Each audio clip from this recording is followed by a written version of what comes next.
Hello and welcome back to Historian at Midnight. On the 22nd of May in the year 337, in a small imperial villa near the city of Nicomedia in the province of Bithynia,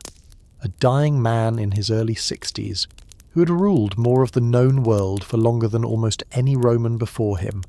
lay in a bed that had been carried out, at his own request, into the countryside, away from the palace where he had spent so many of his last years, and asked, at last, for something he had put off asking for across the whole of his long and extraordinary life. He asked to be baptized. For 30 years this man had built churches by the score, had summoned bishops from every corner of his empire to sit in council under his own personal protection, had written letters to provincial governors in the confident proprietary language of a man who believed, quite genuinely, that the God of the Christians had chosen him, personally, to carry out some great design in the world, and yet he had never once, in all that time, submitted to the water himself, and had instead put the moment off, deliberately year after year, in the belief, common enough among Christians of his own generation, that baptism washed away every sin a person had ever committed only once, and that it was safer, cleaner, wiser to wait until the very end of a long and complicated life to receive it, rather than risk staining a freshly cleansed soul with all the ordinary and extraordinary compromises that ruling an empire required. Now, with death visibly close upon him, he sent for the Bishop of Nicomedia, laid aside the imperial purple he had worn for more than 3 decades in favour of the plain white robe of a Christian catechumen, and was received, at last, into the faith he had spent half his reign promoting, defending, subsidising, and in his own mind at least personally serving. He died within days, and the empire he left behind him, an empire that had persecuted his new faith with real and recent violence, within living memory of men still alive at his deathbed, would never again, not for more than 1,000 years afterward, be ruled by anyone who did not at least claim to share it. His name was Flavius Valerius Constantinus, remembered by history as Constantine the Great, and the world he left behind him on that May morning was not the world he'd been born into. That is where this long story will eventually arrive, in a borrowed bed in the Bithynian countryside, in a plain white robe, with a bishop's hand upon a dying emperor's head, and it is worth beginning near that ending because it throws into such sharp relief the question this whole night is really built around. How does a boy born on the rough northern frontier of the Roman world, the son of a soldier, and by the account of nearly every source close enough to matter, an innkeeper's daughter, in a crumbling, war-battered empire that had very nearly collapsed altogether within living memory of his own parents, rise not merely to rule the whole of that empire alone, a feat difficult enough in itself, but to reach forward from his own single lifetime and permanently redirect the religious future of a civilization that would go on, in one continuous unbroken thread, to shape the world you're living in tonight. Constantine did not invent Christianity, and it would be a serious distortion of the actual history to suggest that he personally converted the Roman world by decree in a single dramatic gesture, the way popular memory sometimes likes to compress it. He inherited a fractured, exhausted empire that a previous emperor had spent 20 years trying to save through ruthless, comprehensive reform, and he inherited alongside that empire a small, resilient, and by then genuinely widespread minority religion that had survived 3 centuries of intermittent suspicion, and, in his own childhood, a campaign of persecution more severe and more systematic than anything that had come before it. What Constantine did, across a reign of more than 30 years, mostly through decisions made amid the ordinary, grinding, blood-soaked business of Roman civil war rather than through any single moment of pure spiritual clarity, was change which side of that religious argument carried the weight and the money and the law of the Roman state, and having changed it, he never let it change back. This is his story, and because the two cannot honestly be separated, it is also the story of an empire in the middle of reinventing itself twice within the span of one difficult century, and of a faith that had spent 300 years learning how to survive the worst that Rome could do to it, only to discover that surviving an emperor's friendship would turn out to be a very different kind of test. Before we drift into the rest of this long night together, take a moment now to like this video and to subscribe, but only if you find yourself genuinely settling into what this channel does, because that is the only reason worth doing either of those things. And if you are new here, we are a small channel still working our way toward 10,000 subscribers. So if slow, unhurried, honest history happens to be the kind of company you like keeping at this hour, consider helping us get a little closer to that number tonight. If you are watching this on YouTube, you should know that new episodes go up early over on Spotify for creators ahead of anywhere else. So the link waiting for you in the description will let you hear the next one first with your eyes already closed. And if it happens that you found your way here the other direction, listening on Spotify tonight, you will find the rest of this channel and everything else it has told simply by searching Historian at Midnight on YouTube. And if the mood strikes you, drop your city and your local time down in the comments below. Not because it changes anything about the story itself, but because there is something quietly good about knowing that somewhere else, in some other country and some other hour, another tired stranger is settling into the same slow unspooling of the past that you are settling into right now. So let the room go dim if it isn't already. Let your breathing slow. Let your eyes rest, even if they aren't quite ready to close, and come with me now, back across 17 centuries, to a crumbling frontier world of soldier emperors and broken currencies and forgotten border towns, to watch a boy from one of those towns grow, slowly and then very suddenly, into the man who would decide, more than any other single human being before or since, what the word Rome would come to mean for everyone who came after him, a world already breaking. To understand the strange, contested, endlessly rebuilt world that produced Constantine, we cannot start with Constantine himself, or even with his father, because the empire both men were born into had already spent the better part of a century tearing itself apart and stitching itself back together by the time either of them drew breath. And it is that unravelling, more than any single battle or any single betrayal, that shaped everything Constantine would eventually become. The Roman Empire that Augustus had built 3 centuries earlier had rested at its foundation on a set of quiet assumptions so basic that few Romans of the early empire ever bothered to state them aloud. That the frontiers would mostly hold, that the currency would mostly keep its value, that succession from one emperor to the next would proceed, if not always smoothly, then at least without dragging the entire Mediterranean world into repeated civil war,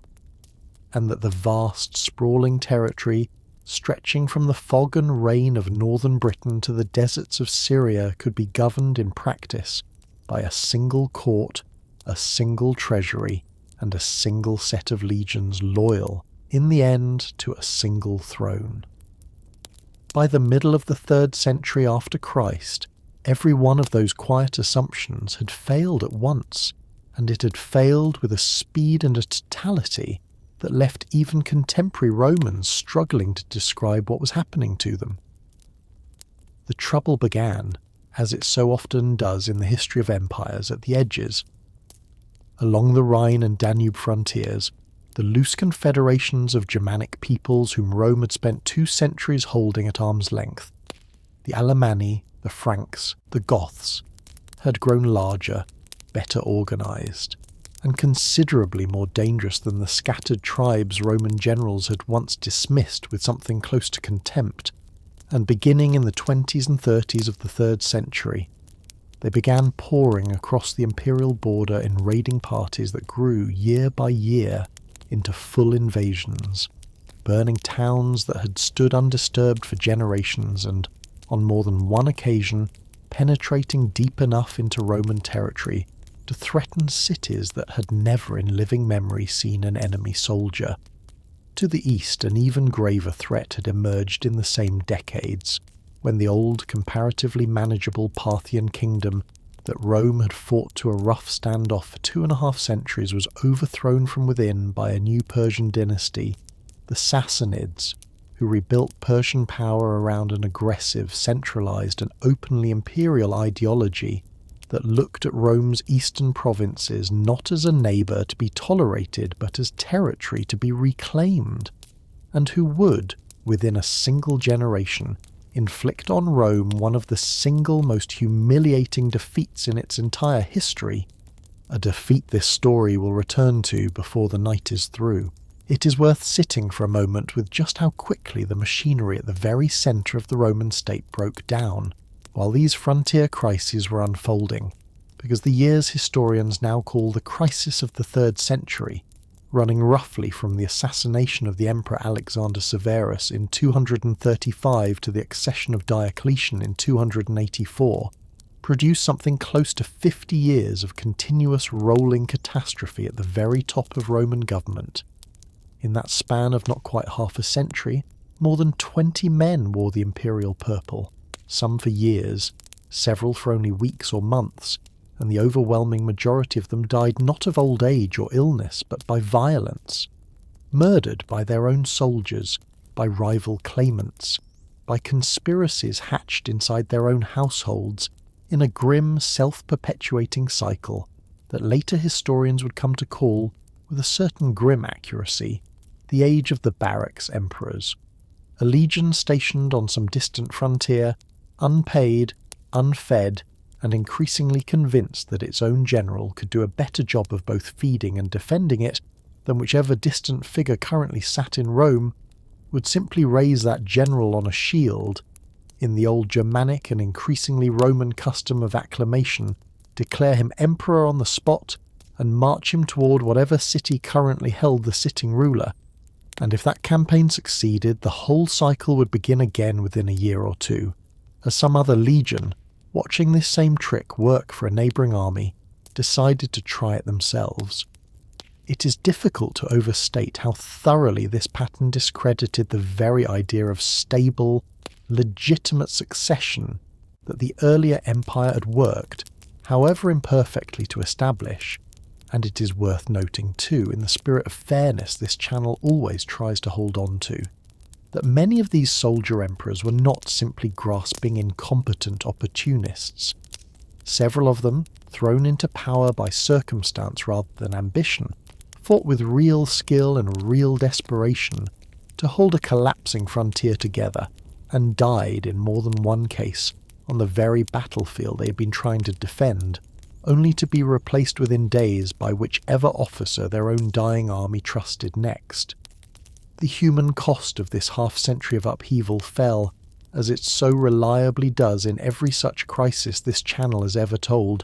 most heavily on the people who had no say in any of it. Provinces that changed hands 3 or 4 times in a single decade saw their farmland burned, their tax base collapse, their local economies reduced to barter as the coinage itself began, quite literally, to lose its value in the hands of ordinary people trying to buy bread. Emperor after emperor, desperate for silver to pay increasingly restive soldiers, debased the imperial currency, reducing the actual silver content of the standard Roman coin, the denarius, until a coin that had once been genuinely worth something close to its stated value had become, by the later decades of the crisis, a thin, silvery washed disk of largely worthless base metal. And the inflation that followed, though never measured with anything like modern statistical precision,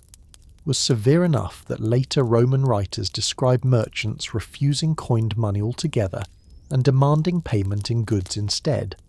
a level of monetary collapse that no part of the Roman world had experienced in 300 years of relatively stable imperial currency. Plague, too, moved through this already staggering world in these same decades. A pandemic modern historians call the Plague of Cyprian, after the Christian bishop who left one of the fullest surviving descriptions of its symptoms,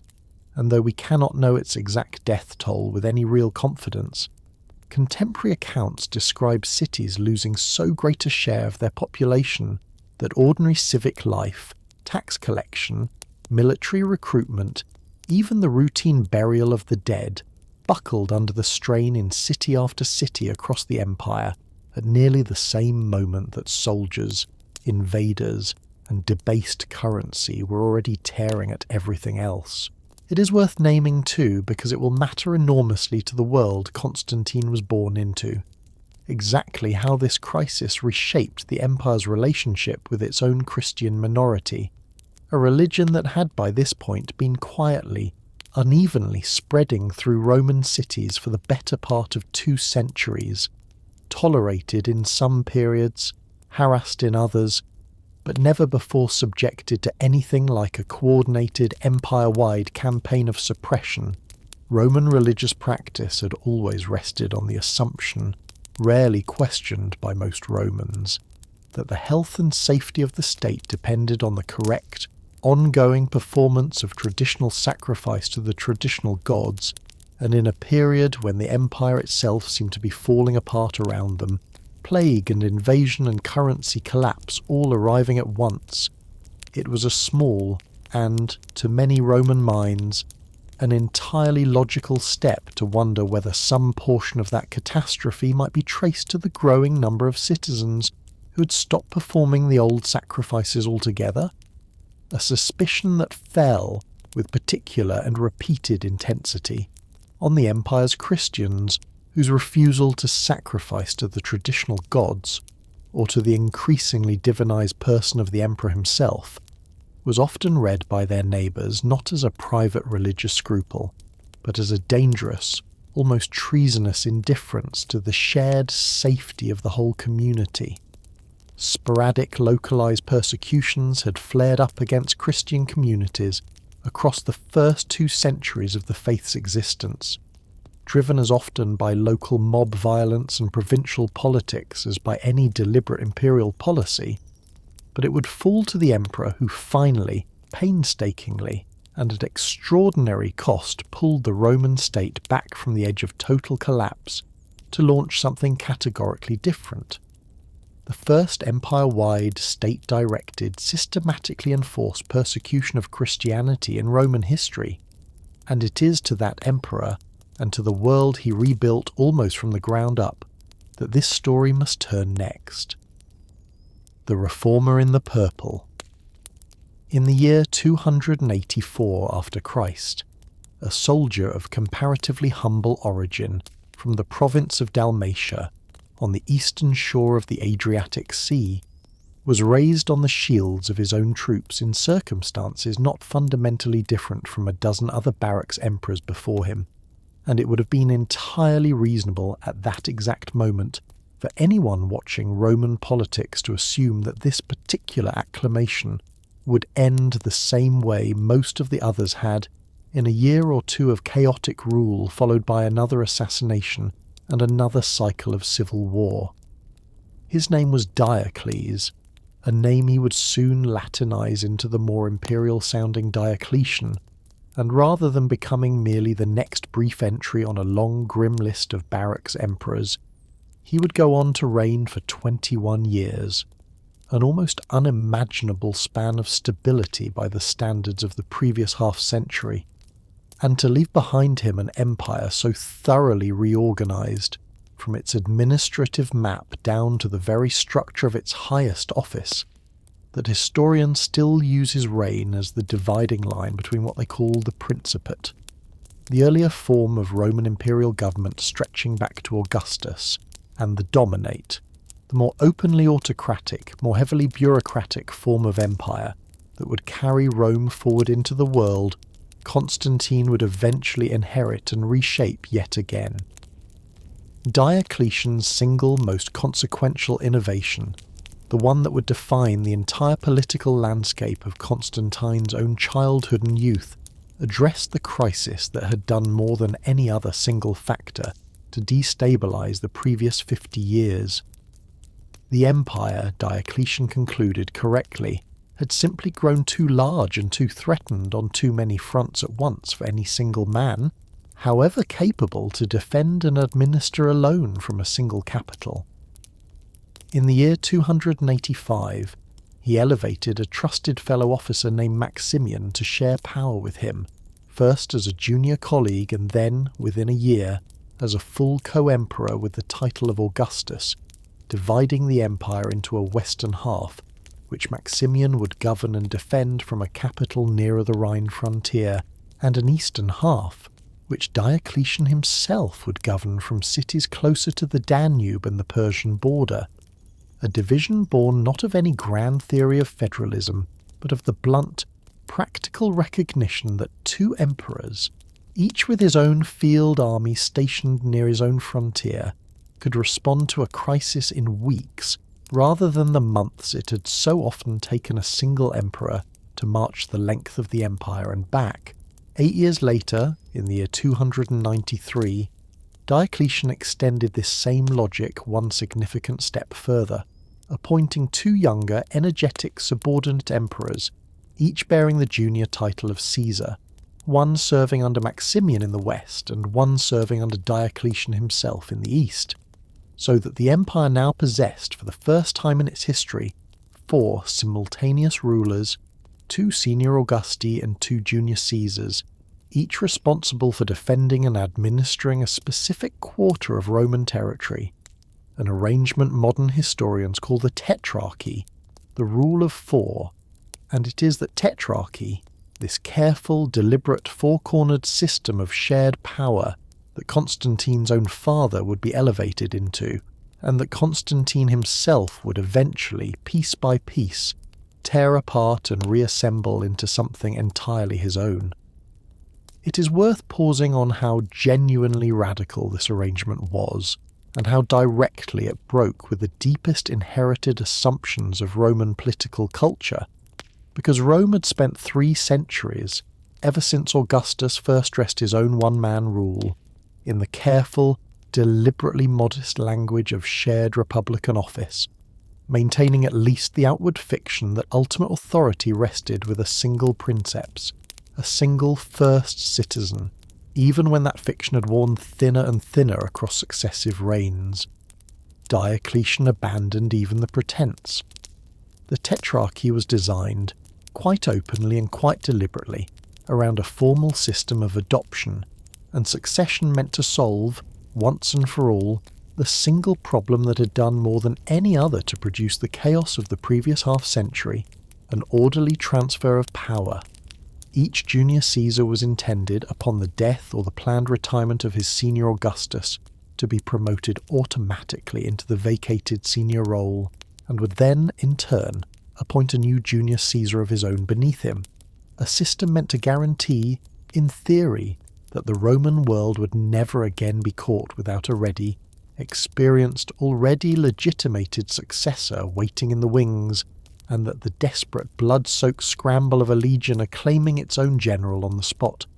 the exact mechanism that had produced 20 emperors and their violent deaths across the previous 5 decades, would simply become unnecessary. To bind these 4 men together into something that functioned, in practice, as a genuine college of rulers, rather than 4 independent warlords sharing a map, Diocletian wove them together through marriage as well as through office, arranging for the 2 junior Caesars to marry into the families of their respective senior Augusti, a familiar enough strategy of dynastic entanglement in any age, when marriage functioned as much as a political contract as a personal bond, and one that would, in Constantine's own case, produce a marriage of real and lasting political consequence. Diocletian's reforms reached far beyond the throne itself, and it is worth walking through at least the outline of them, because the empire Constantine would eventually rule alone was, in nearly every practical sense, still Diocletian's empire reorganized and expanded rather than rebuilt from scratch. He roughly doubled the number of provinces into which the empire was divided, carving the old sprawling provincial units into smaller, more tightly administered districts, each easier for a single governor to actually control and tax, and grouped these smaller provinces into a new intermediate layer of administration called dioceses, each overseen by an official called a vicarius, a term the Christian Church would later borrow, along with a great deal of other late Roman administrative vocabulary for its own hierarchy of bishops. He expanded the imperial bureaucracy enormously, multiplying the ranks of officials responsible for tax assessment, for supply, for the ever more urgent business of feeding and equipping an army that had grown substantially larger than the army of the earlier principate, and he attempted, with only partial and temporary success, to control the runaway inflation of the previous decades through a sweeping edict fixing maximum prices on a vast catalogue of goods and services across the empire, an edict that survives today, remarkably, in fragments inscribed on stone in cities across the Roman world, and that failed, in practice, for the same simple reason such measures nearly always fail,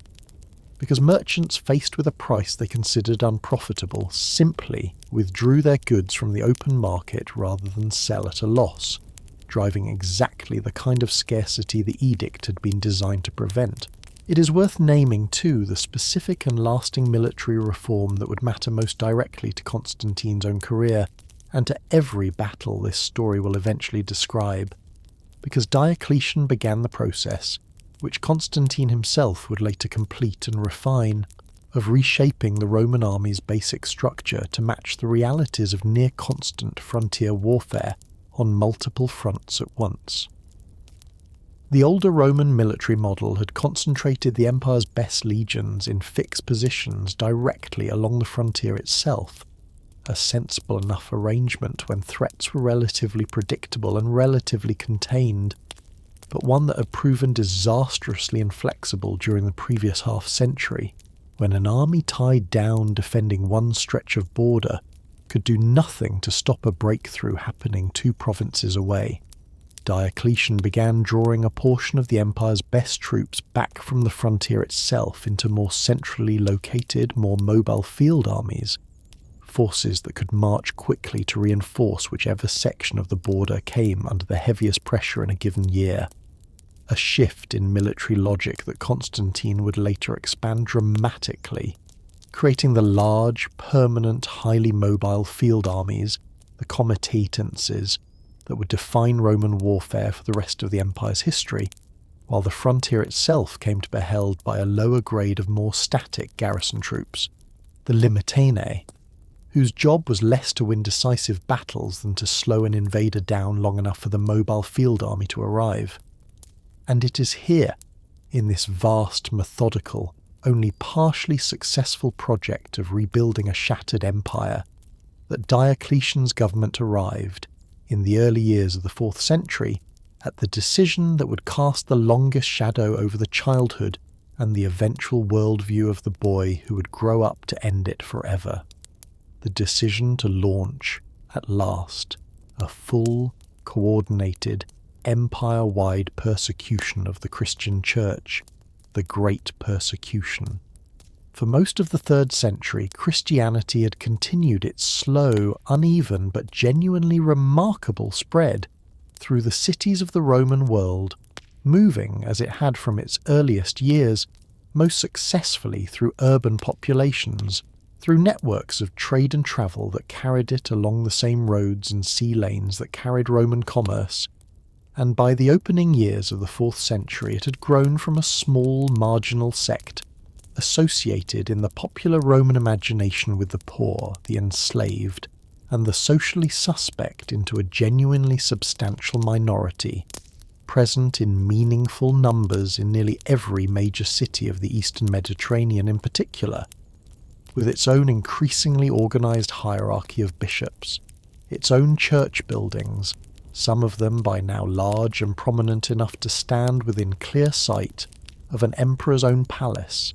and, remarkably for a religion that had spent much of its history associated with the poor, a growing number of adherents among the educated, the wealthy, and even, by some accounts, within the imperial household and the officer corps of the army itself. Diocletian himself, for the first 18 years of his long reign, showed no particular hostility toward this growing community, and some ancient sources even suggest that his own wife and daughter may have held Christian sympathies, a detail that, if true, makes what followed all the more difficult to explain through any single simple motive. The persecution that began in the year 303 appears, from the surviving evidence, to have been driven less by Diocletian's own long-standing personal animus, and more by the influence of his junior colleague in the east, the Caesar Galerius, a fiercely traditionalist and, by every surviving account, personally ambitious officer who had risen from a background as humble as Diocletian's own, and who seems to have pressed the case, repeatedly and insistently, that the empire's continuing troubles and the ongoing health of the whole Tetrarchic project required a decisive reassertion of traditional Roman piety, an argument that found a receptive audience in an emperor who had, after all, built his entire 20-year reign around the conviction that discipline, order, and correct traditional practice were what had saved Rome from the chaos of the previous half-century. The first edict, issued in February of 303, ordered Christian churches across the empire demolished, Christian scriptures confiscated and burned, Christian meetings banned outright, and Christians serving in the imperial administration or the army stripped of rank and office unless they agreed to perform the traditional sacrifice. Subsequent edicts, issued across the following months and years, escalated the pressure further still, ordering the arrest and imprisonment of the clergy, and eventually requiring the entire population of the empire, not merely its Christian minority, to perform public sacrifice to the traditional gods or face imprisonment, torture, and in a considerable and well-documented number of cases, execution. It is worth naming honestly, in the spirit of hedged rather than triumphant history,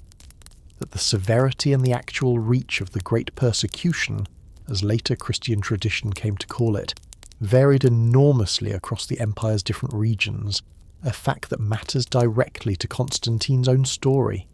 In the western provinces governed by Diocletian's fellow Augustus Maximian, and more importantly for this story, in the territories governed by the junior Caesar Constantius Chlorus, Constantine's own father, enforcement was markedly, deliberately lighter. Constantius is recorded by Christian sources themselves, admittedly sources with an obvious interest in flattering the father of the emperor who would go on to legalize their faith, as having limited his own compliance largely to the demolition of a small number of church buildings, while declining to pursue the far more brutal campaign of imprisonment and execution that unfolded with much greater intensity in the eastern provinces under Galerius, and, for a time, under Diocletian himself. In the east, by contrast, the persecution reached a level of sustained state-directed violence against a religious minority that the Roman world had genuinely never before witnessed on this scale, with Christian sources recording bishops tortured and executed, ordinary believers thrown to wild animals in the arena or burned alive for refusing to sacrifice, and an entire, now lost literary genre of martyr narratives springing up across the Eastern Church to record and to honour those who had died rather than comply. Narratives that, whatever their individual embellishments and later polishing, reflect a real and traumatic collective memory that the Christian communities of the Eastern Empire carried with them for generations afterward, and that Constantine himself, moving as a young man through the very heart of that Eastern court during these exact years, as this story will shortly describe, would have witnessed, or at the very least heard described in vivid and immediate detail firsthand. It is worth counting too, honestly, the uncertainty at the centre of this whole grim episode, because we do not, and cannot, know with any real precision how many Christians actually died in the Great Persecution, a fact modern historians have had to reckon with carefully against the natural tendency of later Christian tradition to inflate the numbers into the tens of thousands. The most careful modern estimates, working from the patchy and unevenly distributed surviving evidence, suggest a death toll considerably smaller than the martyrological tradition later claimed, likely numbering in the low thousands across the whole empire over the better part of a decade, concentrated overwhelmingly in the eastern provinces, rather than the vast empire-wide bloodbath that later Christian memory sometimes preferred to remember. And it is worth naming this not to minimise the real and deliberate cruelty of what happened, nor to excuse the men who ordered it, but because an honest accounting of the dead, however imprecise, matters more than a comforting or a self-serving myth in either direction, whether that myth minimises the persecution's real horror or inflates it into something even larger and more total than it actually was. What is beyond serious dispute is that the persecution failed, decisively and permanently, to achieve its stated purpose. Christian communities, battered and reduced in some cities, went underground rather than disappeared. Their sense of collective identity and collective grievance against the Roman state, if anything, sharpened rather than broken by a decade of intermittent violence. And within less than 10 years of the persecution's beginning, the empire's political centre of gravity would shift so completely that the son of the one tetrarch who had refused to prosecute it with any real enthusiasm would find himself, almost by inheritance, standing as the church's single most powerful protector, the boy from Naissus. It is against this exact backdrop, an empire stitched back together by Diocletian's ruthless reforms and now tearing at its own religious seams, through a persecution most of its western half had only half-heartedly enforced, that we finally arrive at the birth of the boy this whole night's story is really about. Constantine was born, most likely in the year 272 or 273 after Christ, though as with so many figures from this turbulent century, the exact year is not preserved with full certainty. In the small frontier town of Naissus, in the Roman province of Moesia, in territory that lies today within the modern nation of Serbia,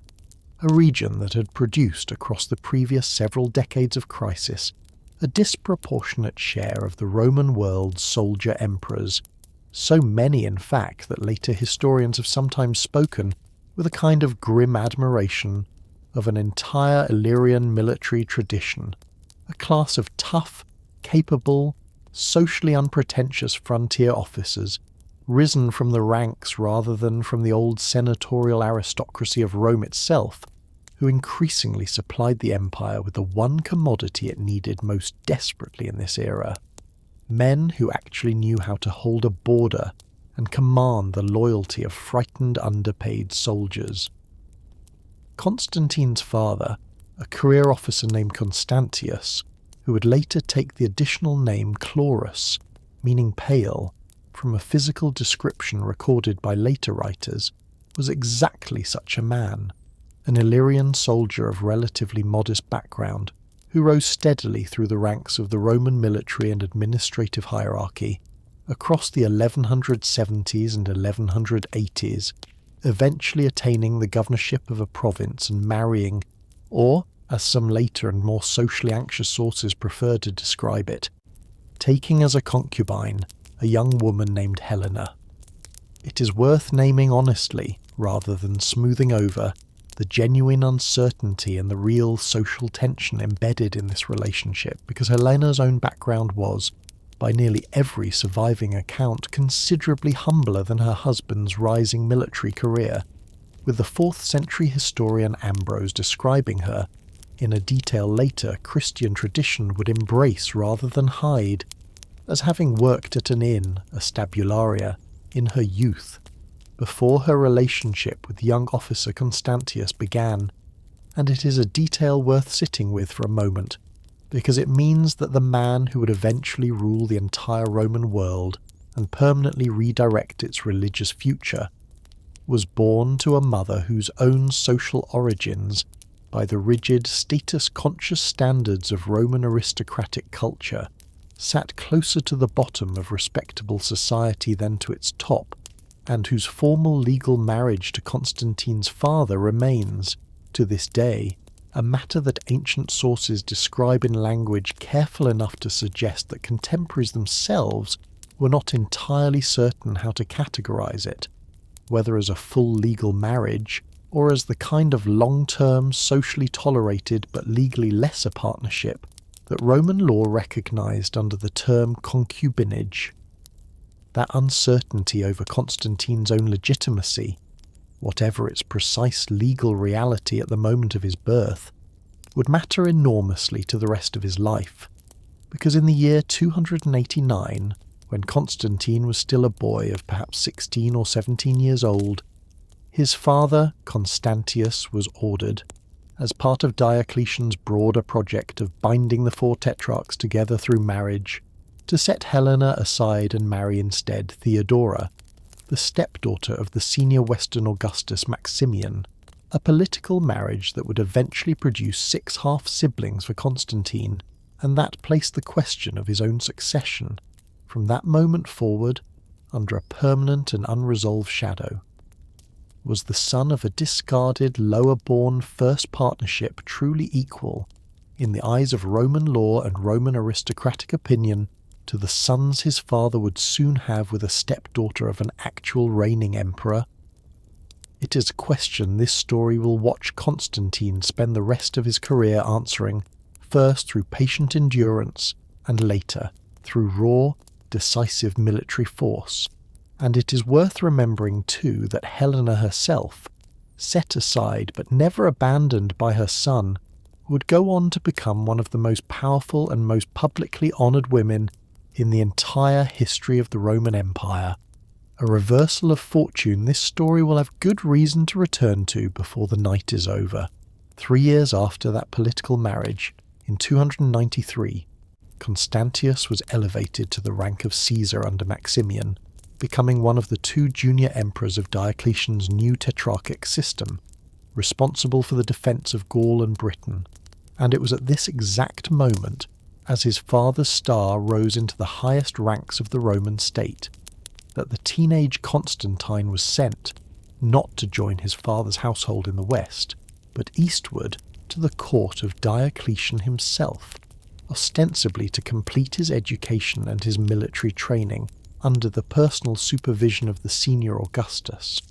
though nearly every modern historian who has examined this arrangement has drawn the same fairly obvious conclusion that ancient observers likely drew at the time as well, that the young Constantine's presence at Diocletian's court, hundreds of miles from his own father's territory, served, whatever its educational value, as a kind of honoured hostage, a living guarantee of Constantius's continued loyalty to the tetrarchic system, held, however comfortably and however honourably, at the pleasure of men who had every reason to want to check on any single tetrarch's ambitions. Years at the Eastern Court. Constantine would spend, by most modern reconstructions, something close to a decade at the courts of Diocletian, and, after Diocletian's eventual retirement, of Galerius, years that fell directly across the outbreak and the escalation of the great persecution this story has just described, and it is worth pausing to imagine, as concretely as the sources allow, exactly what those years must have looked like from the inside. Here was a young man, already an experienced soldier by his early 20s, serving with genuine distinction on Roman campaigns against the Sarmatians along the Danube frontier and, later, against the resurgent Persian Empire in the east, a young man whose own father governed with visible leniency toward the empire's Christian minority, stationed instead at the court of the 2 men most directly responsible for the empire's most violent persecution of that same minority in its entire history, close enough to the centre of imperial power to have witnessed, by his own later account and by the testimony of contemporaries who knew him, the actual mechanics of that persecution unfolding around him, the burning of church buildings, the arrests, and, in at least one incident he would later describe personally to the Christian writer Lactantius, who served for a time as a tutor in Constantine's own household, and who preserves some of the most detailed surviving eyewitness-adjacent testimony about these years. The deliberate burning of the imperial palace at Nicomedia itself, an act that Galerius's court promptly and almost certainly falsely blamed on Christian arsonists, using the fire as a pretext to intensify the persecution still further. It would be tempting, and it is a temptation later Christian writers did not always resist, to read Constantine's eventual enthusiastic patronage of Christianity as a direct, simple, almost novelistic reaction against these formative years spent watching a persecution he found personally distasteful, a young man quietly resolving, as he watched churches burn and believers dragged off to torture and execution, that he would set things right the moment power fell into his own hands. The honest historical record will not support quite so tidy a story, and it is worth resisting it here, early in this account, because Constantine's own later writings and the earlier surviving accounts of his religious life give us no clear evidence that he held any particular sympathy for Christianity during these Eastern years at all. If anything, the surviving evidence, thin and difficult as it is, suggests a young man whose personal religious inclinations during this period ran instead toward the increasingly popular Roman cult of Sol Invictus, the unconquered sun, a solar monotheism, of sorts, that had been growing steadily in popularity among Roman soldiers and Roman emperors alike across the previous half-century, and that would continue to appear, prominently and unmistakably, on Constantine's own official coinage for years after the events this story is about to describe. What these Eastern years almost certainly did give the young Constantine, whatever his private religious convictions at the time, was an intimate, close-range, thoroughly practical education in exactly how brutal, how divisive, and ultimately how counterproductive a policy of state-sponsored religious persecution could actually be.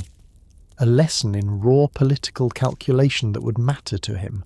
This story will suggest at least as much as any lesson in private spiritual conviction when the moment finally came for him to decide the empire's religious policy for himself. In the year 305, the whole careful architecture of Diocletian's Tetrarchy underwent the test it had always been designed, in theory, to pass, when Diocletian, in genuinely poor health, after a long and exhausting illness, did something no Roman emperor before him had ever voluntarily done. He retired. In a ceremony held at Nicomedia, he formally laid down the imperial purple and, on the very same day, in a carefully coordinated arrangement, compelled his co-Augustus Maximian to do the same in the west, elevating the two sitting junior Caesars, Galerius in the east and Constantius, Constantine's own father, in the west, to the senior rank of Augustus, exactly as the system's original design had intended. It should have been the moment the young Constantine had spent a decade at court, quietly positioning himself for the natural expected step of being elevated in turn to fill his own father's now vacant position as junior Caesar. It was not. Galerius, now the senior Augustus in the east, and the man most directly responsible for both the persecution Constantine had watched unfold,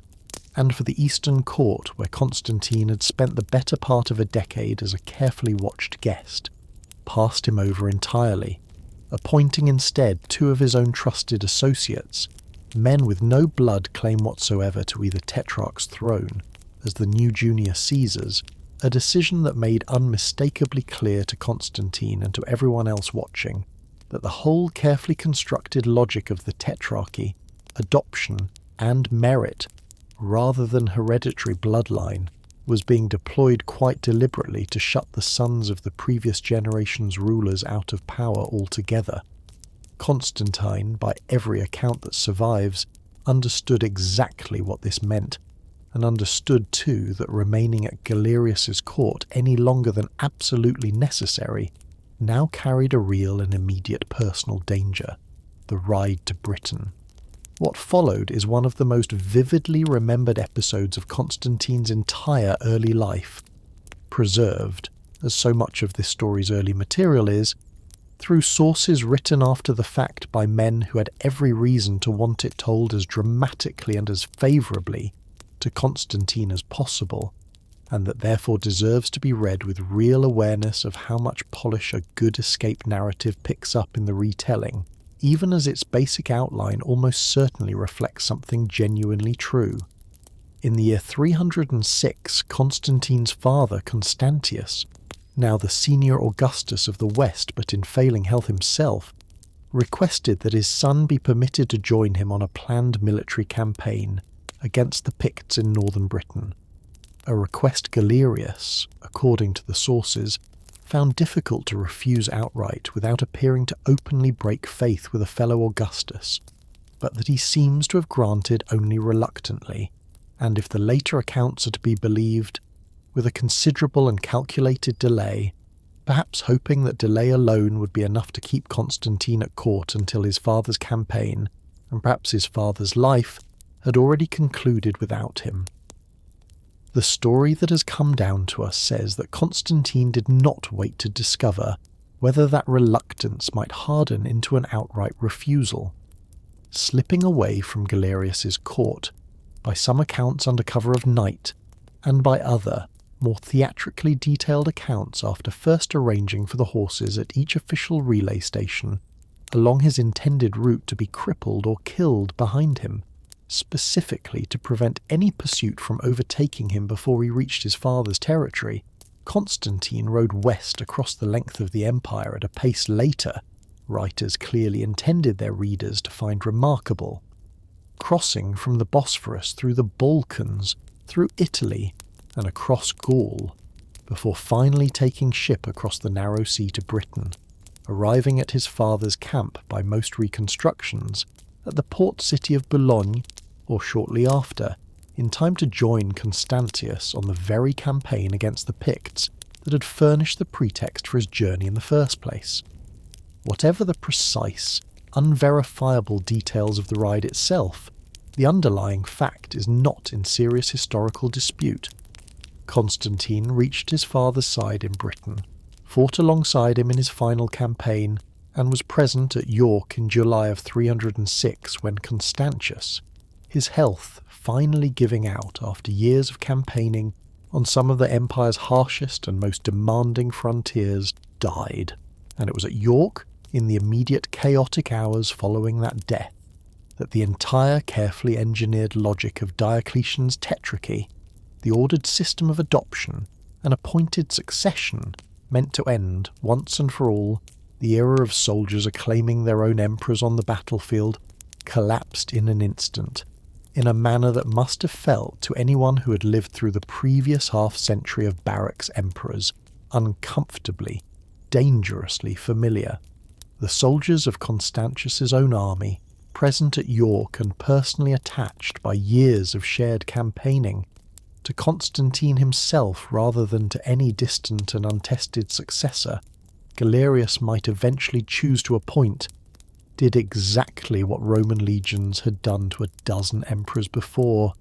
in the exact pattern the Tetrarchic system had been designed specifically to prevent. They raised Constantine on a shield and proclaimed him Augustus on the spot, with a particular and pointed prominence given, by several ancient accounts, to a contingent of allied Germanic troops known as the Alemanni, serving within Constantius's own army, men whose own political traditions of battlefield acclamation may have made the gesture feel, to them, less like a break with Roman precedent than simply the obvious and natural thing to do. Constantine, by his own later, carefully cultivated account, accepted this acclamation with a show of visible reluctance. The familiar and well-worn theatre of a man suddenly handed more power than the existing legal order was prepared to grant him, and it is a piece of theatre worth treating with real and deliberate scepticism, because whatever Constantine's private feelings in that exact moment at York, his subsequent actions leave very little genuine doubt about how badly he wanted, and how quickly he moved to secure, the position his own soldiers had just handed him. He wrote immediately to Galerius the senior Augustus of the entire empire, and the very man who had just passed him over for promotion months before,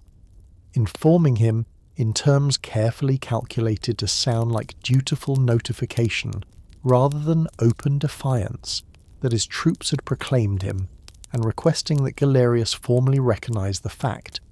a request that placed Galerius in an almost impossible position: reject the acclamation outright and risk provoking Constantine, now sitting at the head of his late father's veteran army, into open civil war, or accept it and thereby confirm, publicly and irreversibly, that hereditary succession, the very dynastic principle the whole tetrarchic system had been designed to suppress,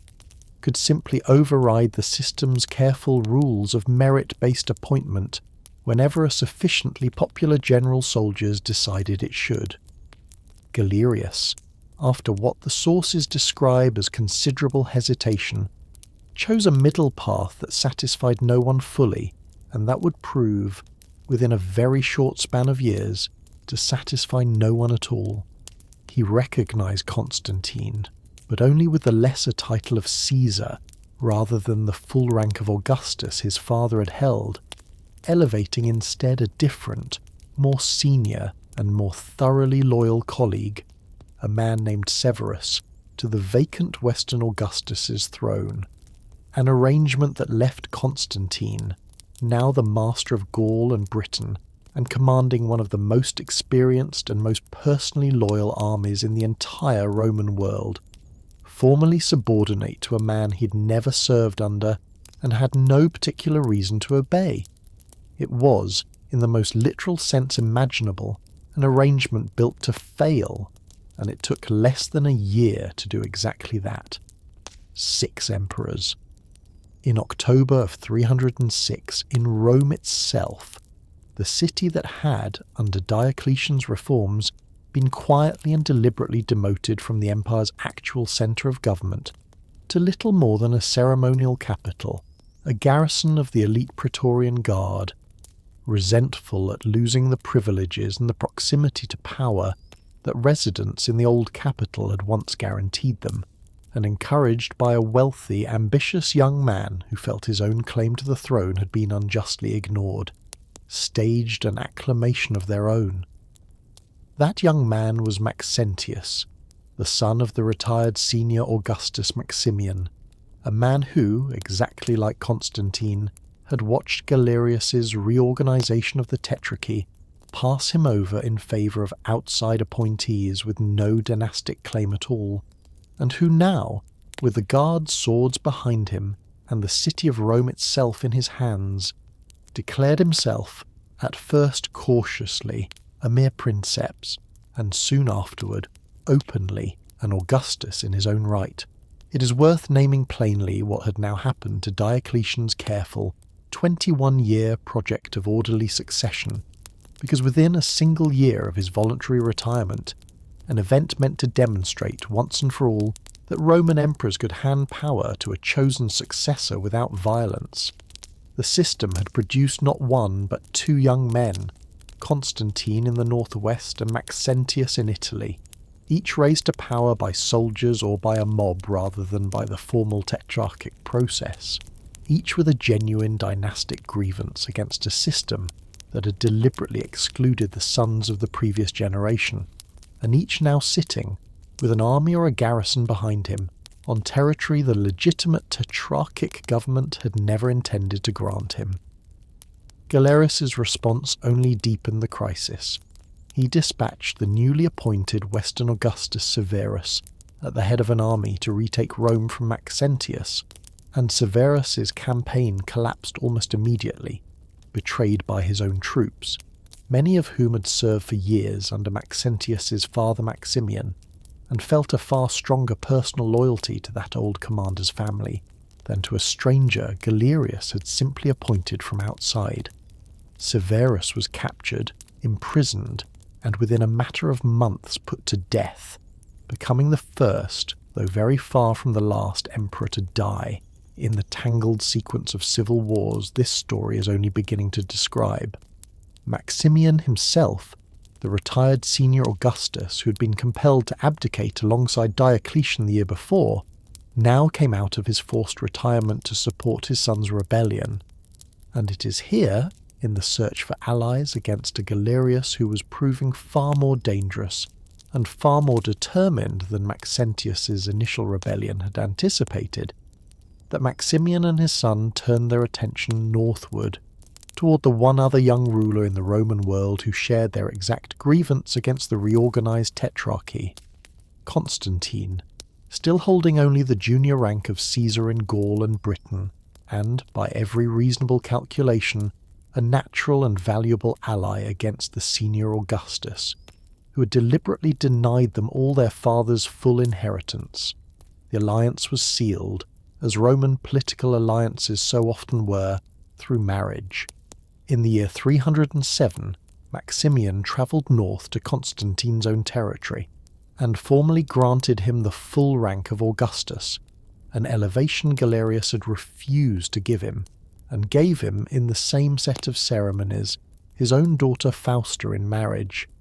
a young woman who would become, over the following 2 decades, one of the central and eventually one of the most tragic figures of Constantine's entire reign, and whose story this account will need to return to in far greater and far darker detail before the night is through.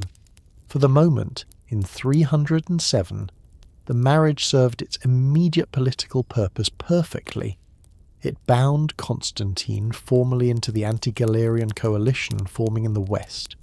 gave him a claim, through his new wife, to the legitimacy of Maximian's own long and distinguished reign, and secured him, for the time being, a powerful and experienced father-in-law as an ally rather than as a rival.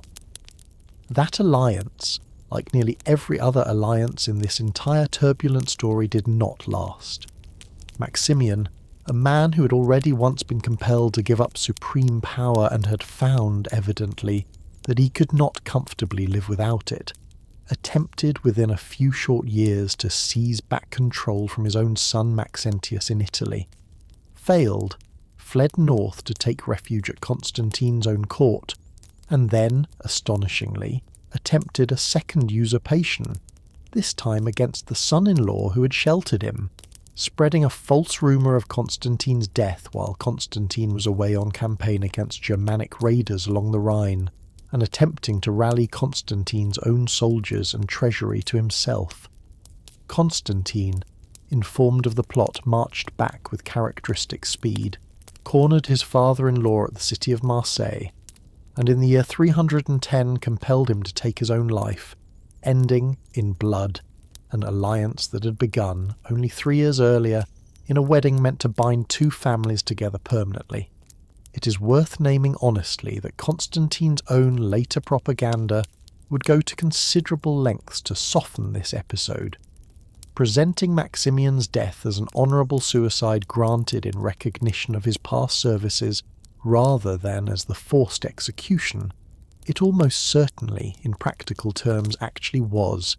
a pattern of careful retrospective softening that this story will see Constantine's court repeat on a far larger and far more painful scale when it comes to describe the deaths of Fausta and of Constantine's own eldest son many years later. By the year 311, the tetrarchic system that Diocletian had built with such careful, methodical attention to order and precedent had disintegrated into a genuine and open scramble for supreme power among a shifting cast of rival claimants, a period contemporaries themselves sometimes described, with a certain grim wonder,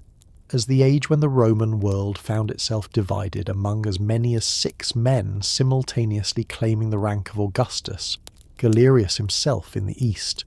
growing increasingly ill with a disease that the Christian sources, not without a certain grim satisfaction, describe in graphic and almost certainly exaggerated detail as a divine punishment for his role in the persecution,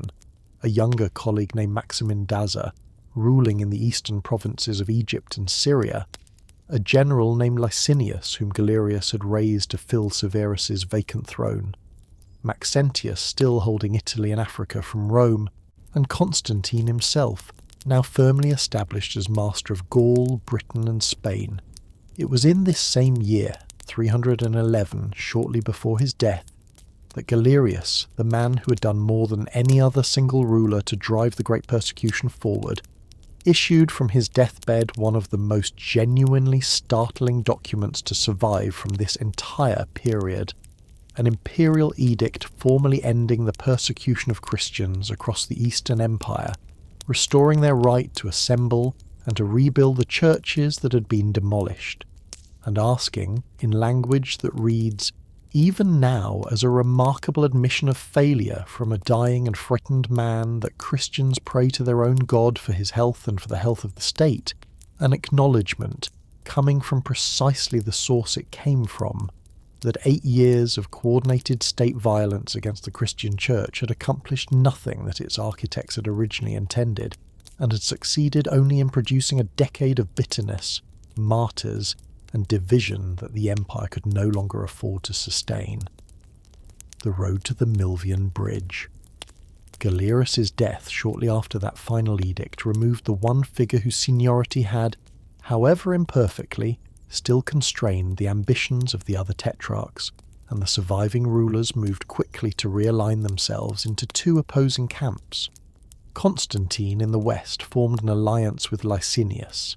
sealed in the pattern this story has now watched repeat itself twice already, through the promised marriage of Licinius to Constantine's own half-sister Constantia. In the east, Maximin Daza allied himself with Maxentius, the two men bound together less by any deep personal trust than by the simple, cold calculation that each faced a stronger and more immediately threatening rival closer to home. It is worth naming clearly, because popular memory sometimes compresses this whole complicated realignment into a simple contest of good against evil, that Maxentius, the man Constantine was now openly preparing to fight, was not, by the actual surviving evidence, the crude tyrant that Constantine's own later propaganda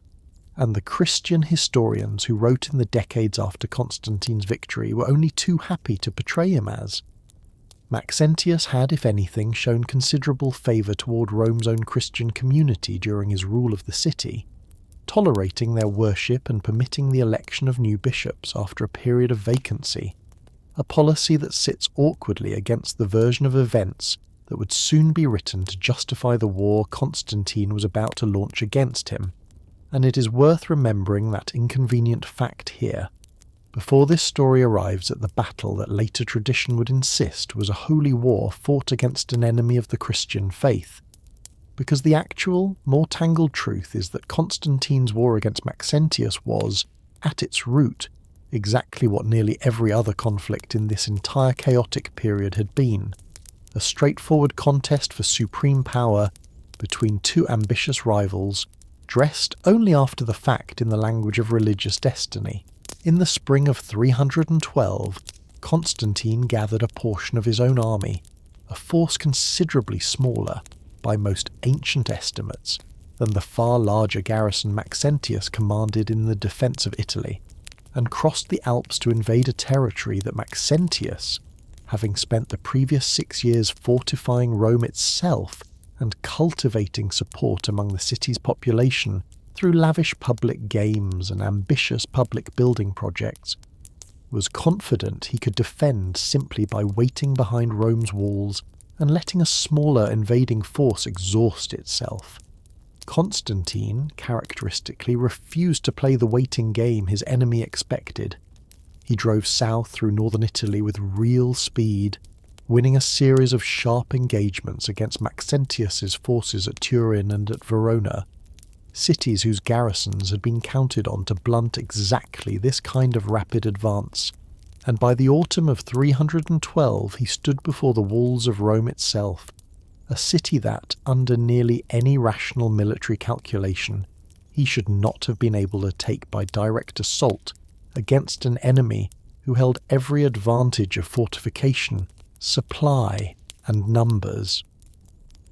It was in the days immediately before the final battle that Constantine, by his own later account, experienced the vision that has become, more than any other single episode in his entire life, the story by which most of the world still remembers him, and it is worth walking through that account with genuine care, because the two earlier surviving versions of it, written by two different Christian authors within living memory of the events they describe, do not, in fact, agree with each other in several important particulars, a discrepancy that tells us a great deal about how quickly and how creatively a genuinely uncertain event can be reshaped into settled legend, even while eyewitnesses are still alive to remember it differently. The Christian writer Lactantius, who, as this story has already noted, served for a time as a tutor in Constantine's own household, and who wrote his account within just a few years of the battle itself, describes a dream occurring on the single night before the final engagement, in which Constantine was instructed to mark the shields of his soldiers with a particular symbol, a heavenly sign. Before going into battle, a symbol Lactantius identifies as a version of the Chi, the first two Greek letters of the name of Christ, overlaid upon one another, and says that Constantine did exactly this, ordering his troops to paint the sign on their shields overnight before the fighting began the following morning. The historian Eusebius of Caesarea, however, writing a considerably more elaborate and considerably more theologically weighted account decades later, in a biography composed only after Constantine's own death and drawing, by his own explicit claim. On testimony, he says Constantine gave him personally and swore under oath to be true, describes something rather different and rather more dramatic. Not a single dream on the eve of battle, but a waking vision, witnessed, Eusebius insists, by the entire army along with Constantine himself, of a cross of light appearing in the sky above the sun, sometime during the earlier march toward Rome, rather than immediately before the final engagement, accompanied by words in Greek that Constantine reported seeing alongside it, translated into Latin tradition as the now famous phrase meaning, roughly, "In this sign you shall conquer," and followed, that same night, by a dream in which Christ himself appeared to Constantine and instructed him to adopt the sign he had seen in the sky as a military standard, a standard that would come to be known as the Labarum, combining the Chi symbol with an imperial banner in a design that would remain a central symbol of Constantine's own religious and political identity for the rest of his reign. It is worth sitting honestly with the gap between these two accounts, rather than smoothing it flat the way so many popular retellings do, because that gap is, in its own way, one of the most historically revealing details in this entire story. A dream reported by a household tutor within a few years of the event, and a vast, cosmic, entire army-witnessed sky vision reported decades later by a biographer working from what he presents as the emperor's own retrospective, carefully cultivated, and by then thoroughly legend-polished personal testimony, are not, in any straightforward sense, describing quite the same event, and modern historians working through this discrepancy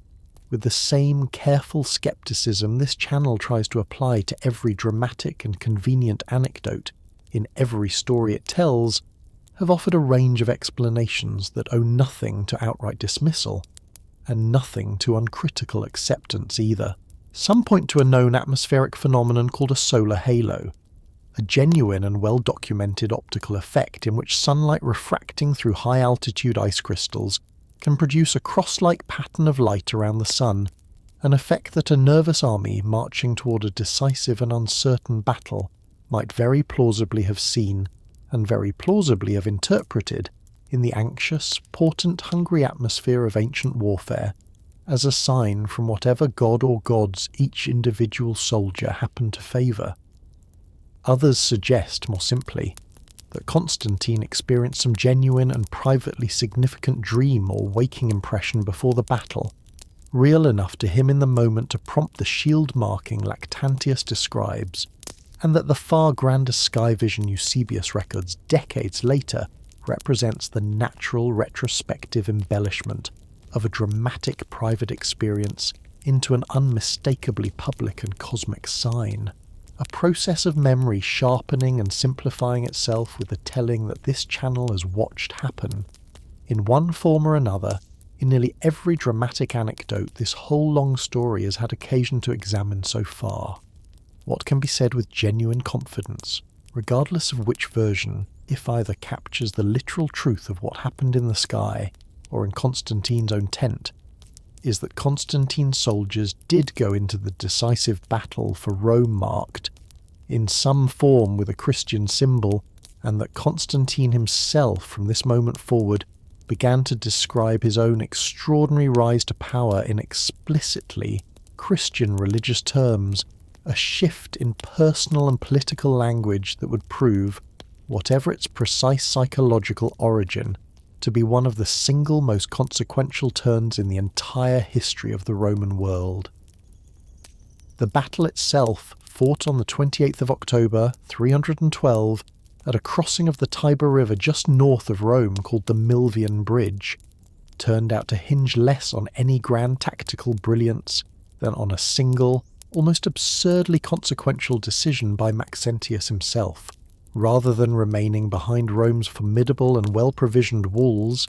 a strategy that nearly every ancient and modern military analyst agrees would have given him an overwhelming advantage against Constantine's smaller invading force, Maxentius, reportedly influenced by favourable omens consulted before the battle and by his own confidence in his numerical superiority,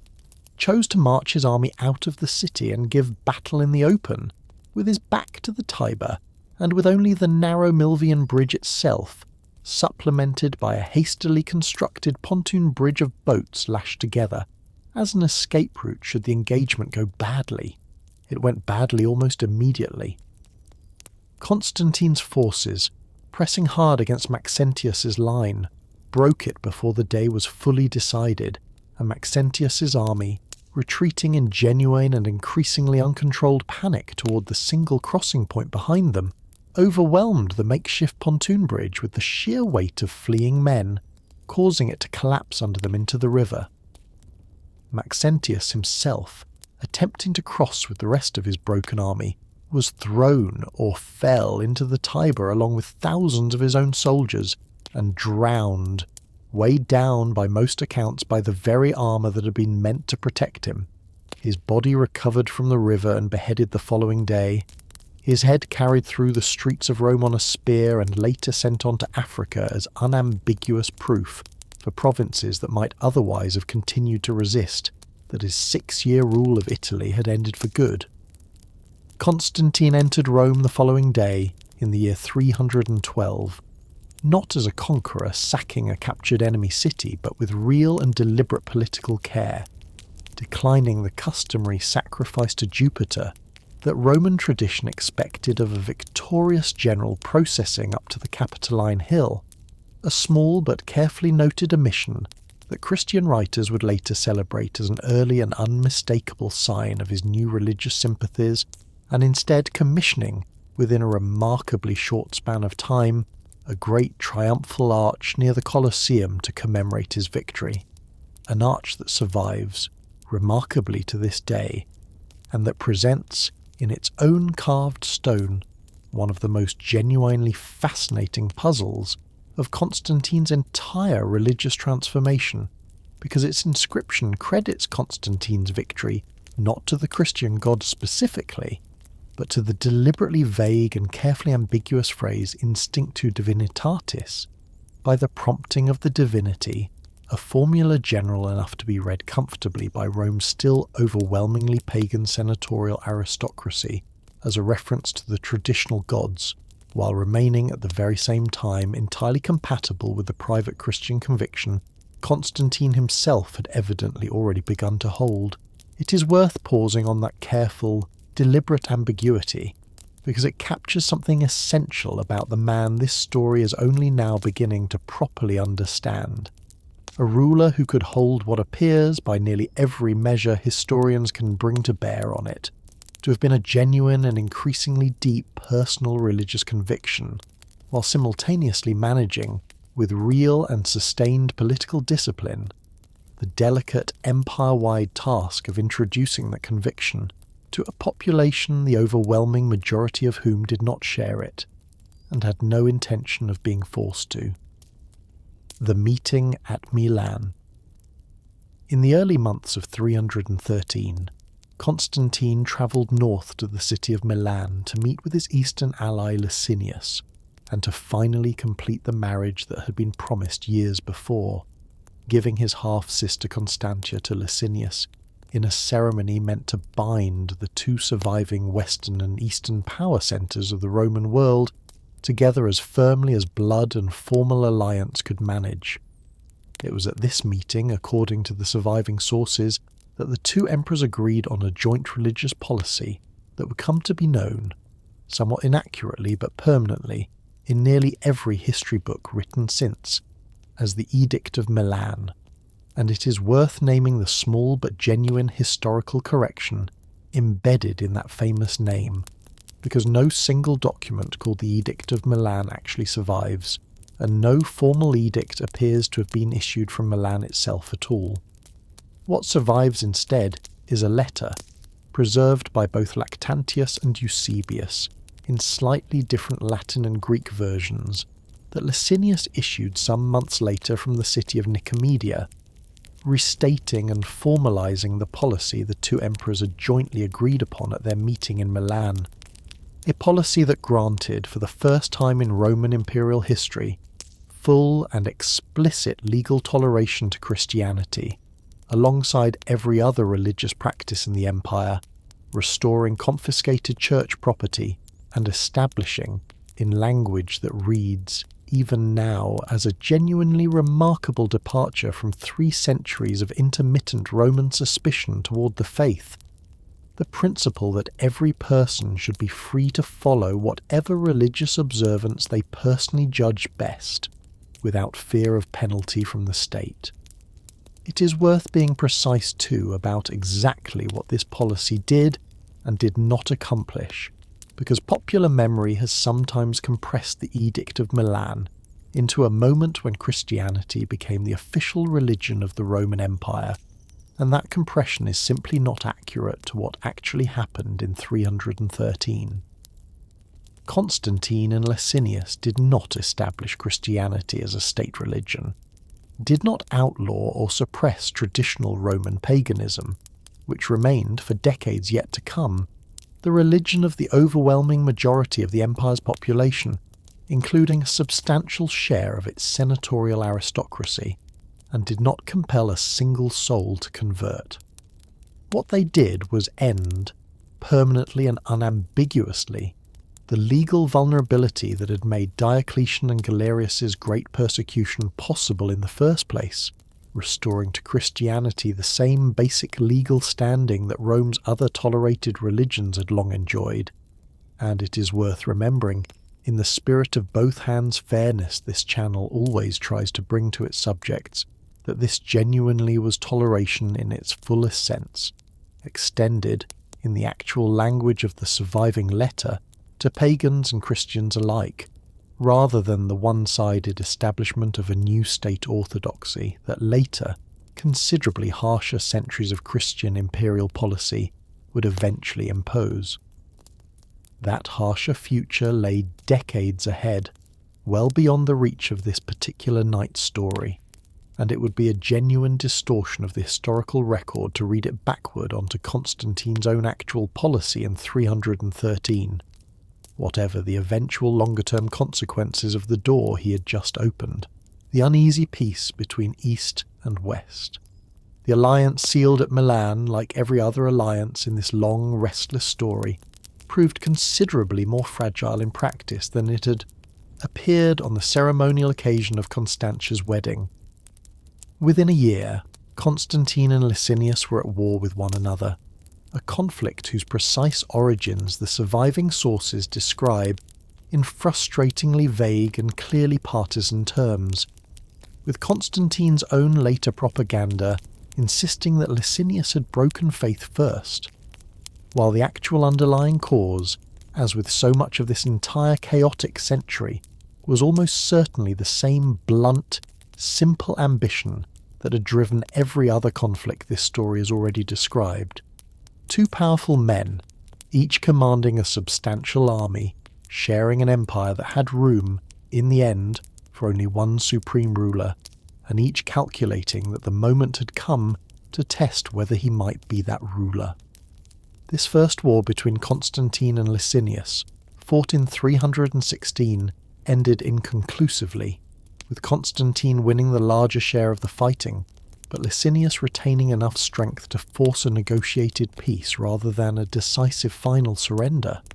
A peace that ceded Constantine a considerable stretch of additional territory in the Balkans, and that left both men, for the better part of the following decade, ruling their respective halves of the empire in a state of watchful, heavily armed, and only occasionally interrupted coexistence. It is worth dwelling, during these years of uneasy peace between 316 and 324, on exactly how differently the two emperors began to define themselves against one another, because that widening difference would matter enormously to how the final war between them was fought, and, more importantly for the story this channel is telling, to how that final war would be remembered by history. Constantine, ruling the western half of the empire, continued to develop and to display his personal association with Christianity with growing openness, subsidizing church construction, granting the Christian clergy exemption from certain civic obligations that had traditionally fallen on the wealthier classes of Roman society, and intervening personally and repeatedly in doctrinal disputes among Christian communities in North Africa, a controversy known as the Donatist Schism that this story will have occasion to touch on again, in which Constantine, despite having no formal theological training whatsoever, found himself drawn into acting as a kind of supreme arbiter of internal Christian disputes, a role no Roman emperor had ever previously been asked or had ever previously wanted to play. Licinius, by contrast, whose own participation in the joint toleration policy of 313 had been perfectly genuine at the time, grew, across these same years, increasingly suspicious of the Christian communities within his own eastern territories, whether from genuine renewed religious conviction, or, as seems considerably more likely from the actual pattern of his later actions, from a hard-edged political calculation that an Eastern Christian population whose sympathies visibly and increasingly ran toward his Western rival Constantine represented a standing security risk he could no longer afford to tolerate. By the early 320s, Licinius had begun reimposing restrictions on Christian assembly, purging Christians from his own administration and military, and according to Eusebius, whose account of these years must be read, as always, with an awareness of how directly it serves the interests of the Constantinian narrative he was writing to support, renewing outright persecution in at least some portions of his eastern territory, a reversal that gave Constantine exactly the moral and religious pretext he needed to present the coming final war not as one more ordinary contest between two ambitious Roman generals, but as a holy campaign to liberate the Eastern Christians from a persecuting tyrant. The final war between Constantine and Licinius came in 324, fought across a series of major engagements at Adrianople, and, decisively, at the naval and land battles around the strategically vital city of Byzantium, an ancient Greek colony on the shores of the Bosphorus whose geography, controlling the narrow strait between Europe and Asia, and the sea lanes connecting the Mediterranean to the Black Sea, this story will have very particular reason to remember before the night is through. Constantine's forces, commanded in the crucial naval engagement by his own eldest son Crispus, a young man whose military talent and growing personal popularity will matter enormously to a far darker episode later in this same story, decisively defeated Licinius's fleet and Constantine's land forces in a hard-fought but ultimately decisive engagement, broke Licinius's army as well, driving him first into Byzantium itself, and then, after its fall, across the straits into Asia Minor, where a final battle at Chrysopolis in September of 324 ended Licinius's resistance for good. Licinius surrendered, and Constantia, Constantine's own half-sister and Licinius's wife, interceded personally with her brother to spare her husband's life, a plea Constantine initially granted, allowing Licinius to live, disgraced but alive, in comfortable retirement,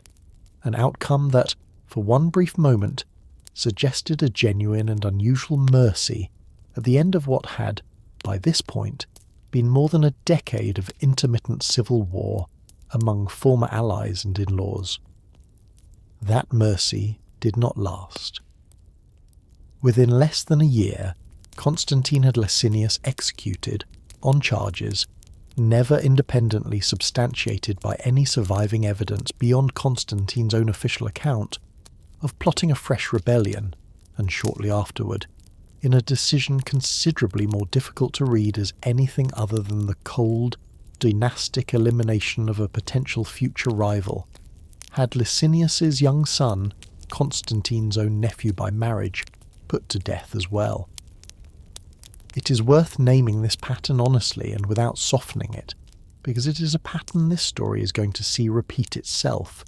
in a far more painful and far more personally devastating form, within Constantine's own household in less than a decade's time, a ruler capable of real, calculated generosity when generosity served his political purposes, and capable, in the very same breath, of an utterly ruthless, dynastically motivated elimination of anyone, however closely related by blood or by marriage,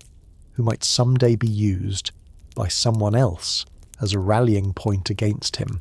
By the autumn of 324, Constantine stood, for the first time in his entire life, and for the first time in nearly 2 decades of Roman civil war, as the sole and undisputed master of the entire Roman Empire, east and west together, a position no single man had held without a formal co-ruler since the early years of Diocletian's own reign, and a position that gave him, at last, the unchallenged authority to reshape the empire's religious future in whatever direction his own convictions and his own considerable political judgment told him it ought to go, rebuilding the machinery of empire.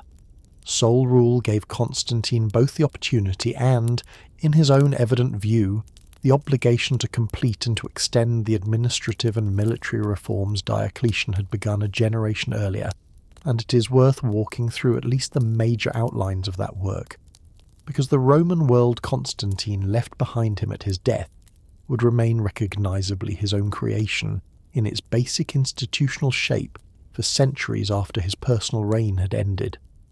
He completed the shift, already begun under Diocletian, toward large, mobile field armies stationed away from the immediate frontier, capable of marching quickly to reinforce whatever section of the border faced the heaviest pressure in a given campaigning season, while the frontier itself came to be held by the lower-grade garrison troops this story has already named, a division of Roman military manpower into 2 distinct tiers that would define the structure of the late Roman army for the remainder of its existence. He reformed the imperial coinage as well, introducing a new gold coin, the solidus, struck at a weight and a purity deliberately calculated to hold its value far more reliably than the debased and increasingly worthless silver currency of the 3rd century crisis, a coin so successful in restoring genuine confidence in Roman money that it would remain, remarkably, in continuous circulation, its weight and purity essentially unchanged, for the better part of the next 700 years, long after the western half of the empire that first minted it had ceased to exist, an almost unimaginable span of monetary stability that stands as one of Constantine's most genuinely underappreciated achievements, quieter and less dramatic than any battle this story has described, but arguably more consequential to the ordinary economic lives of millions of people across those 7 centuries than any single military victory. He expanded too the imperial bureaucracy that Diocletian had already begun to grow, creating new senior offices to manage finance, justice, and the increasingly complex administrative machinery of an empire now governed through an elaborate hierarchy of provinces, dioceses, and above those, 4 still larger administrative divisions called praetorian prefectures, a structure of nested administrative layers that gave the late Roman state a depth and a complexity of government considerably greater than anything the earlier principate had ever required or attempted, and that came, inevitably, with a cost historians and even some contemporary Roman observers noted with real unease. A tax burden considerably heavier than earlier generations of Romans had ever been asked to bear,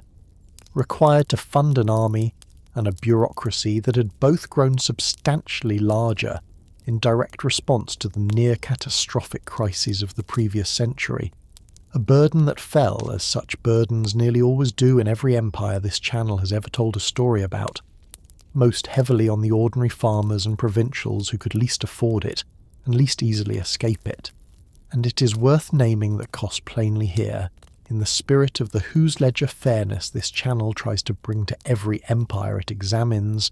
rather than letting the genuine and real achievement of Constantine's monetary and administrative reforms obscure the equally genuine and real burden those reforms placed on the empire's poorest and least powerful subjects.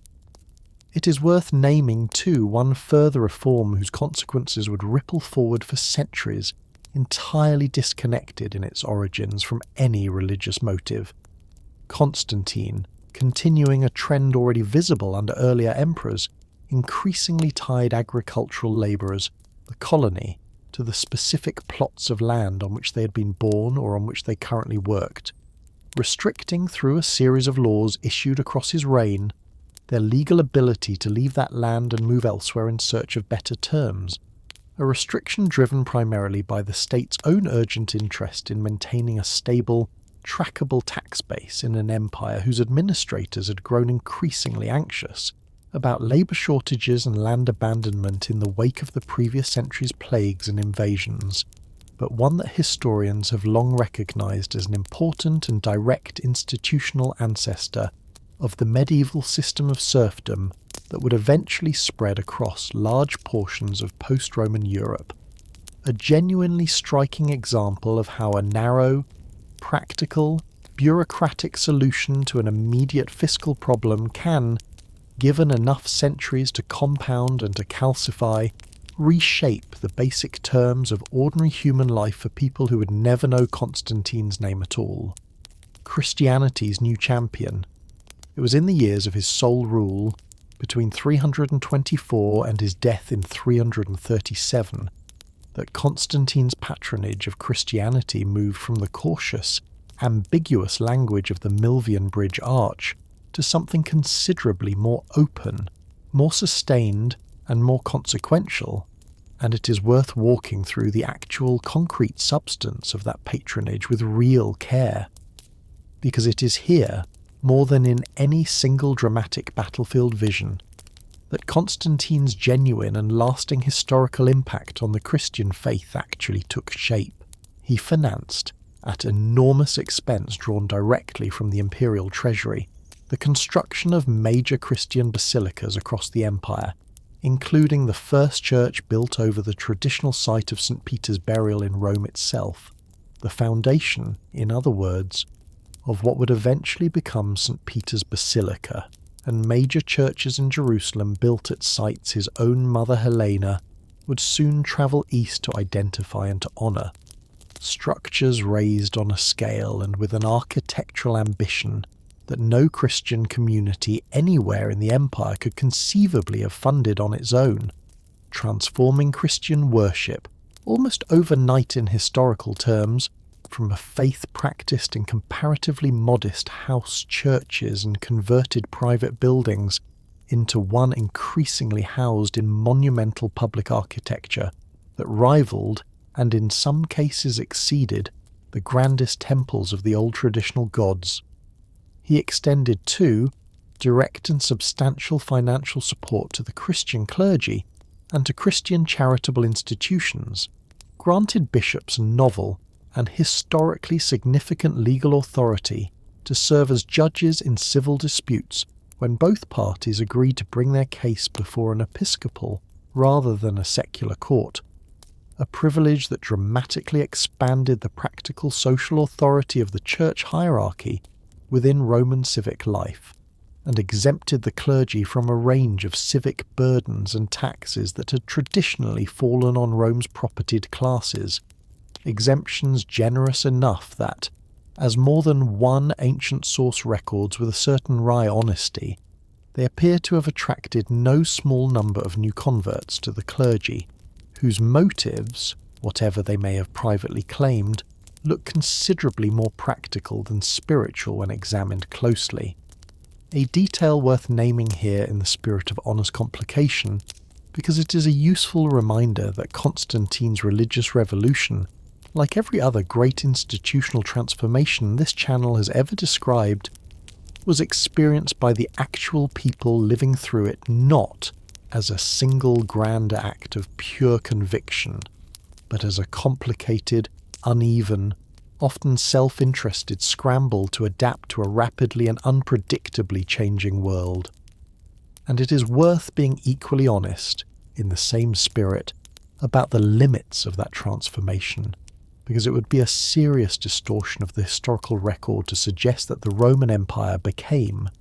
in any meaningful demographic sense, a Christian empire during Constantine's own lifetime. The most careful modern estimates suggest that Christians made up somewhere between 10 and 20% of the empire's total population at the time of the Milvian Bridge, a substantial and rapidly growing minority certainly, and one considerably stronger in some regions, particularly in parts of the Eastern Empire and in major urban centres, than in others, but nowhere close to an outright majority. And Constantine himself, for all his personal and increasingly open Christian conviction, never outlawed traditional Roman paganism, continued, for most of his reign, to hold the traditional pagan office of Pontifex Maximus, that this story has already described in the life of Julius Caesar, and continued to permit, and in some documented cases even to personally fund, the ordinary civic and religious life of pagan cities and pagan temples across his empire, a genuine and deliberate policy of gradual, patient religious change, rather than the sudden, coercive imposition that later, considerably harsher emperors would eventually attempt. It is a form of both hands fairness this story owes to Constantine's actual record. A man who used every tool of imperial patronage, imperial law, and imperial prestige to tilt the empire's religious future decisively and permanently toward the faith he'd come to believe in, while stopping well short throughout his own reign of the outright coercive suppression of paganism that his sons and later successors would eventually pursue, and that Constantine's own recorded actions and recorded laws simply do not support attributing to him personally, a quarrel over a single letter. It was precisely this new and unprecedented entanglement between the Roman throne and the Christian Church that produced, within less than a year of Constantine's victory over Licinius, one of the most consequential gatherings in the entire history of Christianity.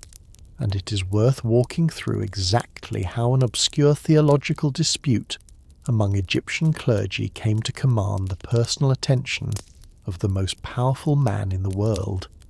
because the connection is not obvious, and it tells us something important about what Constantine actually believed he'd been given power to do. The dispute originated in Alexandria, one of the largest and most intellectually sophisticated Christian communities anywhere in the empire, where a presbyter named Arius had begun teaching a particular understanding of the relationship between God the Father and Jesus Christ the Son, arguing, in terms that struck many of his fellow clergy as a dangerous departure from established Christian teaching, that the Son had been created by the Father, and that there had therefore been a time before that act of creation when the Son did not yet exist, a position that preserved, in Arius's own view, the absolute and uncompromised primacy of God the Father, but that struck his opponents led by his own bishop, Alexander of Alexandria, and by a formidably sharp young deacon in Alexander's own household named Athanasius, whose name this story will need to return to before the night is through, as a teaching that reduced Christ to something less than fully and eternally divine, a distinction that seems, on its surface, to modern ears unfamiliar with the fine grain of ancient theological argument, like a dispute over a hair's breadth of doctrine, and that was, in fact, argued over an actual single letter of the Greek alphabet. The difference between the word homoousios, meaning of the same substance, and homoousios, meaning of similar substance, a distinction so narrow that later generations, both admiring and mocking in roughly equal measure, would coin the phrase "not one iota of difference" to describe an argument that seemed, from the outside, absurdly small, and that felt, from the inside, to the men fighting over it, like nothing less than the entire future coherence of the Christian faith.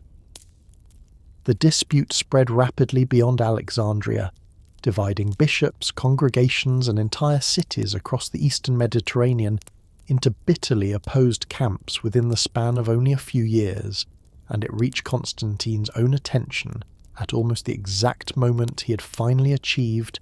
after nearly 2 decades of civil war, the sole and unchallenged rule of the entire Roman world he had spent his whole adult life fighting to secure. It is worth naming honestly what Constantine's own reaction to this dispute tells us about his understanding of his own role,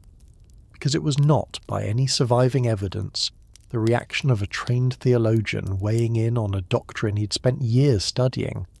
but the reaction of a Roman emperor steeped from childhood in the old, deeply held Roman conviction described earlier in this very story, in connection with Julius Caesar's own religious office, that the health and the safety of the state depended on correct, unified public religious practice,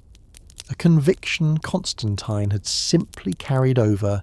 intact, from the traditional Roman gods he had been raised among to the new Christian God he had come to believe had delivered him his empire. A church divided against itself over a question of doctrine was, to Constantine's mind, not merely an internal ecclesiastical matter for bishops to resolve among themselves at their own pace. It was a threat to the very unity and the very divine favour of the empire he had just spent 20 years of continuous warfare assembling, and he responded to it exactly as a Roman emperor, rather than as a Christian theologian might be expected to respond, by convening, in the summer of 325, a great council of bishops from across the entire empire at the city of Nicaea, not far from his own eastern capital, and summoning them there remarkably at the imperial government's own expense, using the public transportation system, the cursus publicus, that had been built to carry Roman officials and Roman soldiers across the length of the empire, now placed for the first time in Christian history at the service of the Church's own bishops. The scale and the character of that gathering deserve to be sat with for a moment, because nothing quite like it had ever happened before in the history of the Christian faith. Somewhere between 200 and 300 bishops, by the most commonly cited ancient estimates, though the precise number is not preserved with full certainty, travelled to Nicaea from across the empire, the overwhelming majority of them from the Greek-speaking East, where the Arian controversy had done the most damage, but with a smaller delegation present from the Latin-speaking West as well, and it is worth naming too a detail that later Christian tradition would remember with a particular tenderness, that a significant number of the bishops who gathered at Nicaea bore visibly on their own bodies the physical marks of the great persecution this story described earlier: missing eyes, crippled limbs, scars from torture endured less than 15 years before. Men who had suffered directly and personally at the hands of the Roman state under Galerius and Diocletian, now finding themselves welcomed, honoured, and personally hosted by that same state's reigning emperor, an inversion of fortune so complete and so recent that it must have felt to more than a few of the men actually walking into that council chamber less like an ordinary church meeting than something close to a genuine miracle. Constantine himself presided over the opening of the council in person, a striking and, by every account, deliberately theatrical gesture, entering the assembly hall in imperial purple and gold, but declining, according to Eusebius's admiring description, to take the raised golden seat prepared for him until the assembled bishops had indicated he should, and opening the proceedings with a short address urging the gathered clergy toward unity and reconciliation, before withdrawing from active participation in the actual theological debate that followed, a debate he was, by his own evident and reasonable judgment, poorly equipped to referee on its own technical terms. The council, after weeks of intense and often bitter argument, decisively rejected Arius's position, and produced, as its central and lasting achievement, a formal statement of Christian belief, the Nicene Creed, affirming that the Son was homoousios with the Father, of one and the same substance, a formula that would go on, with later refinement at a second great council decades after Constantine's own death, to become the doctrinal foundation shared to this day by the overwhelming majority of Christian churches across the entire world, recited in one translated form or another in worship services every single week by more people alive today than were alive in the entire Roman Empire at the moment the Council of Nicaea first drafted it. It is worth naming honestly, though, exactly how incomplete and how short-lived the unity Constantine had summoned that council to achieve actually turned out to be, because the real, tangled history of the Arian controversy refuses to fit neatly into the tidy, one council and it was settled story that later popular memory sometimes prefers. Arius himself was condemned and exiled, but the underlying theological dispute did not simply dissolve the moment the council's bishops signed their names to the new creed. It continued to smoulder, and in some periods to blaze, for decades afterward, and Constantine himself, whose personal grasp of the fine theological distinctions at stake seems, by the honest reading of the evidence, to have remained genuinely limited throughout his life, proved remarkably inconsistent in his own later handling of the controversy he had convened Nicaea to resolve, recalling Arius from exile within a few years, under the influence of court bishops sympathetic to his cause, exiling Athanasius, the very deacon who had argued most forcefully against Arius at Nicaea, and who would go on to become Alexandria's own bishop, and the controversy's fiercest lifelong defender of the Nicene formula, not once but multiple times across the following years for reasons that had as much to do with shifting court politics as with settled theological conviction, a pattern of reversal and re-reversal that would continue with genuine and often bitter intensity for the better part of the next 60 years after Constantine's own death, before the doctrine Nicaea had produced was finally and more durably confirmed at a second ecumenical council. It is worth remembering that messier, longer, less triumphant truth here, because it is a useful and honest corrective to the version of this story that sometimes gets told, in which a single wise emperor convened a single council and settled, once and for all, a question that in fact continued to divide the Christian world at the very highest levels of its own leadership for 2 more generations after his death. A new Rome on the Bosphorus. It was in these same years of his sole rule, alongside the theological labour of Nicaea, that Constantine undertook the project that would, in the end, carry his own name forward through 15 centuries of continuous use in a way that even his religious legislation and his currency reform would not. The founding, on the site of the old Greek colony of Byzantium, of an entirely new imperial capital. The choice of location was not, by any reasonable account, an arbitrary one, and it is worth understanding exactly why this particular stretch of coastline, sitting at the narrow strait of the Bosphorus, where the waters of the Black Sea meet the Sea of Marmara, and beyond it the wider Mediterranean, had already proven itself during the recent war against Licinius to be one of the single most strategically commanding sites anywhere in the Roman world. A city built here controlled, in the most direct and literal sense, the passage of every ship moving between the Black Sea's rich agricultural hinterlands, the grain-producing regions that would come to matter enormously to the new capital's own food supply, and the Mediterranean trade routes that connected the whole of the Eastern Empire to Rome and to the wider world beyond it. It sat too at the natural crossing point between the European and Asian halves of the empire, allowing an emperor stationed there to respond with genuine speed to a crisis breaking out on either the Danube frontier to the north or the Persian frontier to the east, a strategic flexibility that the old, increasingly marginal city of Rome itself, sitting far to the west and disconnected from the empire's most pressing and most active military frontiers, could simply no longer offer. And it possessed in the natural, deep, easily defended harbour known as the Golden Horn, one of the finest anchorages anywhere on the Mediterranean or Black Sea coastline, a peninsula bounded on three sides by water and defensible on its single landward approach by a comparatively short and comparatively affordable stretch of fortified wall.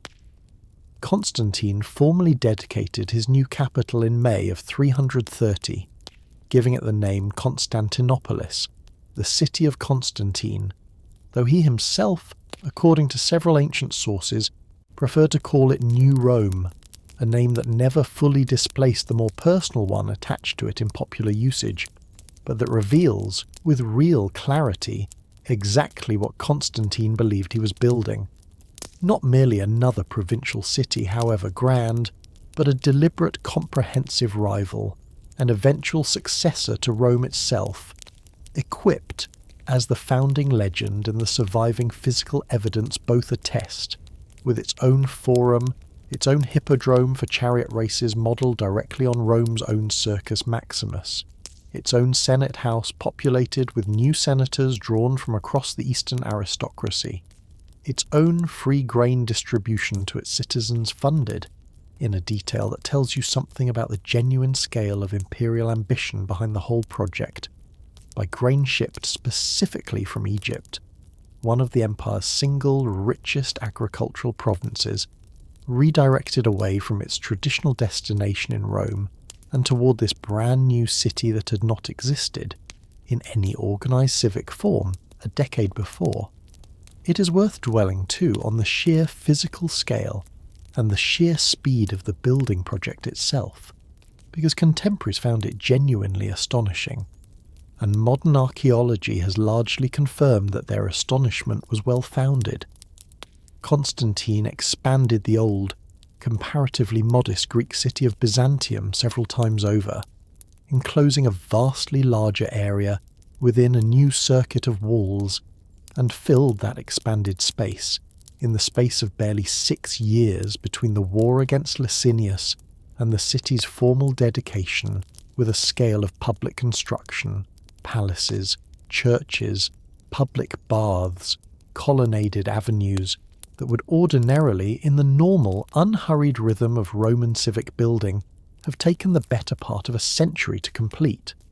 A pace achieved only through the ruthless empire-wide requisitioning of building materials, statues, and, according to several ancient sources, actual columns and artworks, stripped from older and now comparatively neglected cities across Greece, Asia Minor, and Egypt, and shipped to Constantinople to furnish the new capital's public spaces with an instant, borrowed grandeur that its own newly laid foundations could not yet have produced on their own. It is worth naming honestly, too, the genuine and lasting religious significance Constantine built directly into his new city's very foundation, dedicating it, in a formal ceremony that combined elements of traditional Roman civic ritual with an unmistakably new Christian character, under the protection of the Christian God rather than any of the old traditional civic deities, that had presided over the founding of every Roman city before it, and filling the new capital from its earliest years with major Christian churches, including the first Church of the Holy Apostles, built specifically to house, in a mausoleum attached to the church itself, Constantine's own eventual tomb, surrounded by his own explicit and remarkable design, by symbolic memorials to the 12 Apostles of Christ, an arrangement that placed the Roman emperor who had built this entire city, quite literally and quite deliberately, at the ceremonial centre of the apostolic company of the new faith he had spent the second half of his reign so thoroughly championing. The consequences of this single decision to found an entirely new capital on this particular stretch of coastline rather than continuing to govern from Rome or from any of the several other cities earlier tetrarchs had used as regional capitals, would ripple forward through more than 1,000 years of subsequent history in ways Constantine himself, focused on the immediate strategic and religious logic of his own moment, could not possibly have fully foreseen. When the western half of the Roman Empire finally collapsed under the weight of Germanic invasion in the 5th century, the eastern half, governed from the city Constantine had built, did not fall with it, surviving instead under a continuous, unbroken line of Christian Roman emperors for another 1,000 years, an empire that modern historians, for reasons of scholarly convenience rather than any label its own inhabitants would have recognized or used, call Byzantine, but that its own people, for the entire span of that 1,000-year existence, simply called Roman, the last living heirs of the empire this whole night's story has been describing, ruling from the city Constantine had raised on the Bosphorus, until that city, at last, in the year 1453, finally fell to Ottoman conquest after a siege of desperate and extraordinary length, closing, at last, more than 11 centuries after Constantine's own dedication ceremony, the single longest continuous imperial tradition the Western world has ever known. The innkeeper's daughter, honoured at last. Before this story turns toward its darkest chapter,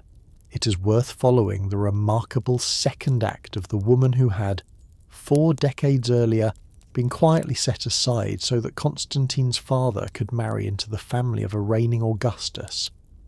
Helena, whose own origins this story has already described as humble enough that ancient sources describe her working, in her youth, at an inn, had spent much of her middle life in a kind of dignified obscurity following her separation from Constantius. But her son, once he had secured sole rule of the empire, brought her back to the very centre of Roman public life with a thoroughness that must have struck contemporaries as an almost pointed correction of the indignity she had suffered decades before. He granted her the title Augusta, gave her free access to the imperial treasury for whatever charitable and religious projects she chose to undertake, and had coins struck in her honour that circulated across the entire empire, and in the mid-320s, by this point an elderly woman well into her 70s, Helena undertook a long and arduous journey to the eastern provinces of Palestine and Syria, travelling in her own right rather than as any man's official companion, with the specific and explicitly stated purpose of visiting and honouring the sites associated with the life and death of Christ. It was on this journey that Helena became associated, in later and increasingly elaborate Christian tradition, with the discovery of the true cross, the actual wooden cross on which Christ was believed to have been crucified, a story that grew, across the centuries following her death, into one of the most richly decorated and most widely reproduced legends in the entire history of Christian art and devotion, complete with details of a hidden cistern, a miraculous healing performed to distinguish the true relic from 2 others found alongside it, and a dramatic confrontation with a reluctant Jewish elder who alone was said to know the site's true location. It is worth naming plainly, in the same spirit of hedged honesty this whole story has tried to bring to every dramatic anecdote it has examined, that the earliest and most reliable sources for Helena's actual journey including Eusebius himself, writing closest in time to the events he describes, make no mention whatsoever of any cross-discovery at all, describing instead, more simply and more plausibly, an elderly and devout woman touring the holy sites, distributing alms generously to the poor and to churches along her route, and securing her son's patronage for the construction of major new basilicas at the traditional sites of Christ's birth in Bethlehem and his crucifixion and burial in Jerusalem, structures that survive in substantially altered and rebuilt form to this day, and that represent Helena's own genuine and independently verifiable achievement, considerable enough on its own merits without needing the embellishment of a miraculous relic discovery that appears to have entered the tradition only in the decades following her death. It is a small correction, but it is worth making because it lets us see Helena's real accomplishment clearly, an elderly woman once quietly discarded for a more politically useful marriage, who used the final years of her extraordinary second act not for personal comfort, but to permanently reshape the physical landscape of Christian pilgrimage in ways that continue, to this very day, to draw travellers to Bethlehem and Jerusalem 17 centuries after her own journey there concluded, the unravelling of a household. It is against this backdrop of genuine and hard-won triumph, a united empire, a settled creed, a magnificent new capital rising on the Bosphorus, an honoured mother touring the Holy Land at the height of her son's power, that this story must now turn to the single darkest and most difficult episode of Constantine's entire reign, an episode that later Christian tradition, understandably reluctant to dwell on it, has often minimised or passed over in near silence, but that this account owes you in full because an honest telling of any life, however great its achievements, cannot simply look away from the parts that resist easy explanation. In the year 326, in the months immediately following celebrations in Rome marking the 20th anniversary of Constantine's own reign, 2 members of Constantine's own immediate family died, in rapid and clearly connected succession, at Constantine's own explicit command, and the sources that survive to describe what happened are so fragmentary, so carefully edited by later hands anxious to protect Constantine's reputation, and so contradictory in the specific details they do preserve, that modern historians, for all their careful work, still cannot reconstruct the full and certain truth of what actually took place. Only the broad outline of a catastrophe and the wreckage of grief and silence it left behind in the historical record. The first to die was Crispus, Constantine's eldest son, born to his first wife Minervina before his marriage to Fausta, a young man who had, by every surviving account, distinguished himself as a genuinely capable military commander, most notably in the decisive naval victory over Licinius's fleet. This story has already described a victory that had made him, by the mid-320s, one of the most publicly celebrated and most widely popular figures in the entire empire,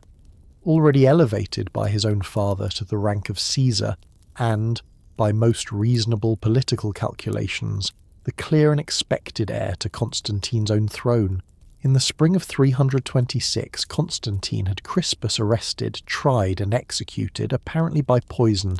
at the northern Italian city of Pola, on charges that no surviving source states with any real clarity or any real confidence, and that ancient writers, even those writing within a generation or two of the event, could only speculate about, some suggesting treason, others hinting at a plot against Constantine's own life, and still others, most persistently, pointing toward a scandal involving Crispus's own stepmother Fausta. Weeks or perhaps only days later, Fausta herself,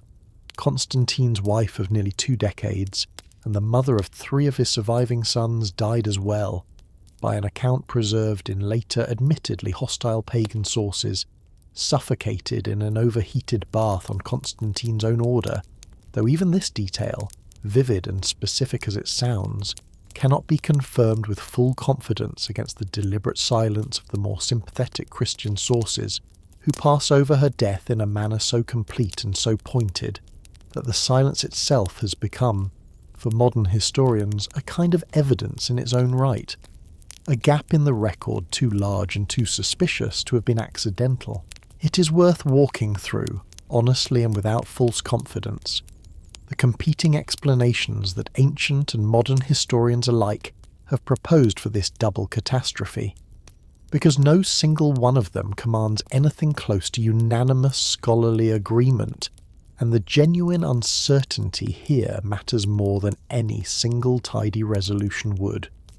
The most widely repeated ancient explanation, appearing first in later pagan and openly hostile sources writing decades after the events they describe,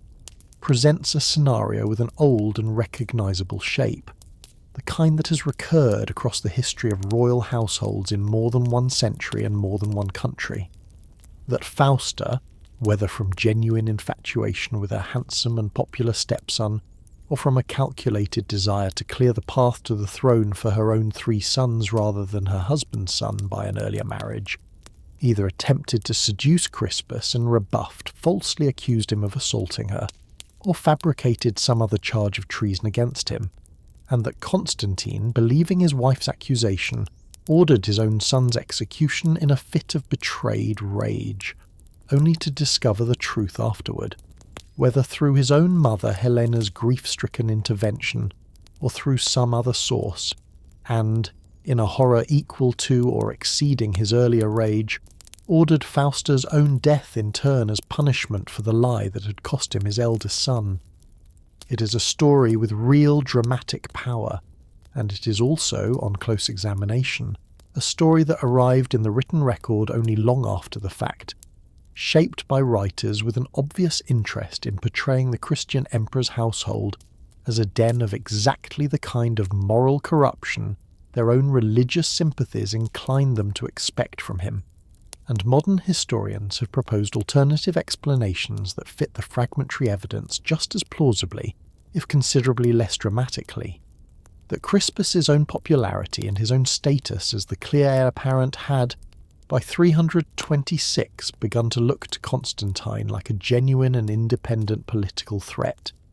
particularly once Fausta's own sons began to reach an age where their mother might reasonably have started advocating for their interests against their older half-brothers, and that the specific charge against Crispus, whatever its true content, may have mattered rather less than the underlying dynastic anxiety that made Constantine willing to believe it in the first place, an anxiety this story has already seen drive Constantine to eliminate Licinius's own young son years earlier for the crime of simply existing as a potential future rival. Under this reading, Fausta's own subsequent death may have followed not from any belated discovery of a false accusation, but from Constantine's own recognition, in the aftermath of Crispus's execution, that Fausta's surviving sons now stood as the unchallenged heirs to his throne, and that Fausta herself, whose own father Maximian this story has already described meeting a similarly convenient and similarly ambiguous end at Constantine's hands 16 years earlier, had simply become, in the cold calculation of dynastic survival, more useful to Constantine dead than alive. We do not know, and in all honesty we will very likely never know with any real certainty, which of these explanations, or which combination of them, or which entirely different explanation lost to the deliberate silence of the sources actually accounts for what happened at Pola, and shortly afterward, wherever Fausta met her own end. What we do know, and what is worth sitting with plainly rather than rushing past, is that Constantine himself, in the years that followed, showed every visible sign of genuine and lasting personal anguish over what he had done, whatever its exact cause, with the later Christian writer Jerome recording a tradition, admittedly hostile and admittedly written well after the fact, that Constantine's later, generous almsgiving and church patronage were undertaken, at least in part, as an act of penance for the deaths of his own son and wife, and it is worth remembering too that Crispus's name and memory were subjected, in the aftermath, to a formal Roman practice called damnatio memoriae, the deliberate erasure of a disgraced individual's name and image from public monuments and inscriptions, several examples of which survive today as blank chiselled-out gaps on stone inscriptions that once bore Crispus's name in full, a small, cold, physical trace, carved directly into surviving Roman stone, of a father's decision to erase his own eldest son from the official memory of the empire the son had helped him win. It would be a failure of the honest history this channel has always tried to tell if this episode was simply passed over in favour of the more flattering material surrounding it, and it would be an equal failure to pretend to a certainty about its causes that the actual surviving evidence simply does not support. What can be said in the end is this: the same man capable of building basilicas, convening councils, and reshaping the religious future of an entire civilization was also capable, when his own dynasty's survival seemed to require it, of ordering the deaths of his own wife and his own eldest son, and whatever private grief he carried afterward, real as it appears to have been, did not undo what had already been done, and does not, in the honest accounting this channel owes every figure it examines, cancel it out. A quarrel in Africa, long before the Arian dispute at Nicaea, gave Constantine his most famous occasion to intervene directly in the internal affairs of the Christian Church. An earlier, and in some ways even more revealing controversy, had already drawn him into exactly that same uncomfortable role, and it deserves its own place in this story, because it shows us, more clearly than Nicaea's grander drama does, just how uncertain even Constantine himself remained about the actual limits of an emperor's authority over matters of Christian doctrine and discipline. The controversy, known to history as the Donatist Schism, began in the North African province around Carthage in the immediate aftermath of the Great Persecution, when a dispute broke out over whether a bishop named Cecilian had been validly consecrated, given that one of the men who had laid hands on him during his ordination was later accused of having handed over sacred scriptures to Roman authorities during the persecution rather than face martyrdom, a category of compromised belief of the North African Christian community, with a rigour and an intensity that would come to define the whole controversy, called a traditor, one who had handed over, or, in the accusation's full and damning sense, a traitor to the faith. A rival bishop, Donatus, was consecrated in Cecilian's place by a faction of North African Christians who held that any sacrament performed by a bishop tainted by even indirect association with such betrayal was invalid,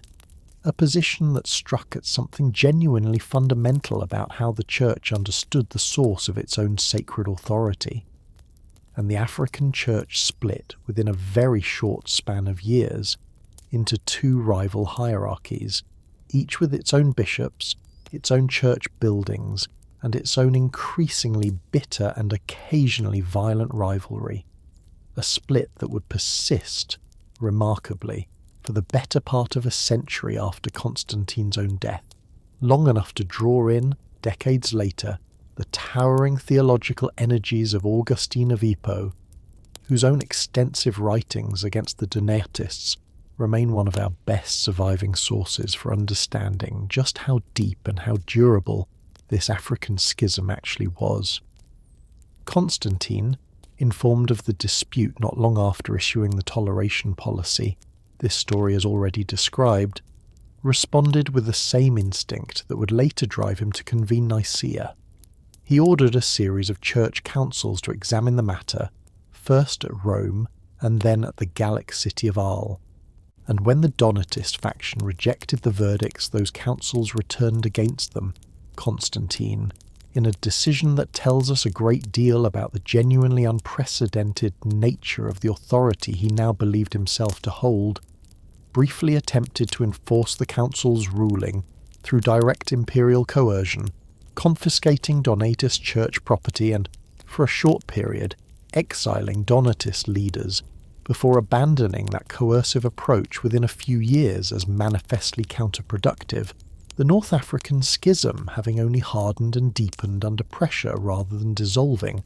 and settling instead into a policy of uneasy, frustrated toleration that left the underlying division entirely unresolved for the rest of his reign and for generations afterward. It is worth naming this episode honestly alongside the more triumphant memory of Nicaea,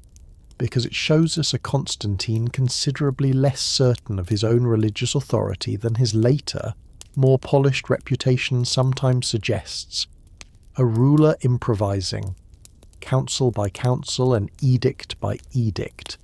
an entirely new relationship between Roman imperial power and Christian ecclesiastical dispute that no emperor before him had ever needed to invent, and that he himself, by the honest evidence of his own reversals, never fully worked out to his own satisfaction, the emperor made distant. The ordinary texture of imperial rule itself changed thoroughly during Constantine's reign, because the emperor who summoned bishops to his own table and who walked among the assembled fathers of Nicaea with what Eusebius describes as genuine warmth and humility was, in nearly every other setting of his public life, considerably more remote, more elevated, and more deliberately unapproachable than any Roman emperor of the earlier Principate had ever presented himself to be. The early emperors of Augustus's own age had taken real and deliberate care to preserve at least the outward appearance of being simply the first citizen among equals, a fellow senator elevated by circumstance rather than a monarch set apart by birthright. But that careful fiction, already badly strained by the 3rd century's parade of soldier emperors, had by Constantine's own reign given way entirely to an openly hierarchical, openly ceremonial style of rule considerably closer, in its visual and social language, to the court culture of the Persian kings Rome had spent centuries fighting than to anything the early Republic or the early Principate would have recognized as properly Roman. Constantine's court adopted, and in several respects intensified, a set of ceremonial practices already emerging under Diocletian, requiring visitors granted an audience with the emperor to perform an act of formal prostration called adoratio, elaborate court dress and elaborate court hierarchy, governing who might approach how closely and on what occasion, and an imperial wardrobe of silk and jewels, including, on formal occasions, a diadem worn on the head in a manner deliberately evocative of Eastern royal tradition, rather than any republican Roman precedent, a visual transformation so complete that a Roman senator from Julius Caesar's own generation, transported forward 3.5 centuries and set down in Constantine's throne room, would very likely have struggled to recognize the ceremony unfolding around him as belonging to the same state at all. It is worth naming this shift not as some minor stylistic footnote, but as a genuine and consequential change in what Roman rule actually meant to the ordinary people who lived under it, because an emperor now presented, quite deliberately, less as a citizen holding temporary and accountable public office, and more as a sacred semi-divine figure set permanently apart from and above the people he ruled, a presentation that fit with real and evident comfort alongside Constantine's own increasingly public Christian piety, a ruler who understood himself, and increasingly asked his subjects to understand him, as a figure specially chosen and specially protected by God to guide the empire's fortunes, a self-conception considerably closer to the sacred kingship this same channel has described in other, older civilizations than to anything the founders of the Roman Republic, sworn as they were never again to bow before a single man, could have imagined their own descendants would one day kneel before without a second thought: the law and the ledger. A ruler is measured honestly not only by the wars he won and the councils he convened, but by the ordinary laws he left behind him, and Constantine's actual legislative record deserves the same close attention this account has already given his battles, because a ruler is measured honestly not only by the wars he won and the councils he convened, but by the ordinary laws he left behind him, the ones that touch the daily lives of people who would never once see the inside of an imperial palace. And Constantine's surviving legal record, preserved for us in a later compilation called the Theodosian Code, presents exactly the kind of genuinely mixed and genuinely human picture this channel has tried, across every story it has told, to hold up rather than flatten into simple praise or simple condemnation. He issued laws restricting, and in some contexts abolishing outright, the practice of crucifixion as a method of execution, a change several ancient sources connect directly to his own Christian reverence for the manner of Christ's death, and laws forbidding the branding of condemned criminals on the face, on the stated grounds, remarkable for the period, that the human face, made in the image of God, ought not to be disfigured even in the punishment of the guilty, small but genuine expansions of a kind of dignity. The Roman legal tradition had rarely extended to its own condemned before. He legislated as well to soften some of the harsher edges of Roman slavery, encouraging, though never outlawing, the manumission of enslaved people through simplified church-based procedures and extending new legal protections to enslaved families against the practice, common under earlier Roman law, of splitting husbands, wives and children apart through separate sale. Protections that mattered enormously to the individual families who benefited from them, even as the underlying institution of slavery itself remained, throughout Constantine's entire reign, and for centuries after it, entirely intact and entirely unquestioned by the emperor who softened its cruelest particular practices, without ever once suggesting the practice itself might be wrong. It is worth setting alongside these genuine humanitarian refinements, in the same spirit of whose ledger honesty this channel has applied to every empire it has examined, the considerably harsher edges of Constantine's legal record, because they existed in the very same body of law and came from the very same reforming hand. He issued some of the earliest Roman imperial legislation specifically targeting the empire's Jewish communities, restricting Jewish ownership of enslaved Christian people, forbidding Jews from circumcising enslaved people they did own, and imposing legal penalties on Jews who sought to prevent a fellow Jew from converting to Christianity, an early and unmistakable sign of the legal disadvantages that Jewish communities across the Christian Roman world would face, in steadily escalating form for many centuries after Constantine's own reign had ended, disadvantages this particular emperor did not invent from nothing but did meaningfully begin writing into Roman law for the first time. He legislated harshly too, against certain sexual offences and against what Roman law considered improper marriages, with penalties in some cases considerably more severe than those the earlier Principate had imposed for the very same offences, a hardening of the criminal law's moral reach that several modern historians connect directly to the same Christian sensibility that softened the treatment of the crucified and the enslaved, even as it sharpened the state's willingness to punish private conduct it now judged not merely socially disreputable, but religiously sinful. It is worth naming too that the tax burden this story has already described, the heavier fiscal weight required to fund Constantine's expanded army and expanded bureaucracy, fell as it reliably falls in every empire this channel has ever examined, hardest on the ordinary rural population least able to negotiate or evade it, the colony bound ever more tightly to their land, the urban poor of city across the empire who depended, as they always had, on the unpredictable generosity of a distant and increasingly ceremonial throne, rather than on any genuine voice in how that throne's considerable revenue was actually spent. A full and honest ledger of Constantine's reign, in other words, must hold the crucifixion ban and the Jewish restrictions, the softened slavery, and the hardened moral law. The church built in Bethlehem and the tax collectors' growing reach into a struggling farmer's harvest, in the very same hand at the very same time, because that is in fact precisely where they all actually sat. How we actually know this. Now that this story has carried you through the major public acts of Constantine's reign, it is worth looking honestly at the sources that whole account has been built from, because Constantine is,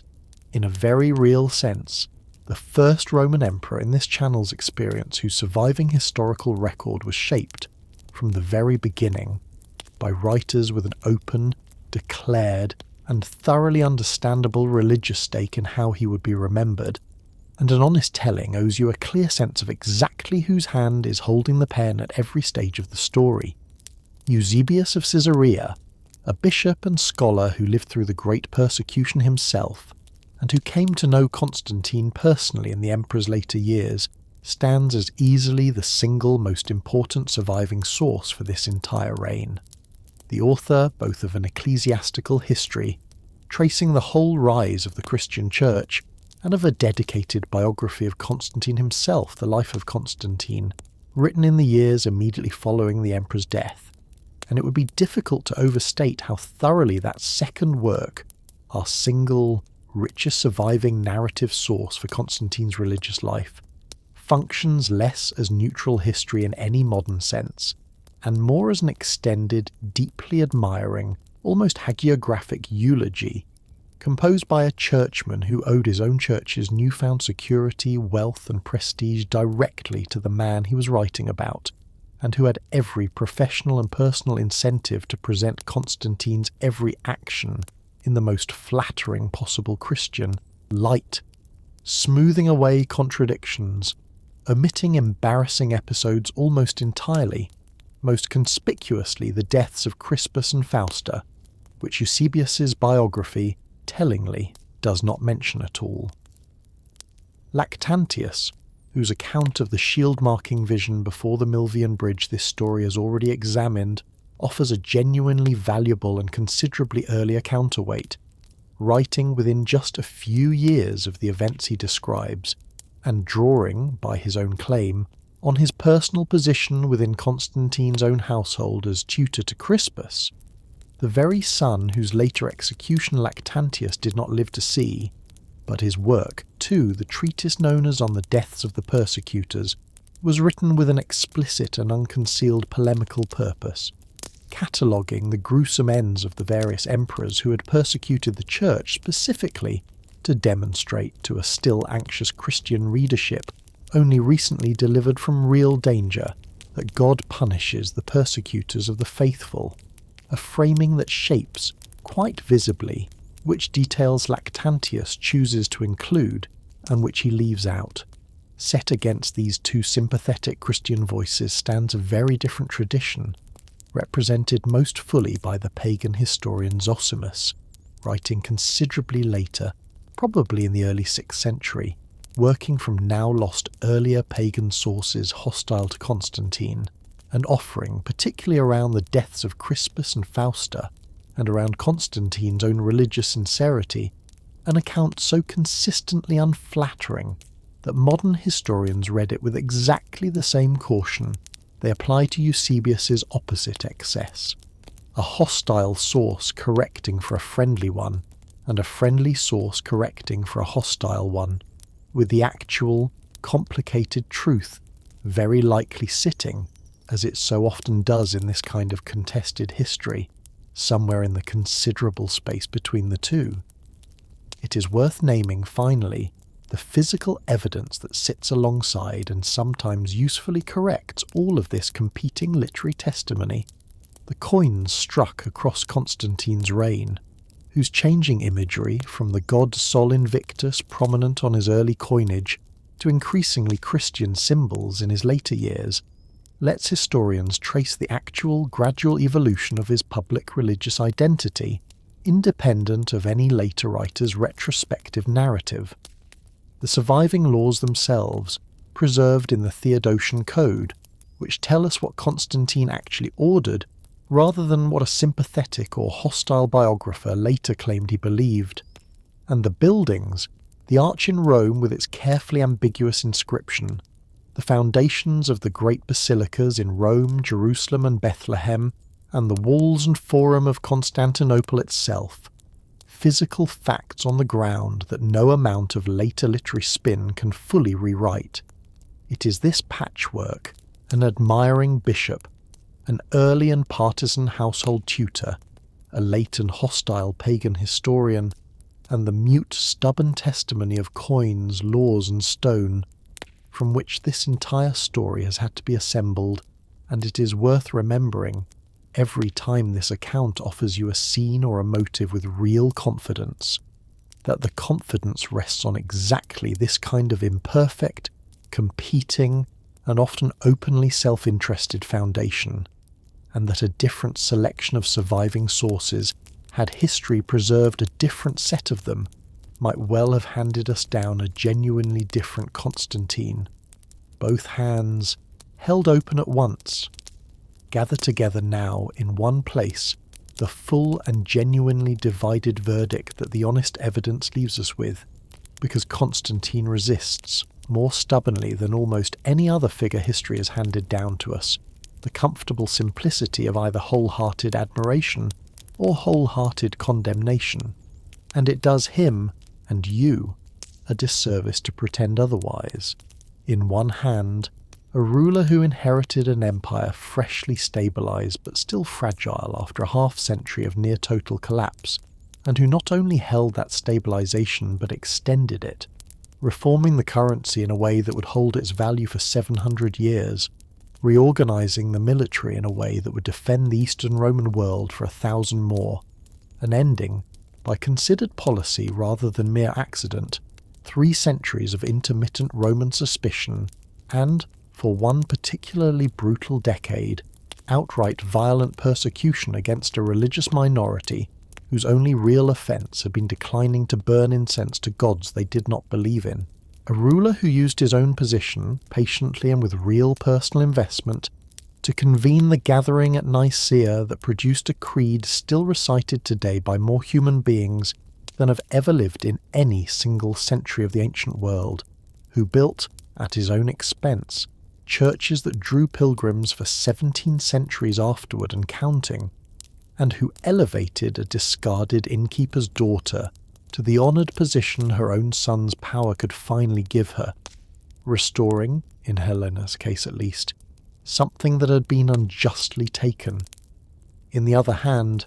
a ruler who climbed to that same sole power across nearly 2 decades of continuous civil war against former allies, former in-laws, and, in Maximian's case, his own father-in-law, wars whose actual death toll, counted in the ordinary soldiers and conscripted provincials who fought and died in them, rather than in the emperors who directed them from a safe remove, no surviving source bothers to tally with any care at all. A ruler who had his own nephew, a child with no crime beyond his bloodline, put to death alongside his uncle Licinius. A ruler who ordered the deaths of his own eldest son and his own wife of 2 decades, under circumstances so shrouded in later editing and deliberate silence that we cannot, even now, be certain exactly what either of them was actually guilty of, if anything at all. And a ruler whose religious legislation, however genuinely motivated by personal conviction, began writing into Roman law the specific legal disadvantages that Jewish communities across the Christian world would go on carrying in steadily worsening form for the better part of the next 16 centuries. It is worth remembering too that the overwhelming majority of Constantine's own subjects, the tenant farmer working land he could no longer legally leave, the soldier marching on a mobile field army's endless circuit between one threatened frontier and the next,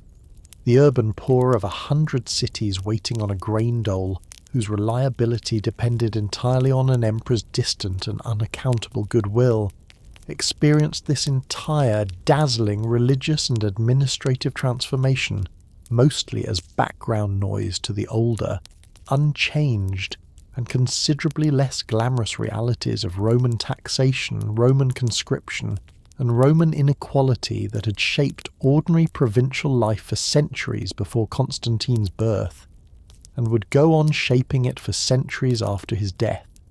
largely undisturbed by whichever god the man on the throne in Constantinople happened to believe had put him there. Voices from the ordinary ranks, wherever the fragmentary evidence allows it, it is worth stepping down from the palace and the council chamber altogether, and to imagine even briefly the world Constantine's reign actually looked like from underneath it, because the great councils and the great victories this story has spent so long describing were lived through, at the very same moment, by millions of people whose names no source preserved at all. A legionary stationed with one of Constantine's new mobile field armies in these years might have spent a single decade marching the length of the empire 2 or 3 times over, from the Rhine to the Danube to the walls of the new capital rising on the Bosphorus, paid, when pay actually arrived on schedule, in the new and genuinely reliable gold solidus, a coin whose steady value must have felt to a soldier who remembered, or whose father remembered, the worthless, silver-washed coinage of the 3rd century crisis, like one of the few unambiguous and immediately tangible improvements the new imperial order had actually delivered into his own hand. A Christian widow in a provincial town in Asia Minor, whose local church had stood demolished, and whose bishop had spent years in hiding or in prison during the Great Persecution, might have lived to see that same church rebuilt,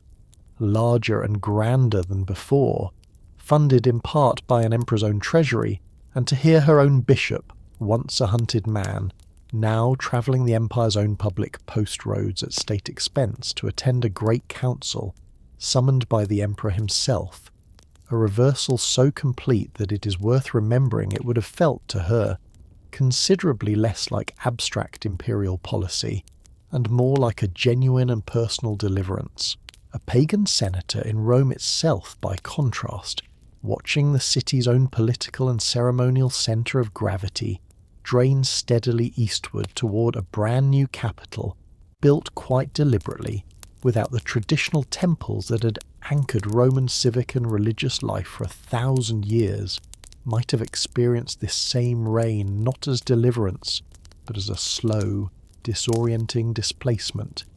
His own city's ancient primacy quietly and permanently diminished by an emperor who, whatever token respect he continued to show the Senate and its traditions, had plainly decided that Rome's future mattered to him considerably less than the new city bearing his own name.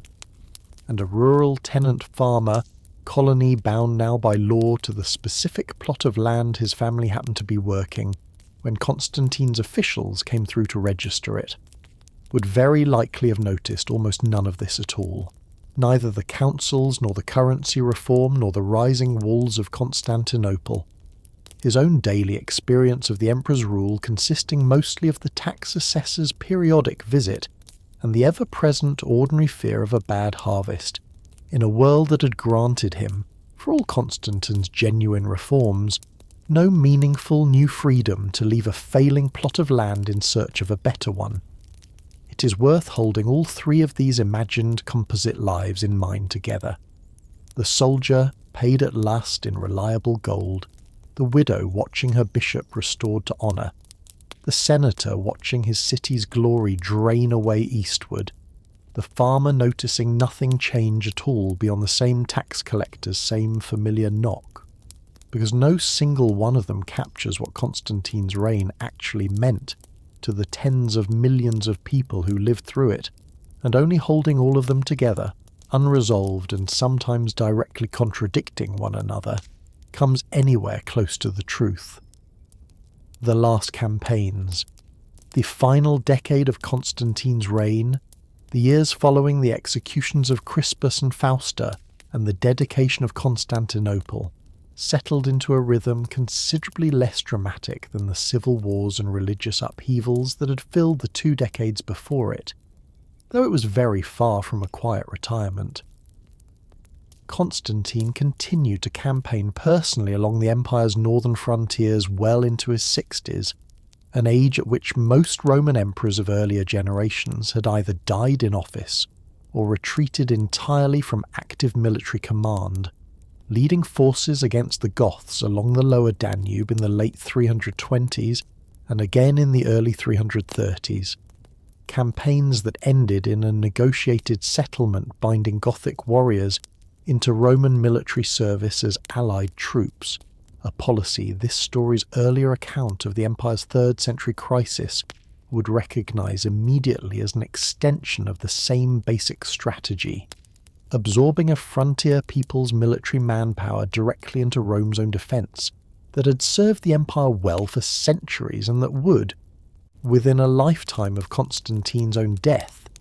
begin to produce consequences considerably more dangerous than anyone campaigning alongside the Danube in the 330s could have anticipated. He campaigned as well against the Sarmatians, another frontier people whose internal political turmoil spilled repeatedly across the Danube border during these same years and secured, through a mixture of military pressure and negotiated settlement, a further stretch of relative frontier stability that would hold in its broad outlines for a full generation after his death. It was toward the Persian frontier, though, that Constantine's attention increasingly turned in the final years of his life, and it is worth noting the particular and pointed religious character this final planned campaign took on in the surviving sources, because it captures as clearly as anything in this entire story exactly how fully Constantine's private faith and his public statecraft had merged together by the end of his reign. Relations with the Sassanid Persian Empire, the same aggressive Eastern power whose rise this story described at its very beginning as one of the key pressures that had helped trigger the crisis of the 3rd century, had deteriorated across the final years of Constantine's reign, driven in considerable part by reports, whether accurate or exaggerated, of persecution against the substantial Christian minority living within Persian territory, a persecution some ancient sources connect directly to Persian suspicion that Persia's own Christian subjects might feel a stronger loyalty to the increasingly Christian Roman emperor across the border than to their own Zoroastrian Persian king. Constantine, by the account of Eusebius, who frames the planned campaign in language closer to a religious crusade than to an ordinary Roman frontier war, began assembling an army for a major eastern expedition in the mid-330s, reportedly requesting that Christian bishops accompany his forces on campaign in the manner of chaplains, and commissioning a tent modelled, according to Eusebius's admiring description,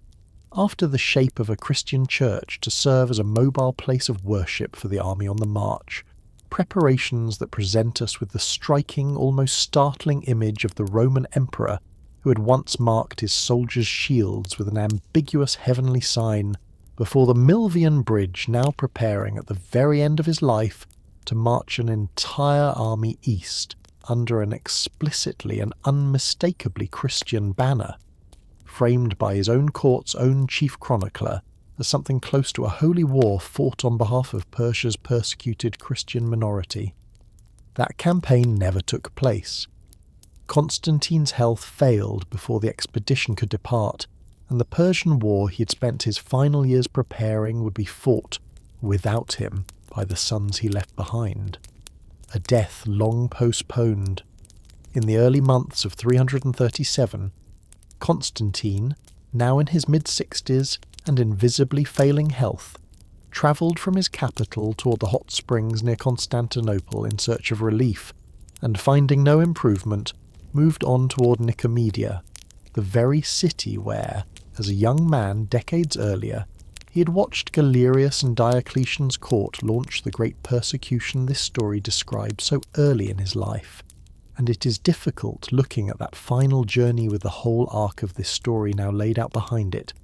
not to notice the strange closing symmetry of a life that had begun in its formative political years as a carefully watched hostage at the court of the men who persecuted Christians, and that would now end in a borrowed villa near that same city, surrounded by the bishops of the church those same men had once tried to destroy. It was there, as this story described at its very opening, that Constantine at last requested baptism, laying aside the imperial purple for the plain white robe of a new Christian, and it is worth returning, now that the whole of his reign lies behind us, to the reasons he had given, across 3 decades, for delaying that baptism so long, because they tell us something true about the actual lived texture of early 4th century Christian practice that later, more theologically settled centuries would eventually abandon. The belief that baptism washed away the whole of a person's accumulated sin only once, and that sins committed after baptism carried a weight and a danger that sins committed before it did not, was neither eccentric nor uniquely convenient to an emperor with Constantine's particular history of ordering executions. It was a genuinely widespread conviction among Christians of his generation, one that led many ordinary believers, not merely emperors with blood on their hands, to postpone the sacrament until they believed death was close enough that no further sin could follow it. Whether Constantine's own 3 decades of delay reflect that ordinary and widely shared theological caution, or reflect, as some modern historians have more pointedly suggested, a particular and personal awareness of exactly how much blood Licinius's, his nephews, Crispus's, Faustus, a Christian baptism would need to wash away. The sources do not allow us to say with any real confidence, and it is worth resisting once again, the temptation to resolve that uncertainty into a tidier and more satisfying story than the evidence actually supports. Constantine died on the 22nd of May, 337, the Feast of Pentecost that year by the Christian calendar. His own reign had done so much to elevate, and his body was carried back to Constantinople in a golden coffin and laid to rest, according to the arrangements he had made himself years before, in the Church of the Holy Apostles he had built specifically for this purpose, surrounded by the symbolic memorials to the 12 apostles this story has already described, an emperor who had spent the final decades of his life associating himself with real and sustained deliberation as closely as any Roman ruler ever had or ever would, with the sacred figures of a faith his own father's generation had been ordered by the Roman state itself to persecute, blood among the brothers.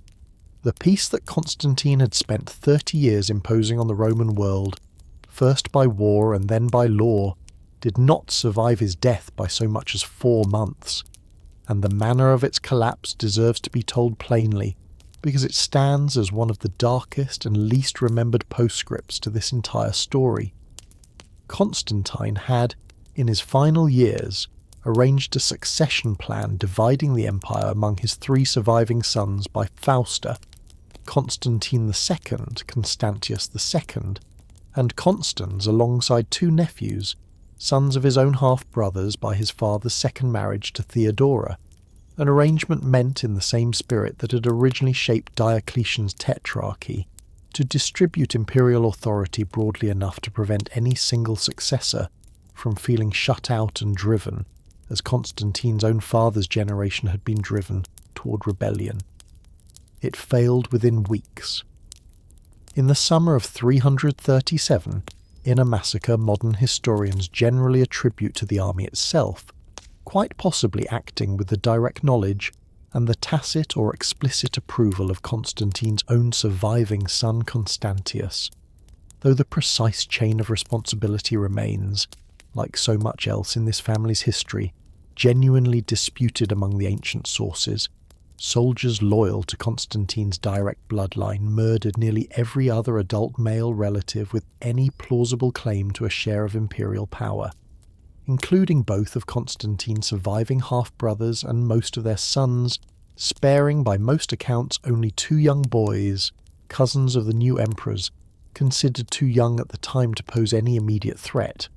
one of whom, a child named Julian, would grow up under the trauma of that massacre to become, 3 decades later, an emperor in his own right,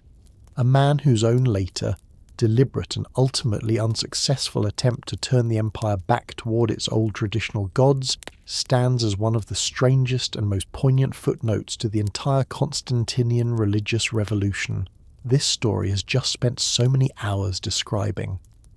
Constantine's own 3 surviving sons then divided the empire among themselves exactly as their father had planned, only without the aunts, uncles, and cousins he had also intended to include in that arrangement, and proceeded within only a few years into a fresh round of civil war among themselves that would claim 2 of the 3 brothers' own lives before a single decade had passed. A grim and almost mechanical repetition of the exact same dynastic violence that had carried their own father to sole power a generation before. A pattern this story has now watched recur, in one form or another, across 3 full generations of the same family, from Constantius Chlorus's own uncertain claim, through Constantine's decades of civil war against former allies and in-laws, through the executions of Crispus and Fausta, and now through a massacre of cousins and uncles carried out within weeks of the great unifier's own funeral. A forged gift, and the myth it built. One further piece of persistent legend attached to Constantine's name deserves a gentle, firm correction before this story turns toward its final reckoning of persistent legend attached to Constantine's name, because it is a legend that did not originate in his own lifetime at all, but that grew, centuries after his death, into one of the most consequential forgeries in the entire history of medieval Europe, and that deserves the same gentle, firm correction this story has already applied to the myth of his supposedly surgical birth. Sometime in the 8th century, more than 400 years after Constantine's own death, a document began circulating, purporting to be a genuine grant issued by Constantine himself to Pope Sylvester I, the Bishop of Rome during part of Constantine's own reign, in which the emperor, in gratitude for a miraculous healing from leprosy, the document claims Sylvester performed on him, supposedly transferred to the papacy not merely spiritual primacy over the entire Christian Church, but direct temporal sovereignty over the city of Rome, over Italy, and over the whole of the western portions of the Roman Empire, a document that came to be known as the Donation of Constantine. For the better part of 700 years, this document was treated by popes and by the kings and emperors who negotiated with them as a genuine artifact of the 4th century, cited repeatedly to support the papacy's claims to independent political authority in central Italy, and to a broader supremacy over secular rulers across medieval Christendom. A single forged text carrying real and lasting political weight across the whole of the European Middle Ages. It was not until the 15th century, in the story's own long afterlife rather than in anything Constantine himself ever did or said, that the Italian scholar Lorenzo Valla, applying careful philological analysis to the document's actual Latin, demonstrated conclusively that its language, its vocabulary, and its historical references belonged unmistakably to the 8th century rather than to the 4th, exposing the donation as an outright forgery, likely produced to bolster the political claims of the papacy during a specific and identifiable medieval dispute, centuries after the emperor whose name and authority it borrowed had been dead and buried in his own church on the Bosphorus. It is worth naming this forgery plainly, in the same spirit of correction this story applied earlier to the Caesarean birth legend attached to Julius Caesar, because it illustrates something genuinely important about how historical reputation actually works across long centuries. The real Constantine, whatever the honest and complicated mixture of genuine achievement and genuine cruelty this story has tried to lay out plainly for you, was not the only Constantine later ages found useful to invent, and the invented Constantine, the one who supposedly handed an entire Western Empire to the Church on a parchment he never actually signed, shaped European politics for the better part of a millennium, in ways the historical man himself never intended and never lived to see. What the marble and the money remember. Turn finally to the more reliable and more enduring inheritance Constantine actually did leave behind him, the physical, institutional and cultural legacy that did not depend on any forged document to carry it forward, because that genuine legacy is, in its own way, more remarkable than any single forged grant could have made it. The gold solidus this story has already described remained the backbone of the Byzantine economy for roughly 7 centuries, an almost unbroken run of monetary stability that few currencies in the whole of human history, ancient or modern, have ever matched, still recognisably the same coin in weight and impurity. When merchants in Constantinople's markets were using it to trade with visitors from lands Constantine himself had never heard of. The city he founded on the Bosphorus grew, across the following centuries, into the largest, wealthiest, and most sophisticated urban centre in the entire European and Mediterranean world for the better part of 1,000 years, a living, breathing capital whose libraries, whose churches and whose scholars preserved, copied, and eventually transmitted back to a recovering Western Europe an enormous share of the classical Greek and Roman literary and philosophical inheritance that would otherwise, very plausibly, have been lost entirely in the disorder that followed Rome's own Western collapse, meaning that a not insignificant portion of everything the later European Renaissance would eventually rediscover and build upon survived, specifically because it had spent the intervening centuries safe within the walls of the city Constantine had raised. The creed hammered out at Nicaea, imperfect and contested as its immediate aftermath genuinely was, went on, after the further refinement of a second council decades after Constantine's death, to become the doctrinal common ground shared in one liturgical language or another by the Catholic, Orthodox, and the great majority of Protestant churches that would eventually divide Christendom in the many centuries still to come, meaning that on any given Sunday morning, in cathedrals and small rural churches and vast modern megachurches across every inhabited continent on earth, congregations numbering in the hundreds of millions recite, most of them with no particular awareness of where the words originated. A formula of belief first hammered out by a few hundred bishops, many of them still carrying the visible scars of Roman torture. In a council hall, an anxious and newly triumphant emperor had summoned at his own expense less than 2,000 years ago. It is worth noting too a smaller and more purely calendrical piece of this same inheritance. It was during Constantine's reign, in the year 321, that Roman law formally designated the Day of the Sun, dies solis, as a day of rest from ordinary labour and legal business across the empire, a decree whose original wording, tellingly, still leaned on the older, religiously ambiguous language of sun worship. This story is already noted in Constantine's own early coinage, but that would go on, as Christian practice increasingly absorbed and reshaped the Roman week,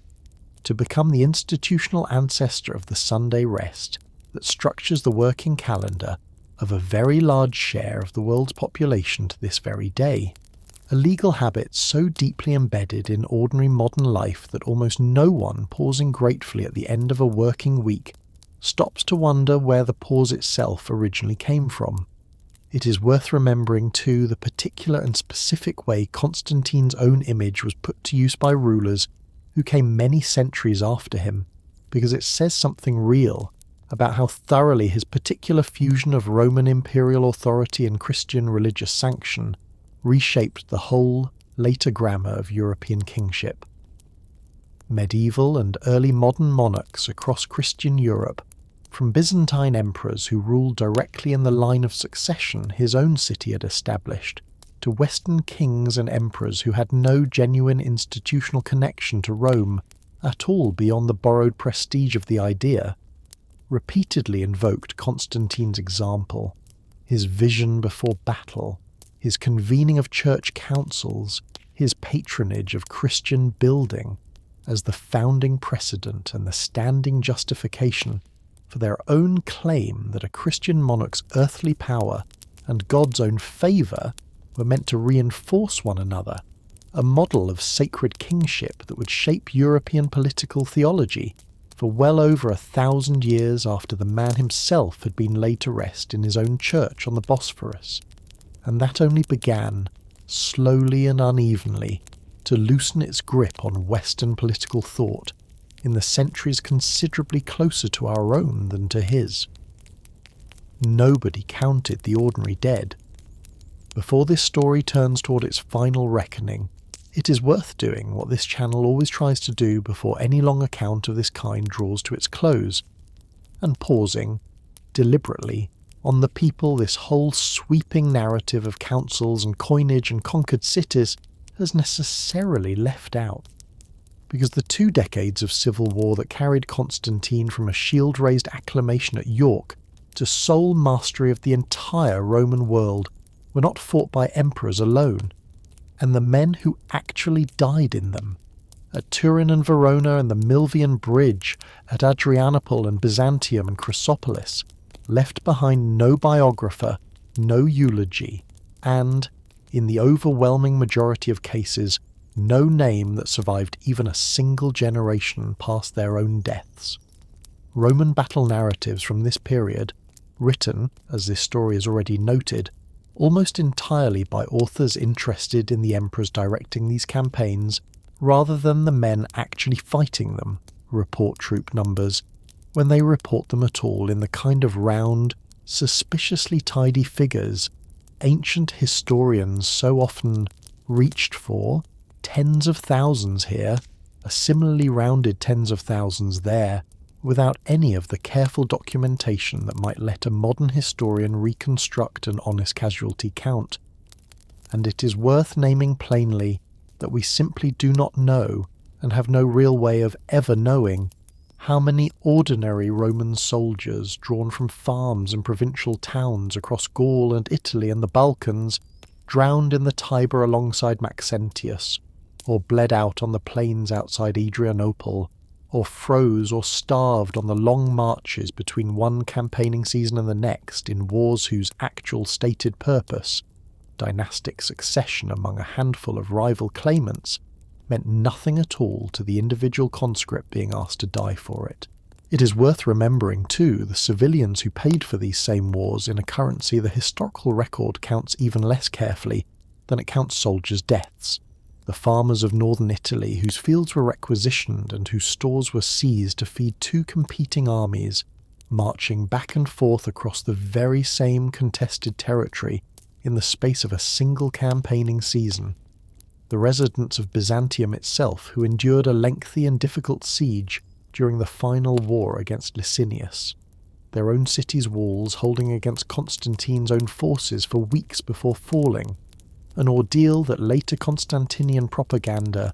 understandably reluctant to dwell on the suffering its own founding conquest had inflicted on the very population that new capital would soon claim as its own proud citizens, chose simply not to record in any detail at all. Nobody counted them, not because their deaths and their hunger mattered less than an emperor's, but because the historians who might have counted them worked for the men whose ambitions had made the counting necessary in the first place, and it is worth sitting with that absence honestly.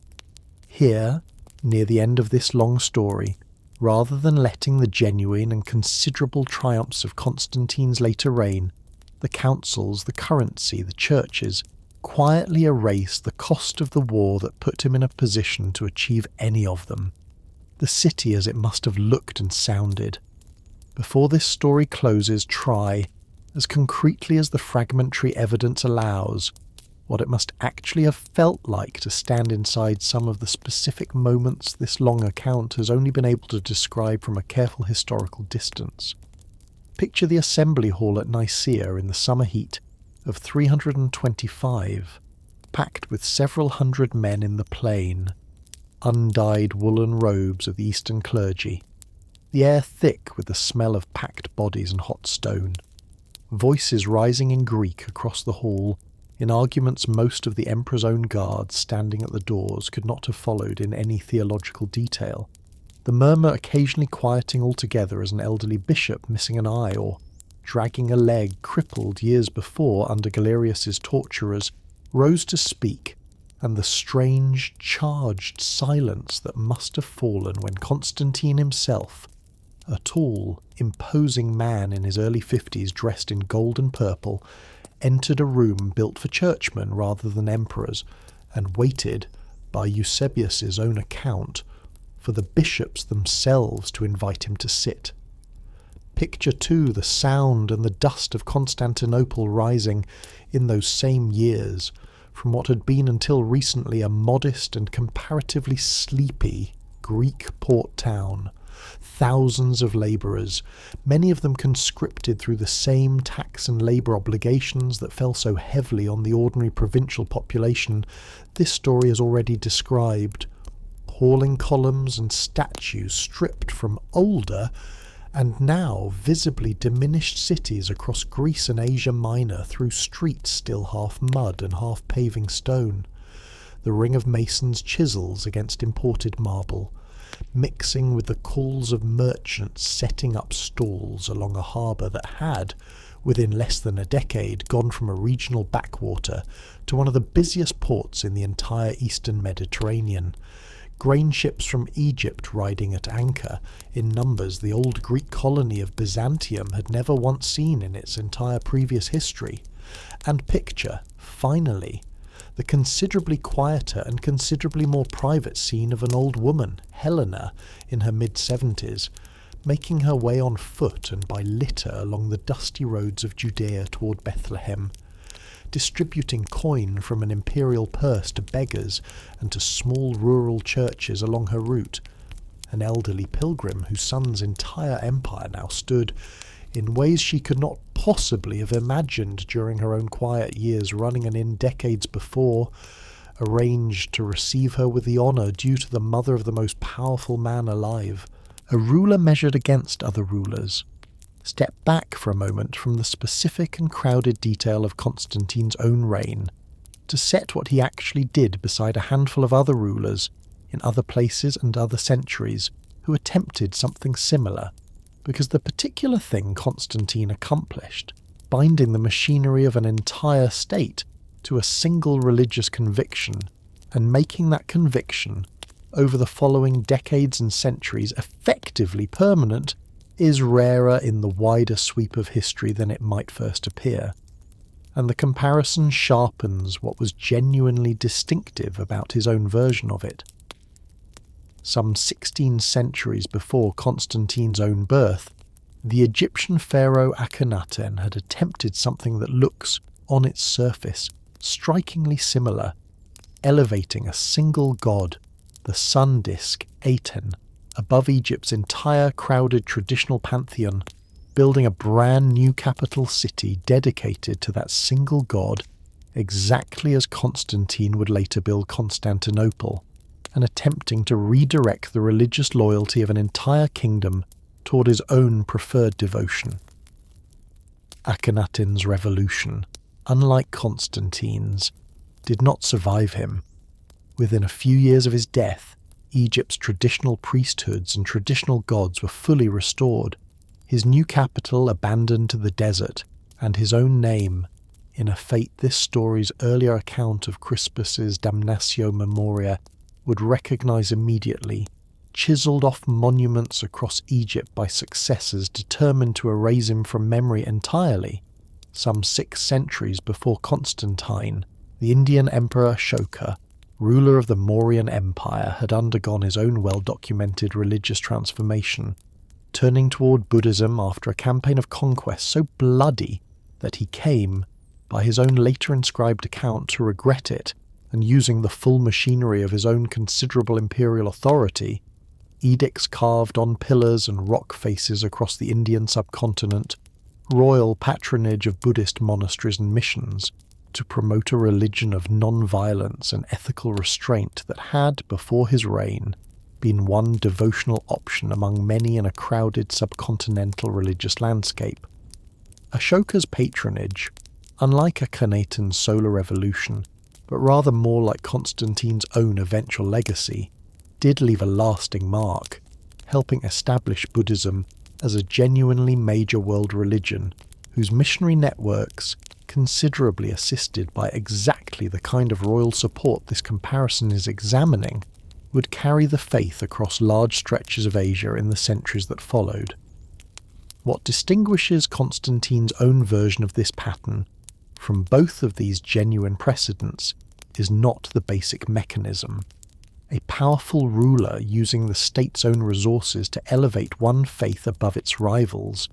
which each of these three rulers, separated by well over 1,000 years and 2 entire continents, discovered and deployed independently of one another, but the sheer, specific historical position Constantine happened to occupy when he did it, ruler of the single largest, wealthiest, most administratively sophisticated state the Mediterranean and European world had yet produced, at the exact hinge moment when that state's own future institutional continuity, through the surviving Eastern Empire this story has already described, into 1,000 more years of Christian Roman rule, gave his particular religious choice a durability and a downstream reach that neither Akhenaten's brief solar revolution nor even Ashoka's genuinely successful Buddhist patronage, working through a considerably less centralized and less bureaucratically continuous state, would ultimately match. The man behind the purple. Before this story closes, a return to the ordinary physical human details of Constantine himself, because it is easy. Across an account this long and this heavy with councils and civil wars, to lose sight of the actual man underneath the office, and the surviving descriptions, however filtered through the flattering conventions of imperial portraiture and imperial panegyric, do let us reconstruct at least an outline. Ancient sources describe him as tall and physically powerful even into his later years, a trait several writers connect to his genuine and sustained personal endurance on campaign well past the age at which most Roman emperors had retired from active military command, with a broad, strong-featured face that survives in a considerable number of surviving portrait busts and coin images that show a deliberate and telling evolution across his reign, from the close-cropped, soldierly, almost aggressively masculine style of his early coinage, modelled visually on the tough frontier emperors of the previous half-century, toward a smoother, more idealised, upward-gazing image in his later years, eyes lifted toward the heavens in a pose art historians read as a deliberate visual statement of his own claimed connection to the divine. A piece of calculated imperial branding as considered, in its own visual medium, as any of the careful ambiguity built into the inscription on his own triumphal arch. He was remembered by contemporaries as a genuinely commanding public speaker, comfortable addressing councils of bishops and assemblies of soldiers alike, generous, by multiple independent accounts, in his personal patronage and his personal almsgiving, particularly in the years after Crispus and Fausta's deaths, and given, according to more than one source, to holding forth at considerable and sometimes exhausting length on theological questions he had picked up, without formal training, from the churchmen who increasingly surrounded him at court, a habit Eusebius describes with obvious affection, and that a less sympathetic observer might easily have described as the overbearing enthusiasm of a powerful man newly convinced he understood a subject considerably better than he actually did. It is worth remembering, too, a detail this story noted much earlier, in its account of Constantine's own childhood at Diocletian's court, that he lived his entire adult life with the falling sickness his own biological family carried, according to at least one source, and it is worth wondering, without any way of confirming it, how much of the sheer, restless, driving energy that carried him across so many campaigns and so many councils across so many decades of a genuinely exhausting reign may have been shaped by a man's private awareness that his own body, for all his visible strength, was not entirely reliable, and that whatever he meant to accomplish in this life, he had better get on with accomplishing it. The wall he walked himself. Return one final time to the founding of Constantinople, because a single small anecdote about that founding, preserved by a later Greek church historian named Philostorgius, captures something genuinely revealing about how Constantine himself, or at least the Constantine his own court wished to be remembered, understood the entire scope of his own ambition. The story says that when Constantine came to mark out the boundary of his new city's walls, walking the intended line himself on foot with a spear held out before him to trace the course the new fortifications would follow, his own attendants, watching the boundary he was marking grow larger and larger, well beyond the modest dimensions of the old Greek colony of Byzantium it was replacing, grew increasingly astonished at the sheer scale of the city their emperor apparently intended to build, and finally asked him how much farther he meant to go. Constantine's reported answer, whether historically exact or, like so much else in this account, polished by later retelling into something closer to legend than to verified fact, was that he would keep walking until the one who walked before him, unseen by anyone else present, chose to stop, an answer that presents us in a single compact image, with the whole strange, characteristic fusion. This entire story has traced across Constantine's life, a Roman emperor of very real, very calculated, very this-worldly political ambition, marking out a city meant to rival Rome itself in scale and permanence, who had nonetheless come to describe even his own most ordinary acts of urban planning in the confident first-person language of divine guidance, utterly certain, or at the very least utterly committed to appearing certain, that something considerably larger than his own will was walking the boundary line alongside him. How much of this was chosen, and how much was chance?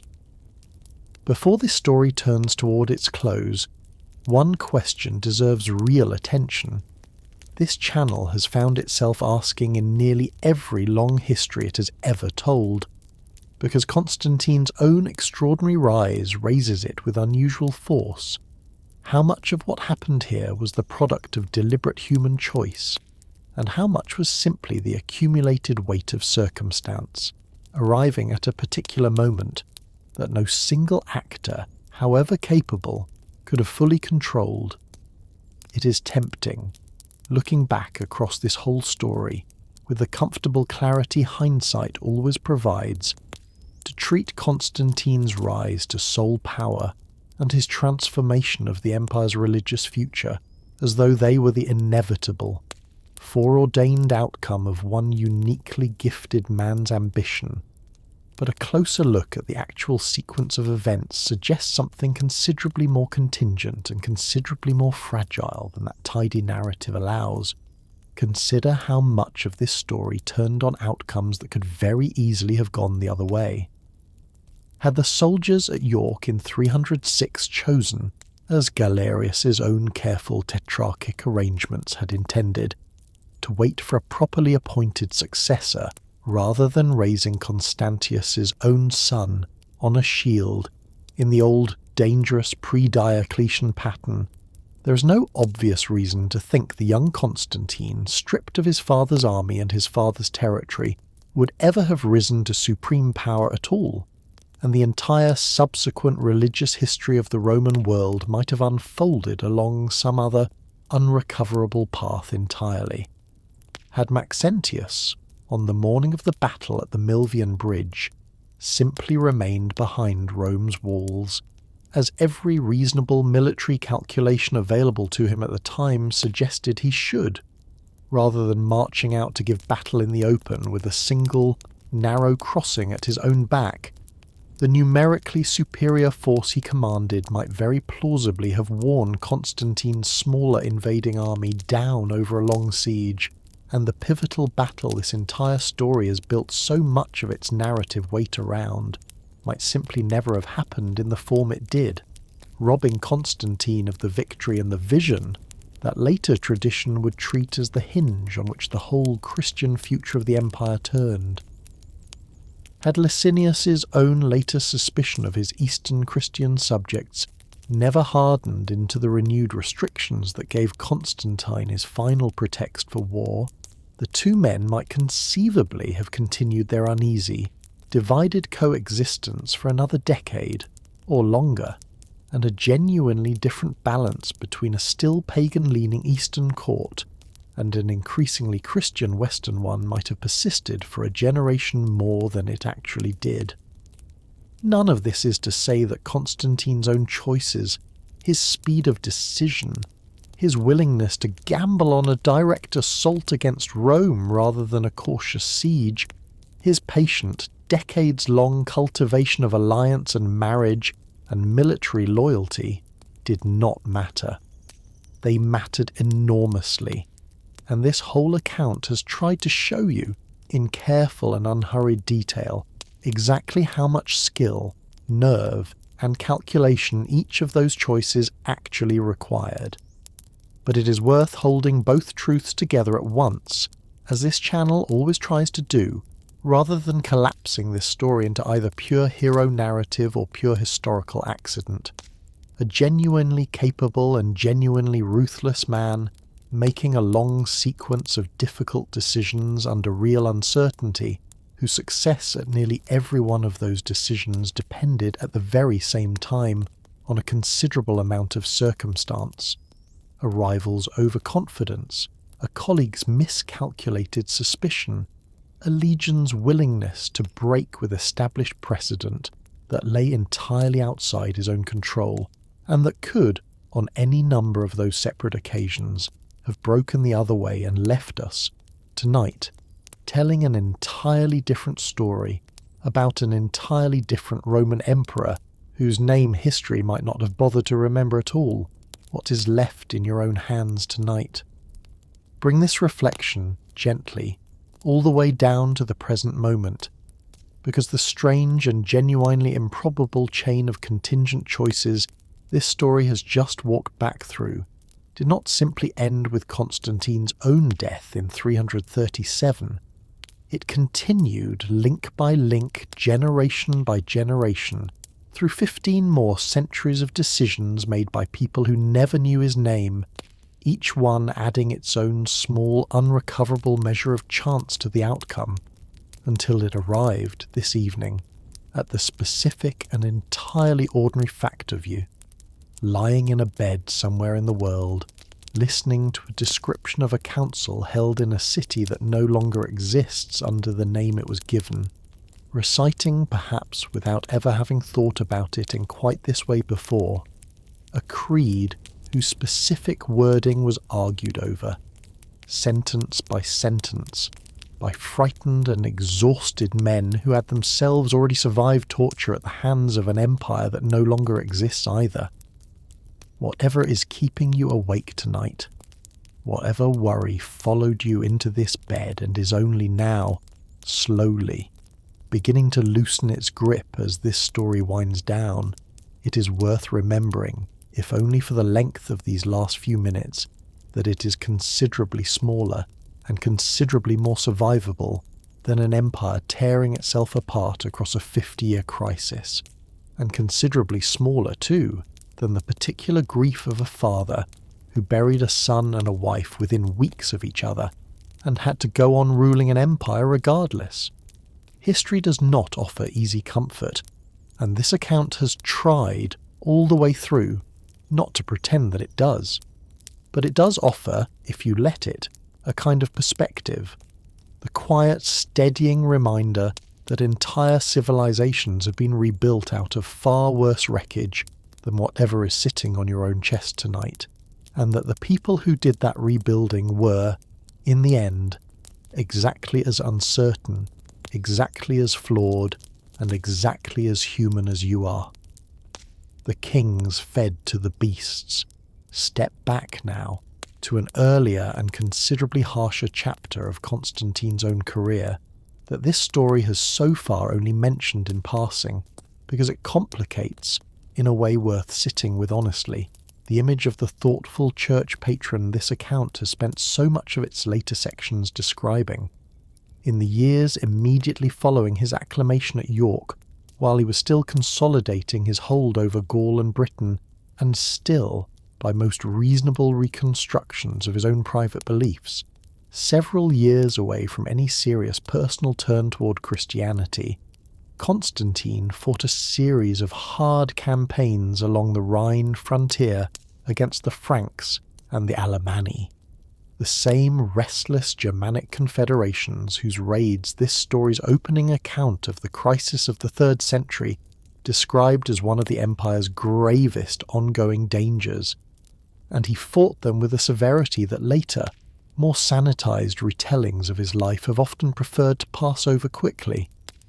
Contemporary panegyrics, the elaborate formal speeches of praise Roman orators delivered before sitting emperors, and that survive today as some of our most detailed, if obviously flattering sources for Constantine's early military career, describe with a striking and unembarrassed enthusiasm his treatment of 2 captured Frankish kings, Ascaric and Merogesas, taken prisoner during these Rhine campaigns and brought back to the city of Trier, one of Constantine's own western capitals, where they were thrown to wild beasts in the city's amphitheatre as part of the public games staged to celebrate his victory, a spectacle the surviving panegyric describes approvingly as an entirely fitting punishment for barbarian kings who had dared to raid Roman territory, and one that drew, by the orator's own account, considerable popular acclaim from the Roman crowd watching it. It is worth naming this episode plainly, without either excusing it as simply the unremarkable brutality of its own era, though it certainly was that too, or erasing it from the record the way later, more devotional accounts of Constantine's life have so often quietly chosen to do, because it stands as a useful and necessary corrective to any temptation to read Constantine's later Christian conscience backward onto the whole of his life. The man who had one day banned crucifixion out of reverence for the manner of Christ's own death had, in his 30s, staged the death of 2 captured kings as public entertainment for a cheering Roman crowd, and both of those facts belong, in an honest accounting, to the very same man, the council's quieter business. Return briefly to the Council of Nicaea, because this story's earlier account of that gathering focused, as popular memory nearly always does, almost entirely on the dramatic theological confrontation between Arius and his opponents, and left out the considerable body of quieter, more procedural business the assembled bishops also conducted while they were gathered in the same hall, business that mattered enormously to the ordinary, daily functioning of the Christian Church in the centuries that followed, even though it draws far less popular attention today. The council issued a set of 20 disciplinary canons governing matters such as the ordination of clergy, the readmission of those who had lapsed under persecution back into full church membership, and the relative rank and jurisdiction of the major episcopal sees of Rome, Alexandria, and Antioch, an early and consequential step in defining the formal hierarchy of authority among the Church's own bishops that would shape ecclesiastical politics for centuries. The council also took up, and only partially resolved, a long-running dispute over the correct date for celebrating Easter, the most important feast on the Christian calendar, an argument that had divided churches following different regional calculations for generations, some communities calculating the date in close connection to the Jewish festival of Passover, and others insisting on an independent Christian reckoning. And while the bishops at Nicaea did agree, in principle, that Easter should be celebrated on a single, unified date across the whole church, rather than on the varying local schedules different regions had each been using, the precise mathematical formula for calculating that date would continue to be debated and refined for centuries afterward. A reminder worth sitting with alongside the unresolved Donatis schism this story has already described, that even the most celebrated and most consequential council of Constantine's entire reign left a great deal of genuinely important business considerably less settled than its own famous creed might suggest. The line drawn against other Christians. One further and less comfortable dimension of Constantine's later religious policy deserves to be named plainly here, finally, of Constantine's later religious policy, because it complicates any simple story of an emperor moving the empire steadily from persecution toward toleration in one single, ever-widening direction. In the final years of his reign, having secured what he regarded as doctrinal unity at Nicaea, Constantine turned the same legal and administrative machinery that had once been used against Christianity as a whole against several smaller Christian groups whose beliefs and practices fell outside what Nicene orthodoxy now defined as acceptable, issuing edicts that stripped groups such as the Novatianists, who held a stricter position on readmitting lapsed Christians than the mainstream church accepted, and various communities the imperial court now labelled collectively as heretics, of the right to hold property, to assemble for worship, and, in a detail that carries a particular and pointed irony given everything this story has already told you about the Great Persecution,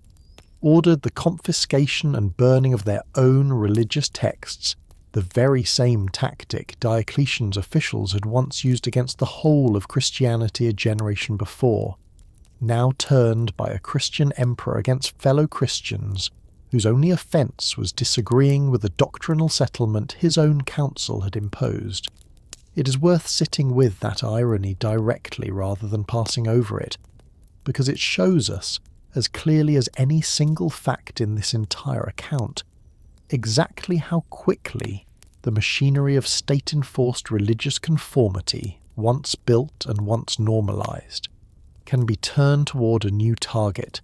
even by the very people who had themselves so recently suffered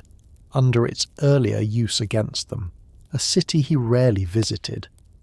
There is a quieter and in some ways more telling measure of exactly how far the empire's centre of gravity had shifted under Constantine, because for all the symbolic weight this story has placed on his entry into Rome after the Milvian Bridge, and for all the careful, ambiguous language of his triumphal arch there, Constantine actually spent remarkably little of his 3-decade reign in the old capital, whose republican and early imperial history had, for so many centuries before his own birth, defined what it meant to rule Rome at all. He visited Rome only a handful of times across the whole of his reign, as sole or senior emperor, most notably for the elaborate celebrations marking the 20th anniversary of his own rule in the year 326, the very same visit this story has already told you, during which Crispus and Fausta met their deaths, and it is worth sitting for a moment with the grim coincidence of timing there, an emperor arriving in the ancient capital for what should have been an uncomplicated celebration of 2 decades of hard-won and largely successful rule, and leaving it having ordered the deaths of his own son and his own wife, a visit whose public triumph and whose private catastrophe happened as far as the fragmentary surviving evidence allows us to reconstruct within the very same short span of weeks. Rome's own senatorial aristocracy, still overwhelmingly pagan in these decades and still, by long tradition, one of the wealthiest and most socially prestigious classes anywhere in the empire, watched this growing distance with an unease that surfaces in careful and often coded form in the pagan historical tradition this story has already discussed in connection with Zosimus, and it is worth naming honestly that Constantine, whatever his personal Christian convictions, never moved to strip this pagan aristocracy of its wealth, its traditional priesthoods, or its considerable local influence over the old capital's civic life, continuing to appoint prominent pagan senators to major administrative and military commands throughout his reign, a further and genuinely important piece of evidence for the gradualist, non-coercive character of his actual religious policy, this story has already tried to establish, set here against the unmistakable and undeniable fact that the same emperor had chosen, with real and lasting deliberation, to pour the empire's own resources not into Rome's continued glory, but into an entirely new city built, from its very foundation, around the faith so much of Rome's own oldest aristocracy did not share. What the law said about a wife. Turn too to a dimension of Constantine's legislative record this story has not yet fully examined, because his laws touching marriage, divorce, and the status of women reveal, with particular clarity, the same genuinely mixed inheritance this account has already traced through his laws on slavery and on crucifixion. Constantine issued legislation sharply restricting the grounds on which a Roman wife could initiate divorce, limiting acceptable justification to a small number of severe offences such as murder, poisoning, or grave robbing on her husband's part, while preserving for husbands a considerably broader set of acceptable grounds for divorcing a wife, an asymmetry that tightened, in real and consequential ways, the legal freedom Roman women had gradually built up across the preceding centuries of the earlier Principate,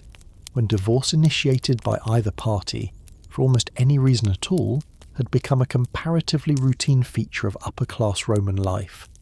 At the very same time, and by the very same legislative hand, Constantine issued laws imposing severe penalties, including death in aggravated cases, on the abduction and forced marriage of women, a crime distressingly common enough in the late Roman world that it required specific and repeated legal attention, and extended new legal protections to women against certain forms of domestic and sexual coercion that earlier Roman law had addressed only unevenly, protections that, whatever their imperfect enforcement in practice across an empire this large and this loosely policed, mattered enormously to the individual women who found genuine recourse in them. It is worth resisting once again the temptation to resolve this into either a simple story of Christian moral improvement or a simple story of patriarchal tightening,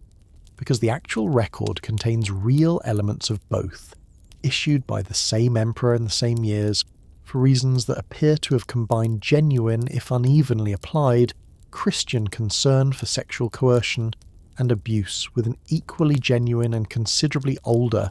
Roman anxiety about controlling and stabilizing the institution of marriage as a pillar of ordinary social order, an anxiety that predates Constantine's own Christian convictions by centuries, and that his legislation, in its harsher restrictions on women's own freedom to leave an unwanted marriage, ultimately served at least as faithfully as it served any specifically Christian ideal of protection. Names the sources did bother to keep return finally to a small handful of the individual believers whose names did survive the great persecution this story described so early in Constantine's own life, because this account's earlier discussion of that persecution spoke mostly in aggregate terms, thousands rather than individuals, and it owes you, before it closes, at least a few of the names the historical record actually preserved.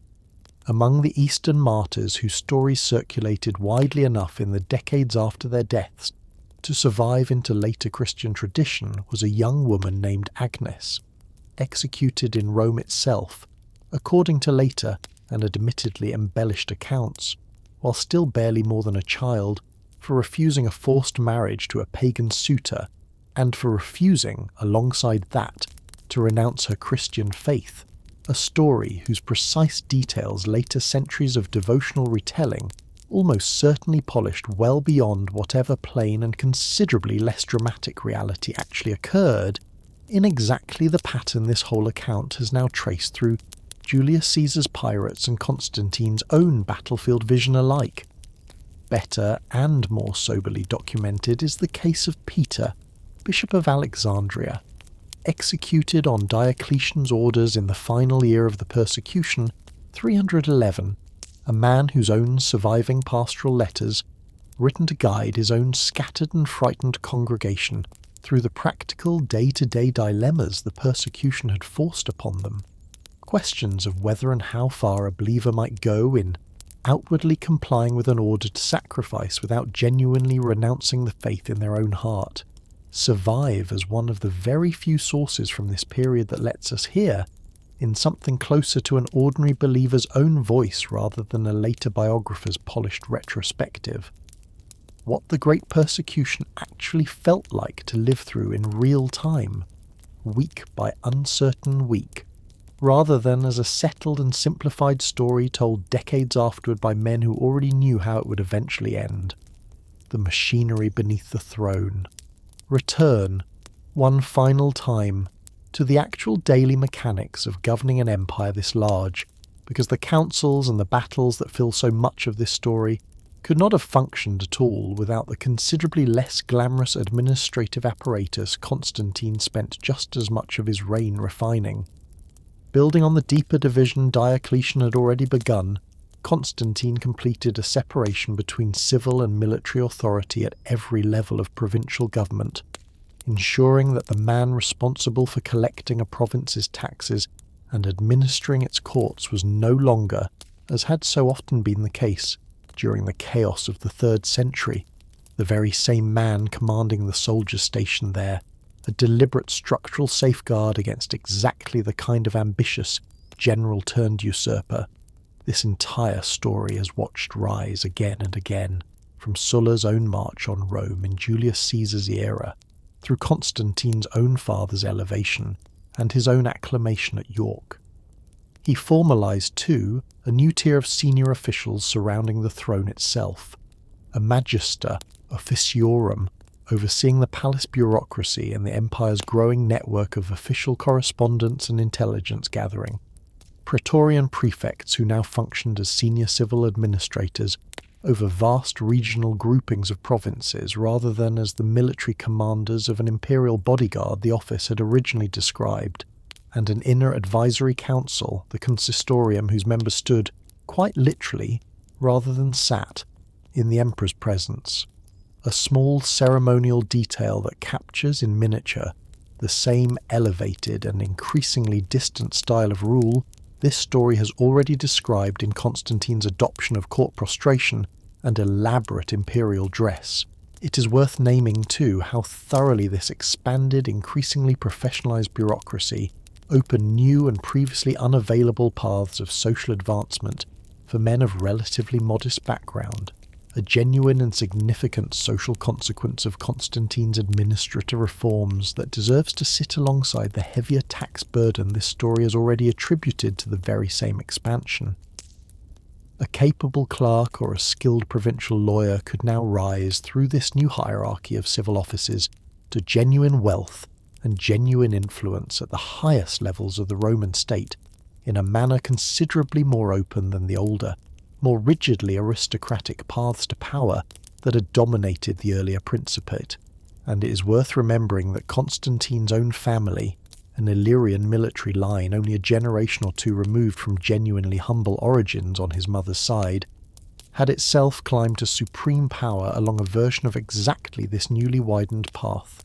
a fact that may well have shaped his own evident comfort with promoting talented men from outside Rome's oldest senatorial families into positions of real authority throughout his reign. The philosopher and the delayed grain ships. One further and less frequently told episode from Constantine's own court deserves its place here too, from Constantine's own court, because it shows us, in a single small and genuinely strange incident, exactly how thoroughly the old Roman anxieties about magic, omens, and the correct religious maintenance of public order, the same anxieties this story described at its very beginning in connection with the great persecution's own origins, persisted at the very heart of a court that had, by this point, become substantially and openly Christian. In the early years of his sole reign, Constantine kept, among his own circle of court advisers, a pagan Neoplatonist philosopher named Sopater, a man whose intellectual reputation had drawn Constantine's genuine personal favour, and whose presence at court alongside the bishops and churchmen this story has already described surrounding the emperor in these same years, offers a useful reminder of just how religiously mixed Constantine's own inner circle actually remained even at the height of his Christian patronage. When a shipment of grain from Egypt bound for Constantinople was delayed, according to the account preserved by the later historian Eunapius, a delay that threatened the new capital's own food supply and stirred real anger among its citizens. Rivals at court seized the opportunity to accuse Sopater of having used magical arts to bind the winds and prevent the grain fleet's arrival, a charge rooted in exactly the kind of old, deeply embedded Roman belief in the practical, weather-altering power of hostile magic that had nothing whatsoever to do with Christian doctrine one way or the other, and Constantine, apparently persuaded, or at least persuaded enough to judge the political cost of ignoring the accusation too high, had his own trusted philosopher executed for it. It is worth sitting with that small, strange episode for a moment, because it complicates, in a useful way, any picture of Constantine's court as a place where the old Roman world of omens and magical suspicion had simply been swept away by the arrival of the new faith. The two systems of belief, old and new, appear instead to have coexisted, sometimes uneasily and sometimes lethally, within the very same throne room for the whole of his reign and for generations after it, the shadow gathering in the east. Return, briefly, to the Persian frontier this story described near its close, because the tensions that drove Constantine's final unrealized campaign did not simply dissolve with his death, and it is worth naming honestly what actually followed. Shapur II, the young and increasingly assertive Sassanid king whose growing hostility toward Rome's eastern provinces and toward Persia's own Christian minority had prompted Constantine's planned expedition, did not wait long after news of Constantine's death reached his own court. Within a matter of months, Persian forces launched exactly the kind of major eastern offensive Constantine had spent his final years preparing to preempt, opening a long and grinding new round of Roman-Persian warfare that would occupy Constantine's surviving sons and a considerable share of the Eastern Empire's military resources for years afterward, a reminder worth holding on to here that the world Constantine left behind him remained, for all his own genuine achievements in stabilizing its currency and its internal administration, very far from a world at peace, ringed still, as it had been ringed for the entire span of this story, by frontiers that never fully stopped demanding Roman blood and Roman treasure in exchange for the ordinary, fragile security so much of this account's own imagined ordinary Roman lives had quietly depended upon, what survives in your own pocket and your own week. Gather together, now, near the very end of this long night's journey, the specific, tangible pieces of Constantine's world that have survived, in ordinary and largely unnoticed form, all the way down into your own life tonight, because they are more numerous and considerably closer to hand than most people ever pause to consider.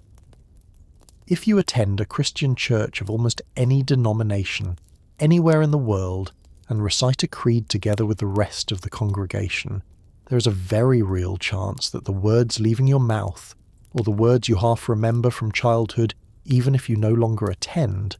trace their basic structure directly back to the formula those scarred and exhausted bishops hammered out at Nicaea in the summer heat of 325, at a council that would never have been convened at all had a Roman emperor not decided, for reasons this story has tried honestly to untangle, that doctrinal unity mattered enough to summon it. If your own working week includes a Sunday set apart from ordinary labour, whether you spend it at worship or simply sleeping in,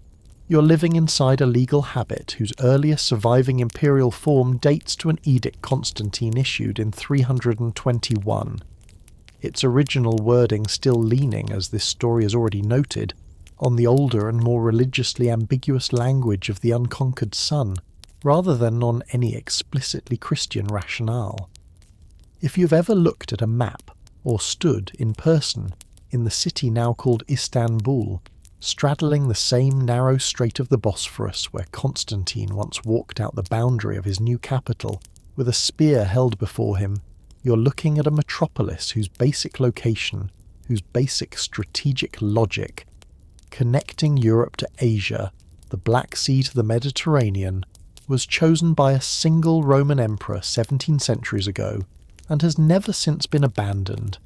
A city that has carried 3 different names across those centuries: Byzantium, Constantinople, and now Istanbul,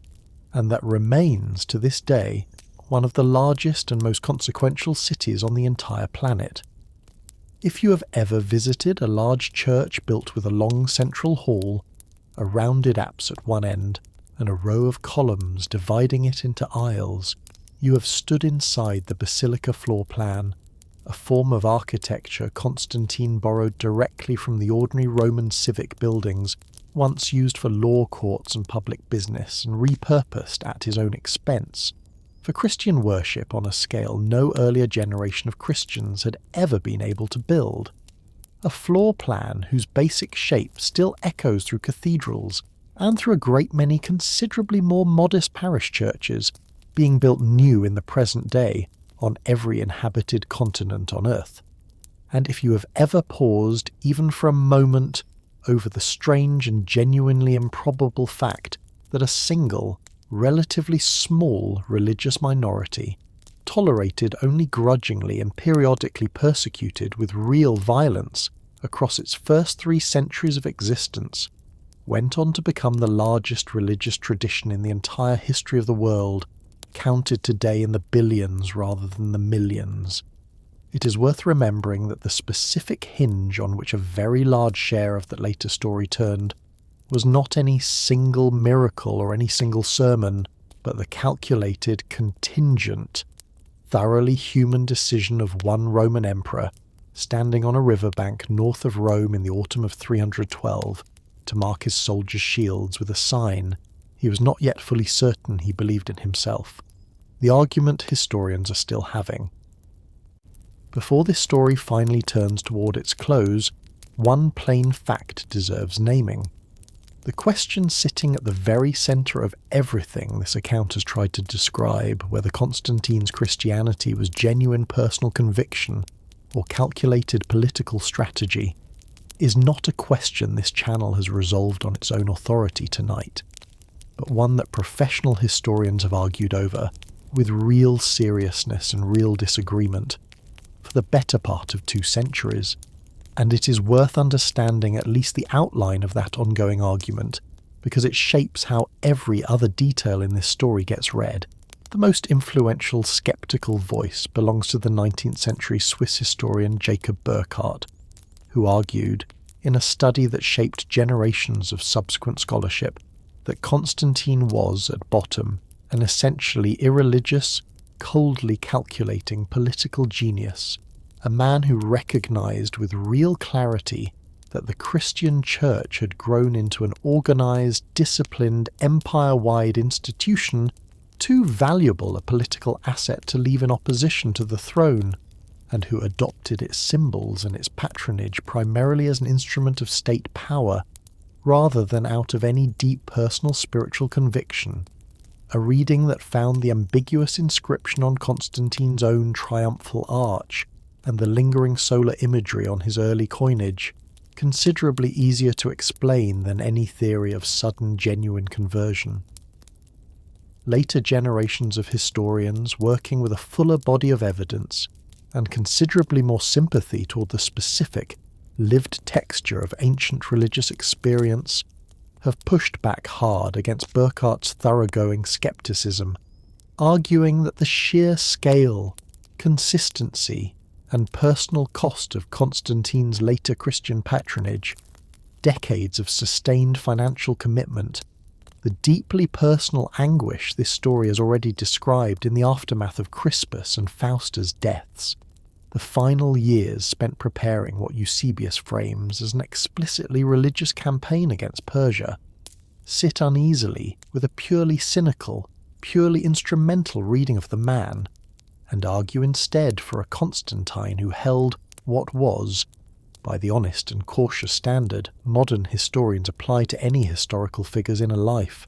a genuine and evolving personal faith, one that grew gradually and unevenly across 3 decades, from an early and syncretistic association with solar religion toward an increasingly specific and increasingly committed Christian identity, without ever fully abandoning, in his own practical political conduct, the deep, old Roman conviction that a ruler's own religious devotion and the state's own institutional stability were never truly separate questions at all. It is worth resisting, in the spirit this whole account has tried to maintain from its very first sentence, the temptation to declare one of these two schools simply and finally correct. Because the honest truth is that we cannot climb inside Constantine's own mind across 17 centuries of distance, and every piece of surviving evidence, the coins, the laws, the arch, the letters, the 2 competing biographers this story has already introduced you to, can be and has been read by careful and serious scholars in support of more than one conclusion. What this account has tried to give you, instead, across everything you've just heard, is not a verdict, but a portrait assembled from every piece of evidence honest history actually allows. A man capable of genuine and evolving religious conviction and of genuine cold political calculation, operating very often in the very same decision at the very same moment, because that fusion, however uncomfortable it may be to sit with, is very likely closer to the actual, complicated truth of who Constantine was than either the purely cynical operator or the purely devout saint that 2 centuries of competing historical fashion have each, in their turn, tried to make of him. The first war, half finished. Return, briefly to fill in a stretch of this story this account moved past rather quickly the first time. The initial war between Constantine and Licinius in 316, because its own inconclusive shape tells us something important about just how evenly matched these 2 former allies actually were before the final reckoning 8 years later. The war opened, by most reconstructions, over a disputed appointment Licinius made without Constantine's consent,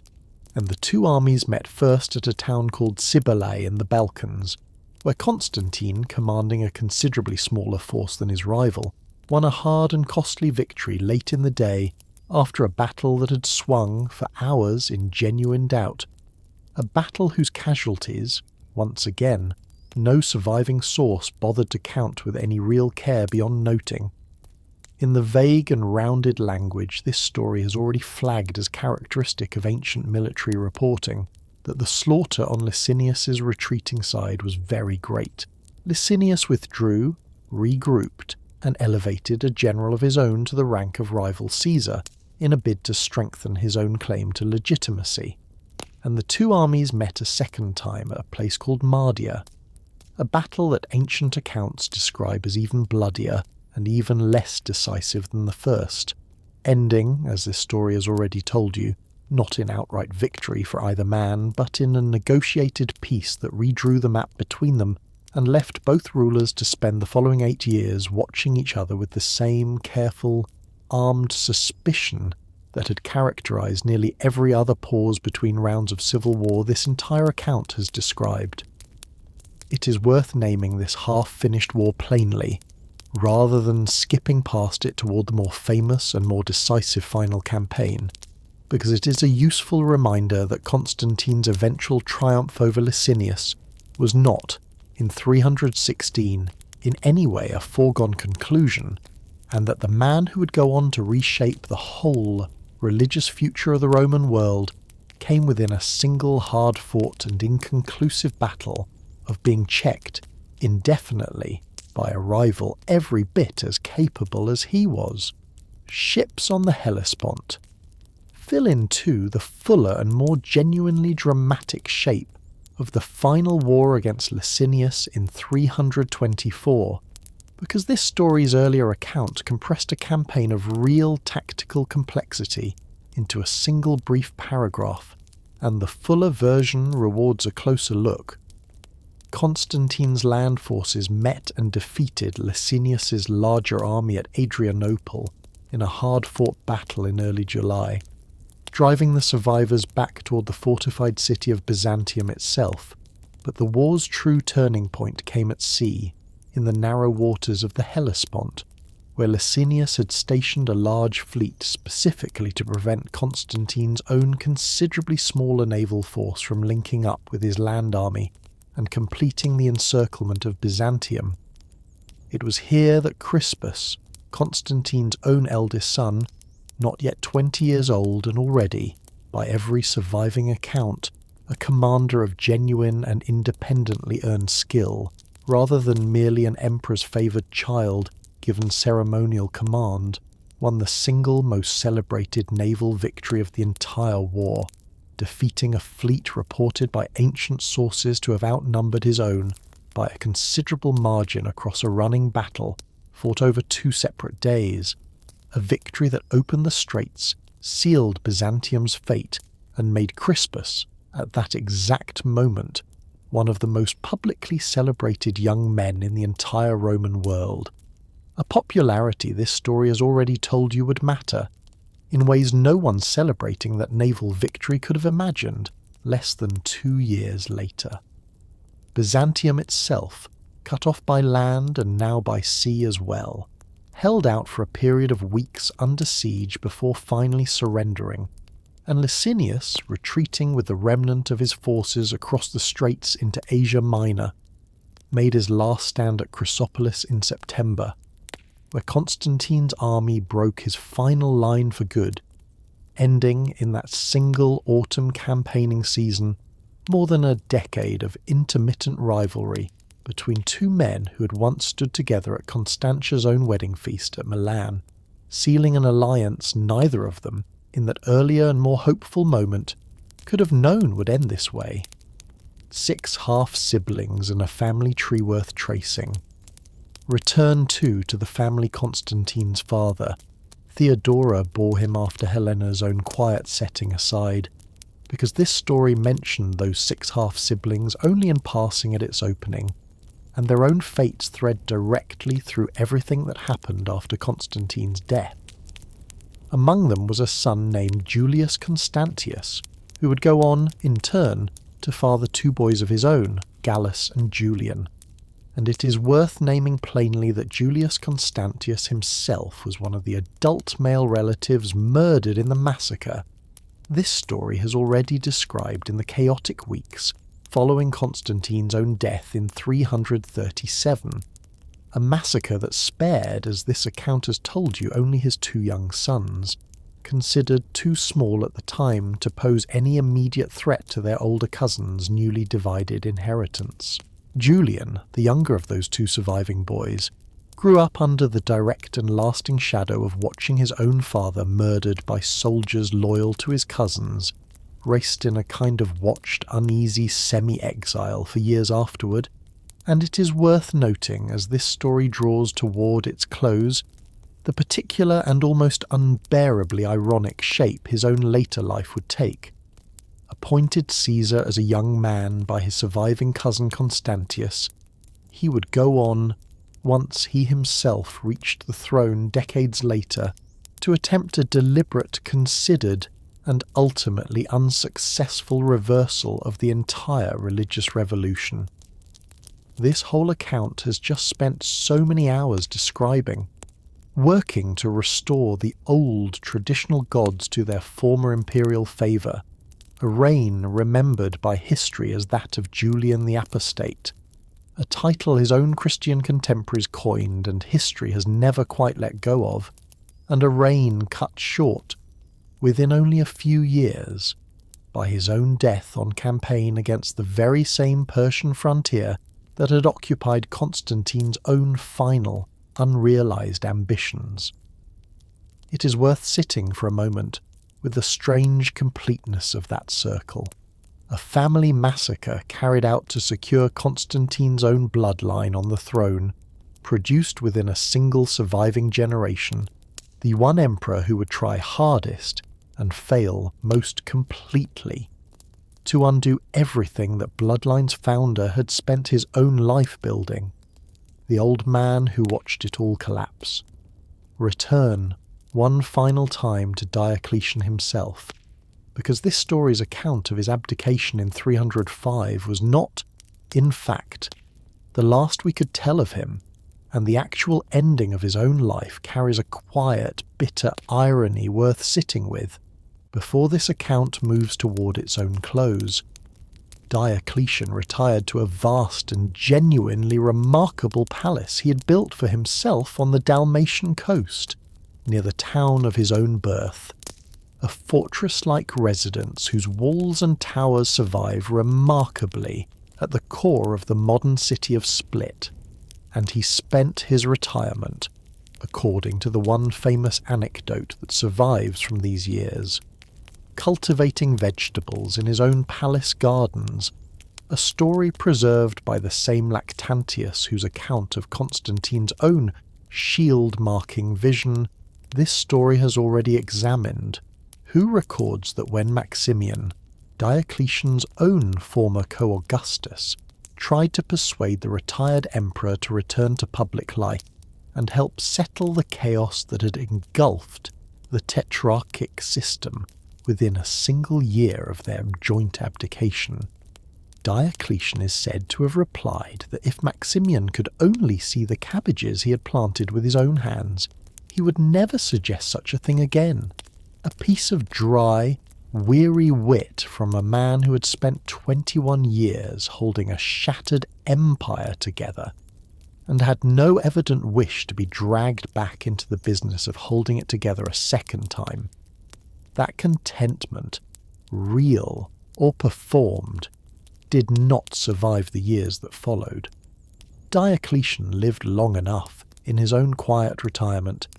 to watch nearly everything he had built during 2 decades of careful reform come apart within a single decade of his own abdication,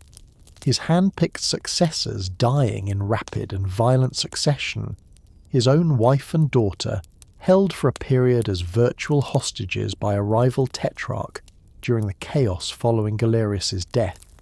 meeting an end the surviving sources describe only in fragments too uncertain to reconstruct with any real confidence, and the entire carefully engineered system of merit-based succession.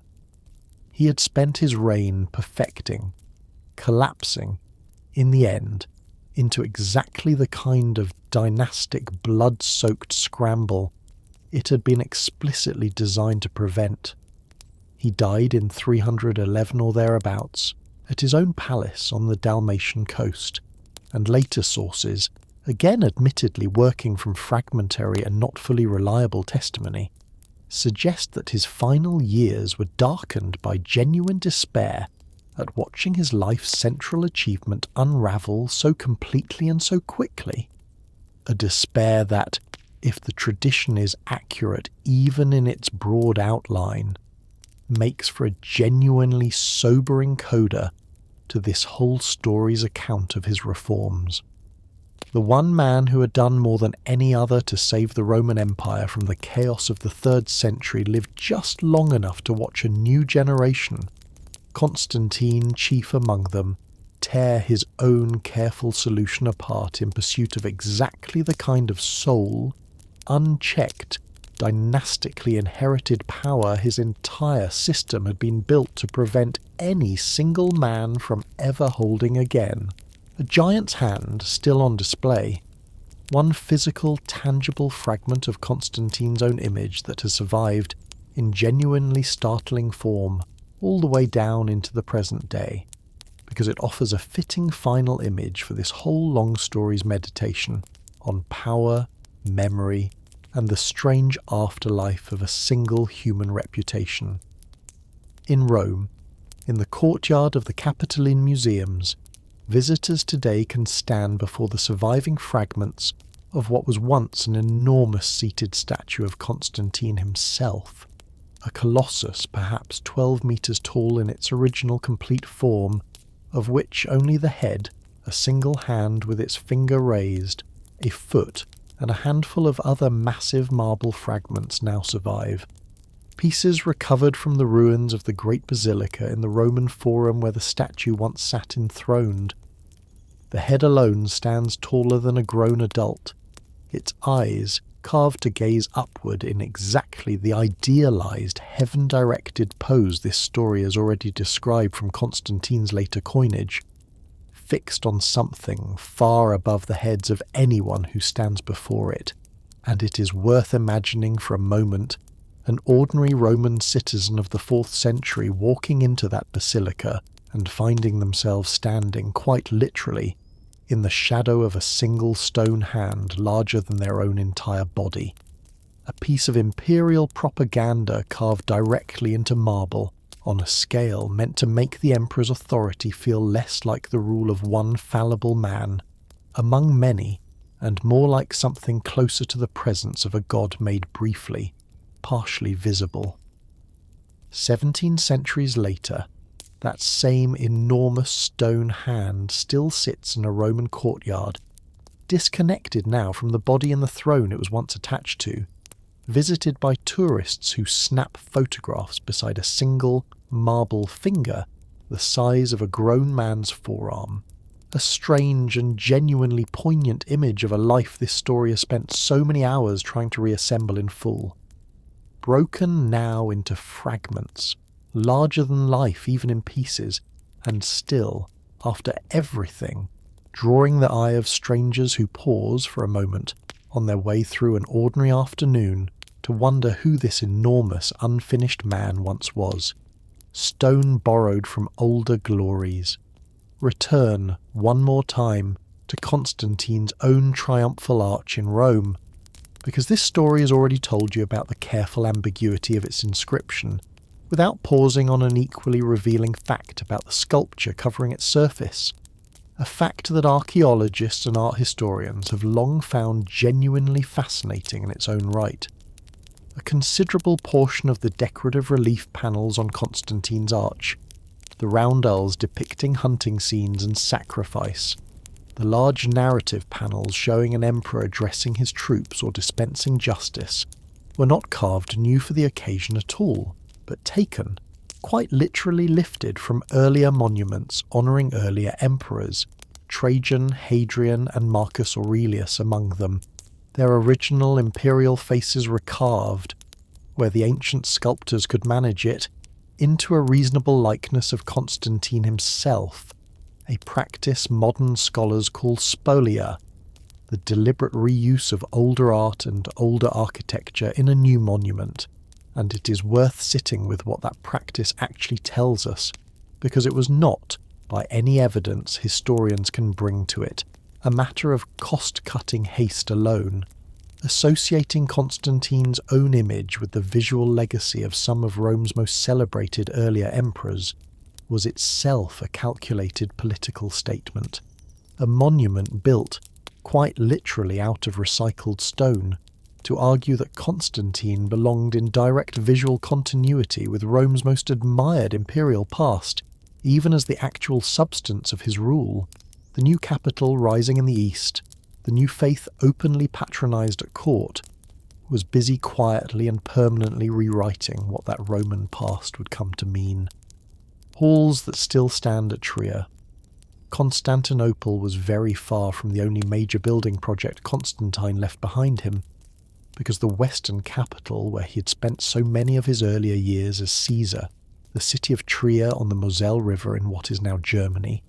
still preserves, remarkably, one of the most complete surviving examples of a genuine Constantinian audience hall anywhere in the former Roman world. The Aula Palatina, an enormous, austere, brick-built basilica hall Constantine had constructed there to receive petitioners and hold court during his years governing Gaul, survives today essentially intact, its soaring interior later converted into a Christian church and still in active religious use,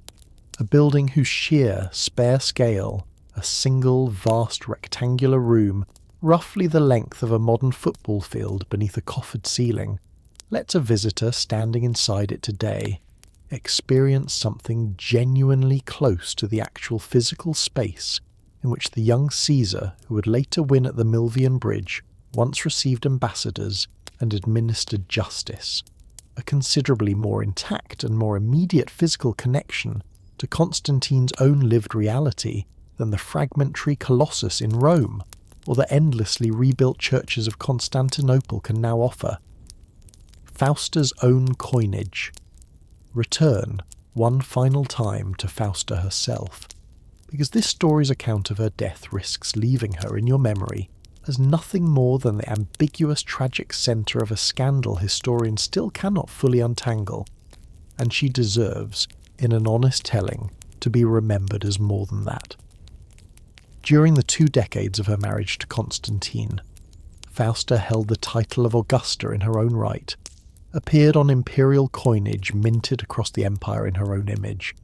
and bore Constantine 3 sons, Constantine II, Constantius II, and Constans, each of whom would go on, as this story has already told you, to inherit a share of their father's empire, along with 2 daughters, Constantina and the younger Helena, named for her own grandmother, who would herself go on, years after this story's own account closes, to marry her cousin Julian, the same nephew whose father's murder this account has already described, binding the 2 surviving branches of Constantine's own bloodline back together through exactly the kind of dynastic marriage this whole story has watched shape Roman politics again and again. It is worth remembering too that the damnatio memoriae this story described falling on Crispus's name after his death did not, by the surviving evidence, fall with anything like the same severity on Fausta's own memory, her image continuing to appear on coinage issued after her death in at least some parts of the empire, a small and genuinely puzzling inconsistency in the historical record that fits no tidy theory of her guilt or her innocence cleanly, and that is worth naming honestly as one more piece of this whole episode that the surviving evidence simply will not resolve for us, a line quietly being drawn between East and West. Before this account turns toward its close, name plainly a consequence of Constantine's own reign that would not fully reveal itself until decades after his death, because the administrative and cultural divide this story has already described, between a Greek-speaking, increasingly distinct eastern half of the empire governed from Constantinople, and a Latin-speaking western half still nominally centred on a Rome its own emperors rarely visited, would go on hardening generation by generation until it produced, within a lifetime of Constantine's own great-grandchildren, a genuinely and permanently divided empire, formally split in the year 395 between 2 brothers who would never again rule a single, unified Roman state. An eastern half that would survive, as this story has already told you, for another 1,000 years, and a western half that would collapse entirely within less than a century of that final division. It is worth remembering that Constantine himself, when he founded his new capital and reunified an empire that had been divided among rival tetrarchs for 2 full decades, would very likely have been horrified to learn that the very city he built as a second, equal capital for a single unified Roman world would, within 2 lifetimes of his own death, become the seat of a permanently separate Eastern Empire, the unintended long-term consequence of a decision he had made for the most immediate and most practical reasons of frontier defence and administrative convenience. A reminder, one final time, of how thoroughly even the most carefully calculated decisions of a single powerful man can drift, across the slow accumulation of decades neither he nor anyone else in his own lifetime could fully foresee, into consequences their original author never intended and would very likely not have chosen. A rival cut from the very same cloth. Before this story lets Licinius go entirely, notice just how closely his own background actually mirrored Constantine's, because the 2 men's shared origins make the eventual, bitter rivalry between them considerably more poignant than a simple contest between a hero and a villain would allow. Licinius, too, was an Illyrian by birth, raised, like Constantine's own father, through the ranks of the Danube frontier army during the same turbulent decades this story has already described. A career soldier who had served alongside Galerius on campaign and earned the older man's personal trust long before Galerius elevated him, in the confused years following Diocletian's abdication, to fill the vacant western throne. The two men, in other words, were cut from remarkably similar cloth, frontier-born, army-forged, self-made in a political culture that still nominally prized older aristocratic bloodlines, and it is worth remembering that their eventual falling out, like so much of the rivalry this whole account has traced across 2 full decades of Roman civil war, was never a contest between fundamentally different kinds of men so much as a contest between two extremely similar men who had simply run out of room to share the same empire. The morning after the river, return one final time to the days immediately following the battle at the Milvian Bridge, because this story's earlier account moved fairly quickly from the battle itself to Constantine's ceremonial entry into Rome, and it is worth pausing longer on the considerably less triumphant scene that must have unfolded along the Tiber's own banks in the hours and days between. Ancient accounts describe the river itself choked for some distance downstream, with the bodies of Maxentius's drowned soldiers, a sight that must have greeted the residents of riverside districts for days afterward, as corpses continued to surface and wash against the banks. And it is worth remembering too that Rome's own population, the ordinary bakers and shopkeepers and dock workers who filled the city's crowded streets and insulas, woke on the morning after the battle to a city whose master had changed overnight yet again, the third such change in less than 2 decades, and greeted the news, by every surviving account, with considerably more relief than mourning. Exhausted, as so much of the empire had become exhausted across this entire story, by a cycle of civil war that showed no sign, from where any ordinary Roman stood, of ever fully ending. A festival that should have been simple. Return to the Vicinalia, the 20th anniversary celebrations of 326 that this story has already told you were shadowed by the deaths of Crispus and Fausta, because the festival itself, before that shadow fell across it, was meant to be an occasion of genuinely uncomplicated triumph, and it is worth imagining it in that intended unshadowed form for a moment. Roman emperors traditionally marked such anniversaries with lavish public games, gladiatorial combat and chariot racing staged for days at a stretch, and with a substantial cash donative distributed directly to the soldiers of the legions whose loyalty had kept that same emperor on his throne for 2 full decades, a practical as well as ceremonial gesture that Constantine, arriving in Rome for the first time in years, would have used to renew, in the most direct and most tangible way available to a Roman ruler, his own soldiers' continued devotion. It is worth naming the particular cruelty of the timing here, because whatever combination of political calculation and genuine domestic catastrophe actually produced the deaths of his own son and wife, it happened during the very same visit meant to celebrate, publicly and lavishly, 20 years of hard-won stability, transforming what should have been among the most purely celebratory weeks of Constantine's entire reign into the single darkest one this whole story has had to describe. The standard raised above the army. Picture, in rather more physical detail than this story has so far offered, the actual military standard, the Labarum, that grew out of Constantine's reported vision before the Milvian Bridge, because it became, across the remainder of his reign, one of the most visible and most widely reproduced symbols of the entire Constantinian settlement. The Labarum took the traditional form of a Roman military standard, a long vertical pole topped with a crossbar from which a decorated cloth banner hung, but replaced the eagle or the traditional imperial image that had crowned Roman standards for centuries with the Chi symbol this story has already described. The first 2 Greek letters of Christ's name overlaid into a single unmistakable emblem, often flanked, on later versions, by portraits of Constantine and his sons woven directly into the banner itself,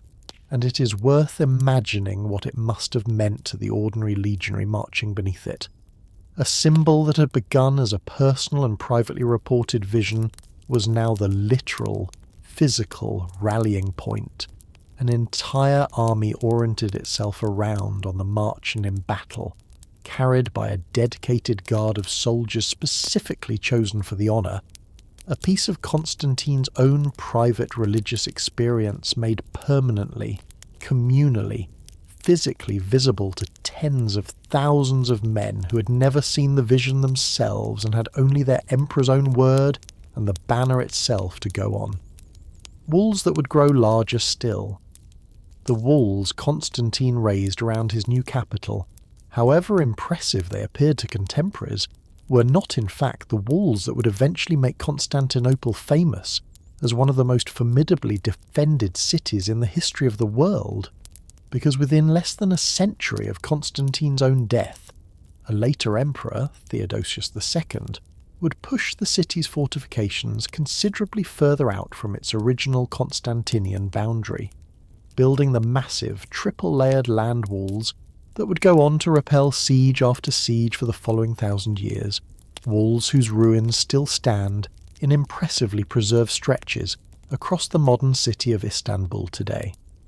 It is worth remembering, though, that none of that later, more famous defensive achievement would have had a city to protect at all without Constantine's own original decision to build there in the first place. A reminder, one more time before this story finally turns toward its close, that even the achievements later centuries end up remembering most vividly very often rest, quietly and invisibly, on a foundation some earlier and less celebrated decision laid down first. A Christian emperor voted a god. Before this story closes, one final and genuinely striking irony deserves its own telling sitting at the very end of Constantine's own life, because it captures, as neatly as any single fact in this entire account, exactly how incompletely even the most consequential religious revolution actually erases the older habits of the world it is transforming. Following Constantine's death, the Roman Senate, acting under a centuries-old tradition, this story's earlier account of the Julio-Claudian imperial cult would recognise immediately a tradition stretching back to the deification of Julius Caesar himself, and continued, with varying sincerity, through nearly every emperor's death across the previous 3.5 centuries, formally voted Constantine consecratio, ritual deification, declaring him, in the old pagan religious language the Senate had never stopped using for exactly this ceremonial purpose, a god, Divus Constantinus, and coins were struck across the empire showing the deceased emperor ascending into the heavens in a 4-horse chariot, reaching upward to grasp the hand of an unnamed divine figure waiting to receive him. An image drawing directly on centuries of traditional Roman and Greco-Roman iconography for exactly this kind of apotheosis. It is worth sitting with the sheer strangeness of that outcome for a moment. The same man whose entire later reign this story is described as a sustained, deliberate campaign to elevate Christianity, a faith whose most basic theological commitment held that there was only one God, and that no mortal emperor, however powerful, could ever become one, was nonetheless sent into the afterlife by his own Senate, through the exact same pagan ritual machinery that had deified Julius Caesar, Augustus, and a long line of emperors before him. A formal contradiction that Constantine's own Christian court and Constantine's own Christian sons appear to have simply allowed to stand without any recorded protest, whether out of respect for an older constitutional tradition too deeply embedded in Roman civic life to abandon all at once, or out of a simple, practical recognition that the old forms of imperial honour still carried a legitimizing weight the new faith alone could not yet fully replace. It is worth remembering this small, unresolved contradiction here, near the very end of this long story, because it is a fitting final image for everything this account has tried to show you about Constantine's entire reign. A man and an empire caught permanently between an old world that had not yet finished dying and a new one that had not yet finished being born, honouring its most Christian ruler, in the end, with the oldest pagan honour Rome had left to give, the words spoken at his 30th year. One final surviving document from these last years of Constantine's reign, because it lets us hear, in something close to the actual language of the moment, how the men closest to the ageing emperor had come to describe the whole project. This story has spent so many hours reconstructing from the outside. In 336, marking the 30th anniversary of Constantine's own reign, Eusebius delivered, in the emperor's own presence, a formal oration that survives to this day, in which he described Constantine not merely as a capable ruler, or even as a pious patron of the church, but as God's own appointed vicegerent on earth,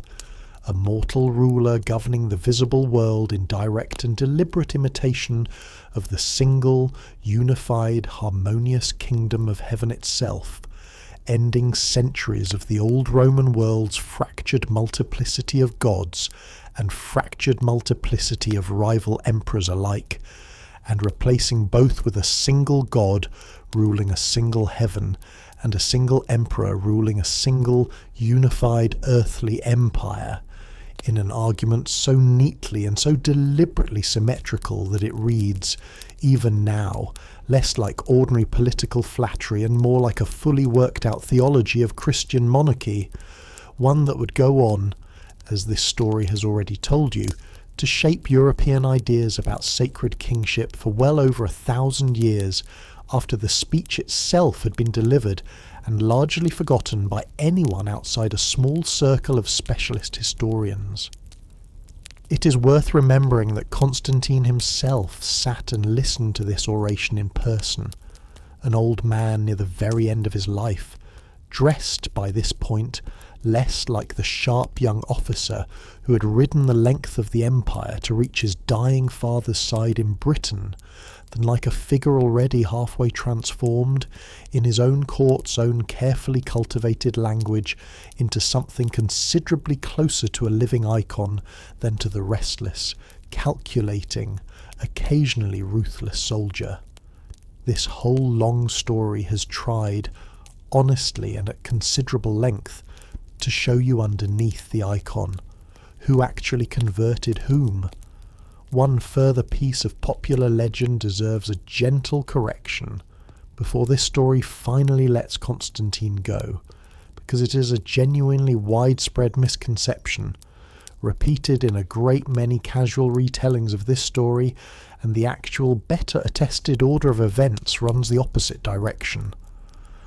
A common and persistent version of Constantine's own religious biography holds that his mother Helena, already a devout Christian, raised her son in the faith from childhood, and that his own eventual conversion simply completed a devotion she had instilled in him decades earlier. The actual surviving evidence points the other way. Helena's own Christianity is not clearly attested in any surviving source, until after Constantine's own victory at the Milvian Bridge, and the considerably more likely reconstruction, favoured by the great majority of careful modern historians, is that it was Constantine's own religious turn, whatever combination of vision, calculation and gradual conviction actually produced it, that led his mother toward the faith rather than the reverse,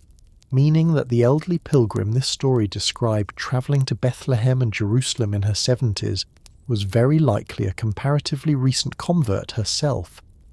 embracing, with the particular energy older converts so often bring to a newly adopted faith, a religion her own son has discovered before she had, rather than a lifelong believer finally seeing her patient decades of quiet influence rewarded. It is a small correction, but it matters, because it changes the shape of the story in a way worth naming plainly. Not a pious mother's steady influence eventually bearing fruit in a powerful son, the kind of tidy, sentimental narrative later Christian tradition might have preferred, but a son's own uncertain,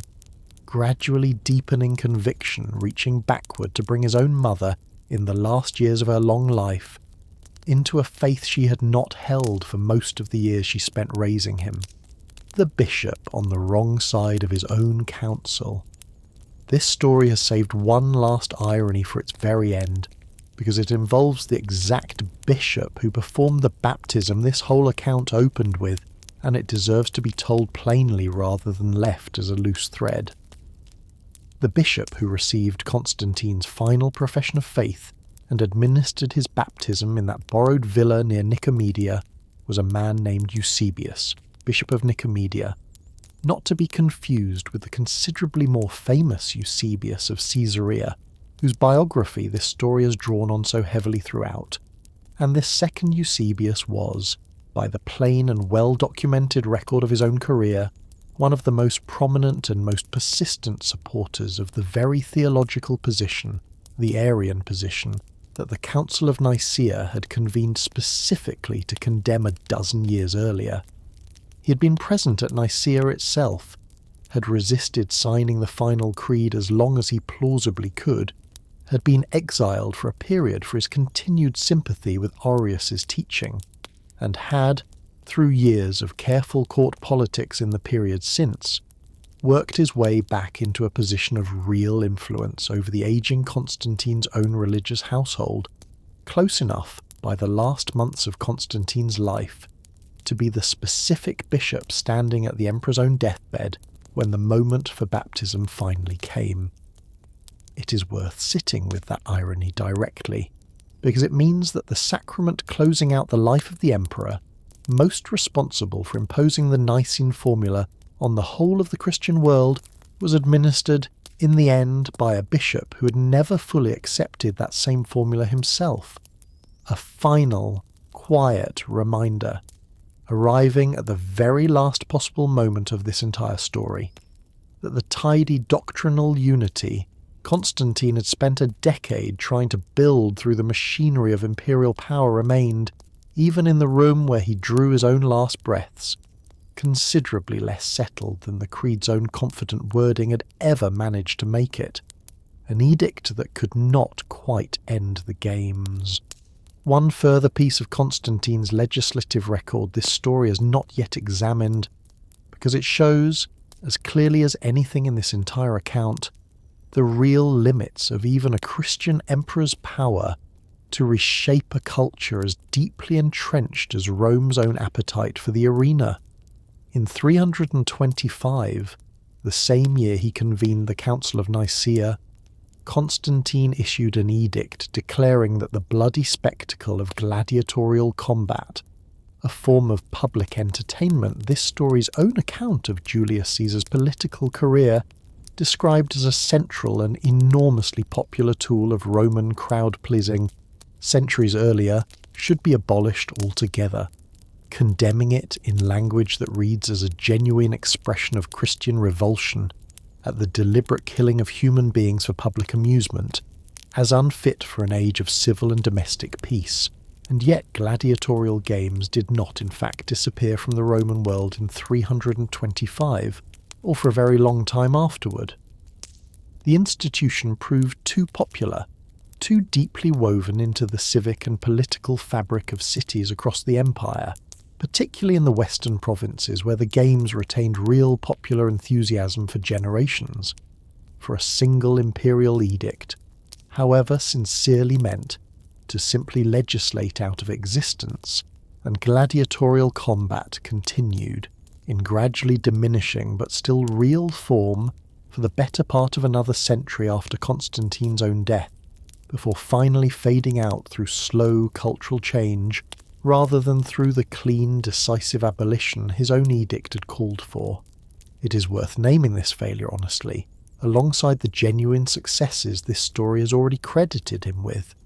because it is a useful and humbling reminder that even an emperor who had reshaped the empire's currency, its army, its capital, and its religious future in ways that held for centuries could not, with a single stroke of the pen, undo a taste for organised bloodshed that 3 centuries of Roman civic culture had built into the ordinary texture of urban public life.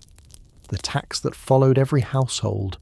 name too the specific mechanism by which Constantine's expanded state actually extracted the heavier revenue.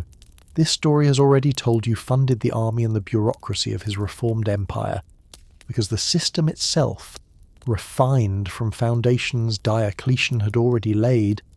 reached into ordinary provincial life with a thoroughness earlier generations of Roman taxation had never quite matched. Known to historians as the capitatio iugatio system, it assessed tax obligations through a combined reckoning of land under cultivation and the human and animal labour available to work it, a unit called the jugum measuring a notional standard area of productive land, and a unit called the caput measuring a notional standard unit of labour, whether a working adult, a portion of a woman's or an older person's reduced labour capacity, or a team of draft animals combined together into a single assessed tax burden, reassessed at regular intervals through an empire-wide census apparatus that reached, in principle, into every rural household in every province Constantine ruled. It is worth naming plainly what this meant for the ordinary tenant farmer this story has already introduced you to. A system of taxation considerably more thorough, more centrally coordinated, and more difficult to quietly evade than anything the looser, more locally negotiated fiscal arrangements of the earlier Principate had generally required. And it is worth remembering too that this same census apparatus, precise and thorough enough to assess a household's tax burden, down to the labour capacity of its individual members, was the very administrative machinery, more than any single law explicitly aimed at restricting movement, that made the binding of the colony to their land. This story has already described practically enforceable at all, a bureaucratic tool built for revenue collection that ended up reshaping, for the worse, the basic freedom of movement of a very large share of the empire's rural population. A saint in one tradition, a statesman in another. The two great surviving branches of the Christian tradition Constantine did so much to establish, have actually remembered him quite differently, and that divide is genuinely instructive. How differently the two great surviving branches of the Christian tradition Constantine did so much to establish have actually chosen to remember him, because the divide is genuinely instructive. The Eastern Orthodox Church, whose own institutional roots run directly back through the city Constantine built on the Bosphorus, canonized him formally as a saint centuries ago, honouring him and his mother Helena together on the same feast day, with the specific and remarkable title Is Apostolos,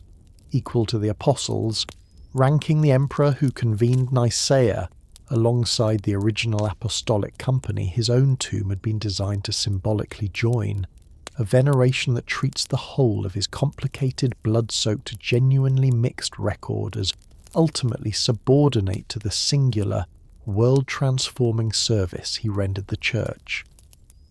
Western Christian tradition, and the great majority of professional historians working in either tradition today,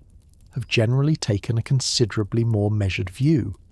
treating Constantine as a figure of towering historical consequence without extending him the specifically sainted status Eastern Christianity affords him, weighing the executions and the civil wars this story is described in full, alongside the councils and the churches in a way that resists the cleaner, more devotional verdict the Eastern tradition reached centuries ago. It is worth holding both of these traditions in mind together, not to declare one correct and the other mistaken, but because the gap between them illustrates, one final time, exactly the same, both hands truth. This whole account has tried to sit with, honestly from its very first sentence, that a single human life, examined closely enough and honestly enough, will very often refuse to resolve into either a saint's biography or a tyrant's, and that both traditions, the one that canonized him and the one that merely studies him,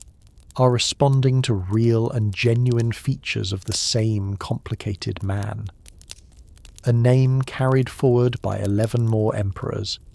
as a final, quieter measure of just how thoroughly Constantine's own name outlived him, that no fewer than 10 additional Byzantine emperors across the following 11 centuries would themselves take the name Constantine upon their own accession, down to the very last emperor ever to rule from the city on the Bosphorus, Constantine the 11th, who died fighting on its walls when the city finally fell in 1453, a symmetry striking enough that later legend, understandably, could not resist it. The empire's founder and its final defender sharing the very same name across more than 1100 years of continuous history in between. The name carried forward well beyond the Byzantine throne itself, into the ruling houses and the ordinary naming traditions of Georgia, of Russia, of Romania, and of modern Greece, where Konstantinos remains to this day. One of the most common given names in the entire country, a small but genuinely persistent linguistic trace of a single 4th century emperor's own reach, still being spoken aloud in maternity wards and baptismal fonts across a considerable portion of the modern world, by parents who may never once have heard the full story of the man whose name they were choosing. Bishops at an emperor's own table return one final time to the Council of Nicaea, because Eusebius preserves a single closing detail from that gathering worth setting alongside the theological drama this story has already described, a detail that captures, in miniature, the same reversal of fortune this whole account keeps circling back to. At the conclusion of the council's business, Constantine hosted the assembled bishops at a great banquet held within his own imperial residence, and Eusebius, who was present himself, describes the scene with evident and unconcealed wonder, armed soldiers of the imperial guard standing at the doors precisely as they would for any state occasion, while the men permitted to pass through those doors and recline at the emperor's own table, included by Eusebius's own account, bishops who bore visibly the physical marks of torture inflicted on them by the Roman state less than 15 years before, an eye put out, a hand crippled, scars from instruments this account has no need to describe in further detail, now dining as honoured guests of the very government whose officials had once maimed them for the crime of refusing to sacrifice. Eusebius himself, writing years later, calls the scene something like an image of Christ's own kingdom, and it is worth allowing that comparison to sit for a moment exactly as he intended it to, however far the surviving evidence pushes this account elsewhere toward a more sceptical reading of Constantine's own motives, because whatever combination of genuine faith and cold political calculation actually produced that banquet,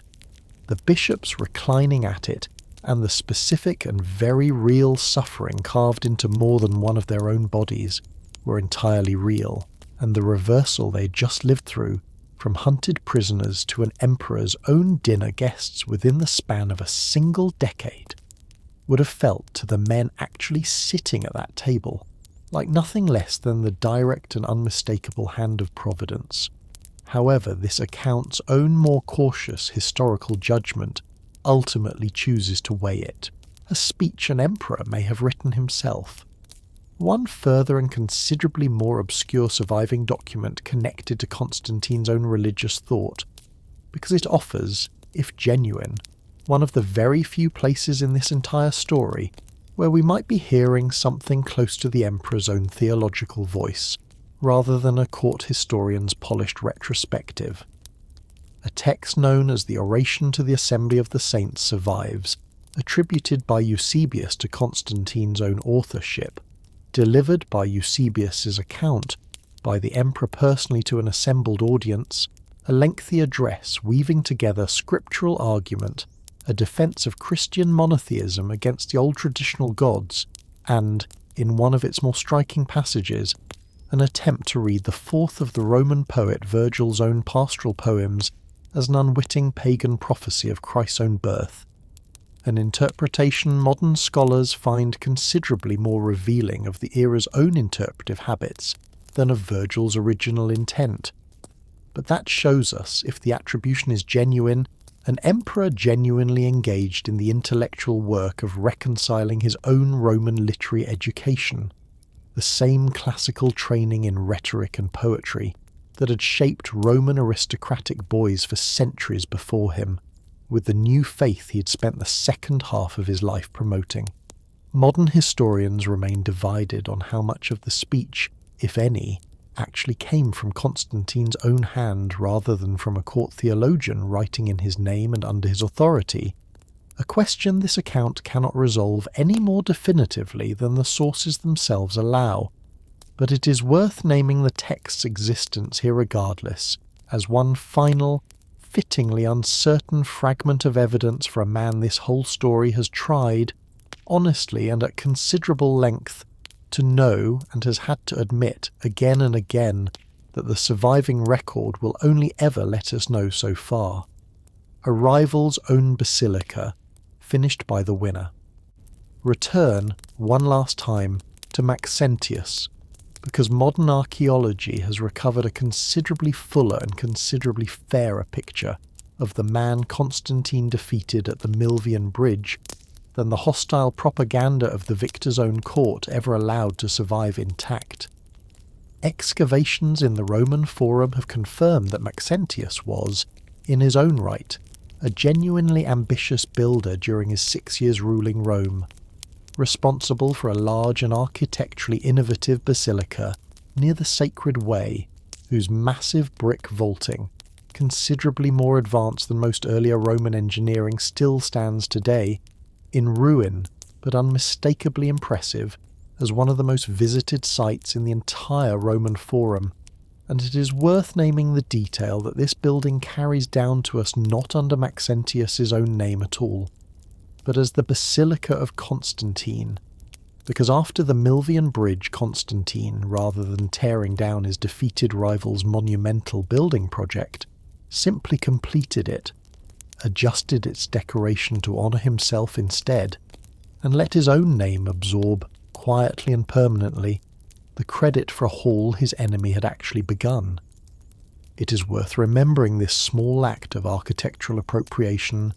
as one final concrete example of a pattern this whole account has traced again and again in Constantine's own long career,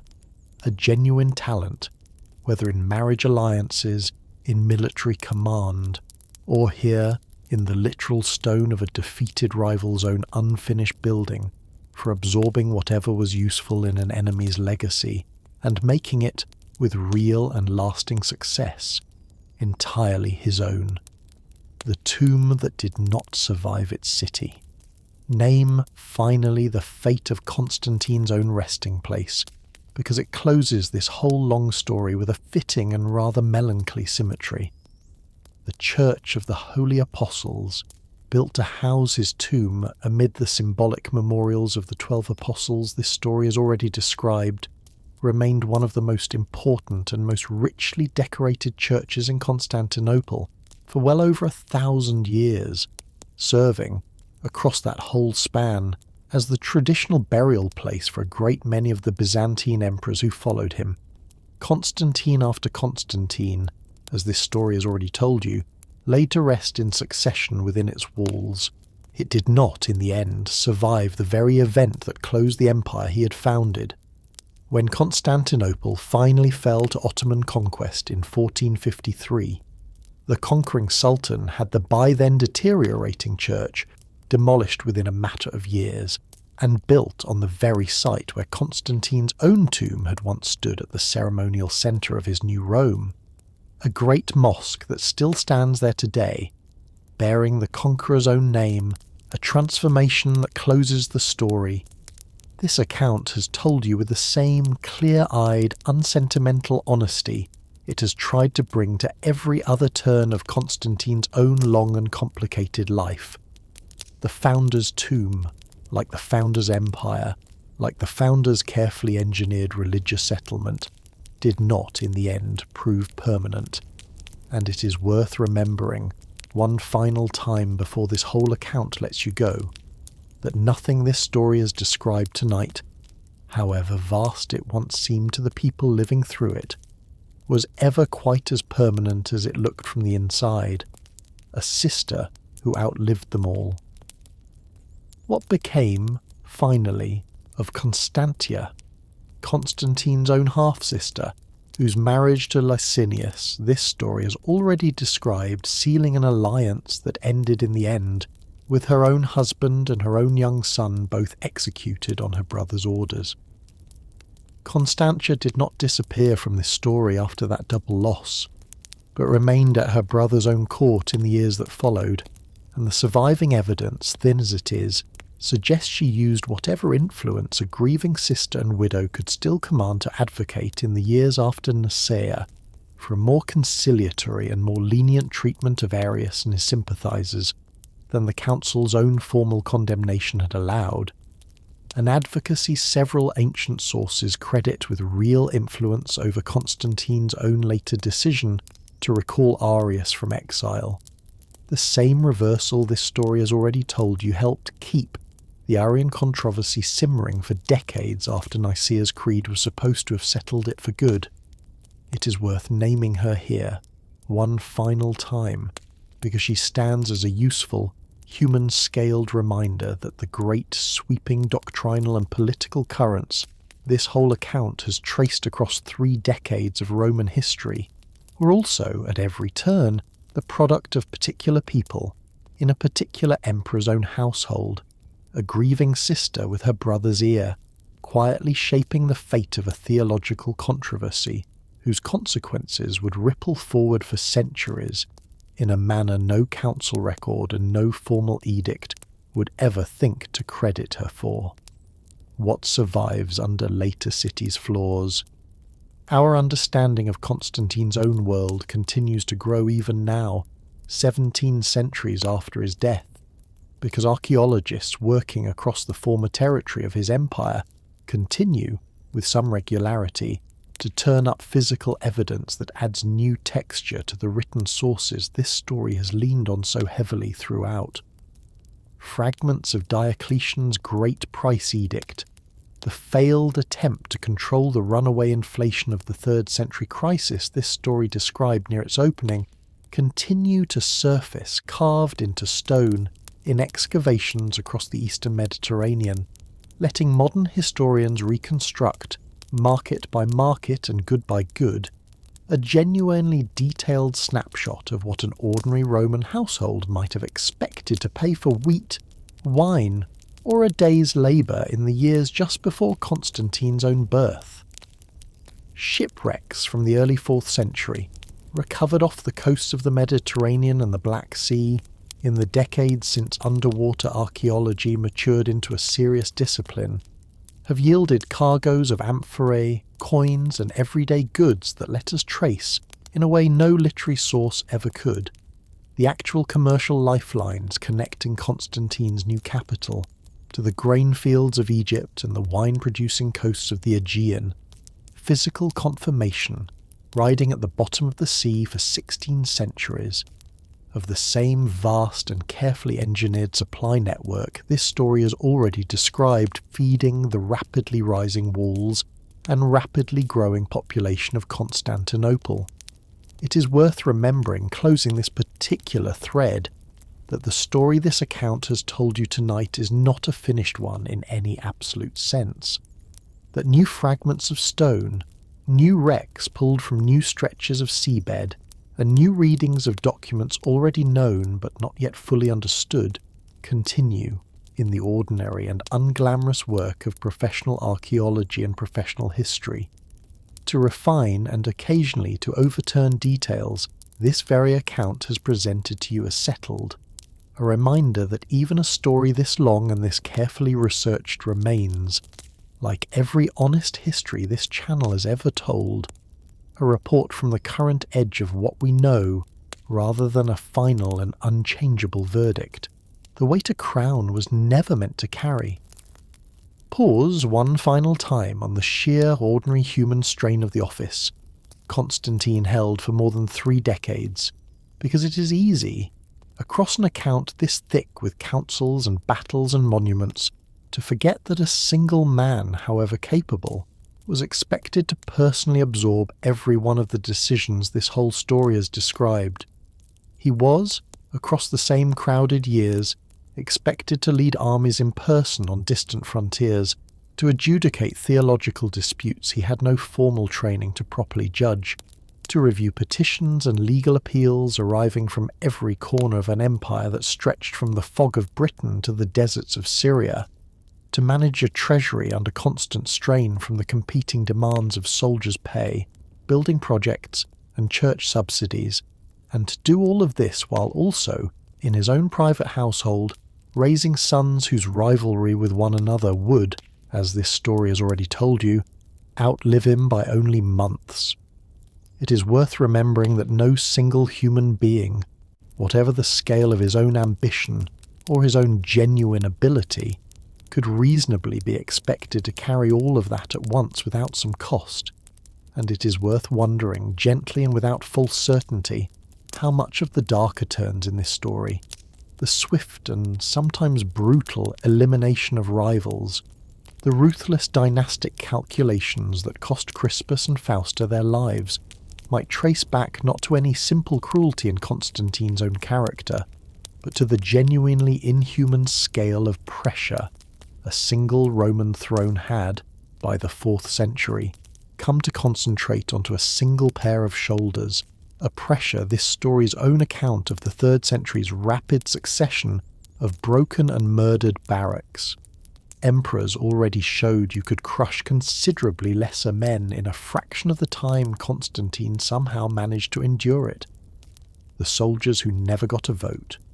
Return, one final time, to the ordinary legionaries whose collective choices, more than any single senators or any single bishops, actually decided the largest turning points of this entire story, because it is worth naming plainly just how much of what this account has described as Constantine's own achievement actually rested on the accumulated, unrecorded consent of tens of thousands of anonymous men with swords. It was soldiers, not senators, who raised Constantine on a shield at York in defiance of Galerius's own careful legal arrangements, soldiers who marched with him across the Alps and broke Maxentius's larger garrison outside Rome, soldiers commanded by his own son, who won the Hellespont for him and sealed Licinius's fate at Byzantium and Chrysopolis, and soldiers, in the final and darkest turn this story has had to describe, who very likely carried out, on their own initiative or under orders history has never fully clarified, the massacre of Constantine's own remaining relatives within weeks of his death. It is worth remembering that not one of these men left behind a name, a memoir, or a vote in any of the decisions this story has spent so many hours attributing to emperors and bishops and empresses, and that the entire vast edifice of councils, creeds, currencies, and capital cities this account has walked you through, tonight rested, at every single turning point, on the prior and considerably less glamorous question of which particular group of underpaid, exhausted, provincially recruited men happened to decide on a given morning in a given camp that one candidate's cause was worth risking their own lives for and another's was not. A foundation this whole long story has tried never to let you forget sits underneath every emperor, every council, and every creed this account has described, however far above it the marble arches and the golden coinage eventually rose. What the word great was actually paying for. One last pause, before this account finally lets you go, on the epithet history eventually settled on this man, because Constantine was not called great by anyone who actually shared a room with him, and the title, when later Byzantine and medieval writers began attaching it permanently to his name, was doing something worth naming honestly, rather than accepting at face value. Greatness, in the sense later centuries meant it, was never a synonym for goodness,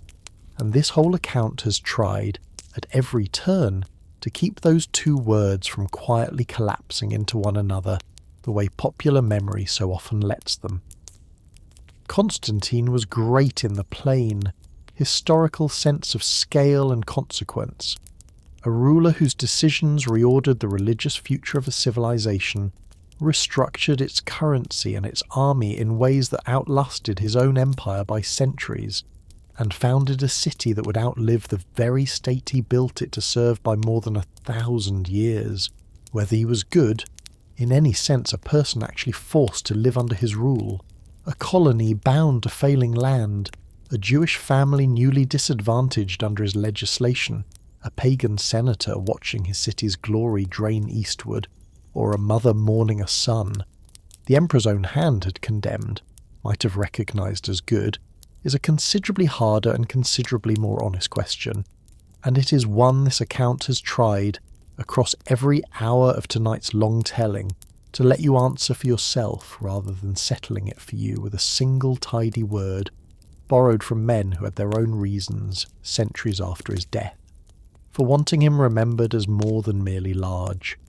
a hostage's revenge on the men who watched him. Close this final stretch of reflection with a thought this account has circled without ever quite landing on directly. That the boy held, for the better part of a decade, as an honoured but carefully watched hostage at the courts of the very men persecuting Christianity, spent the whole of his own reign, in the end, quietly and thoroughly reversing every single thing those courts had stood for.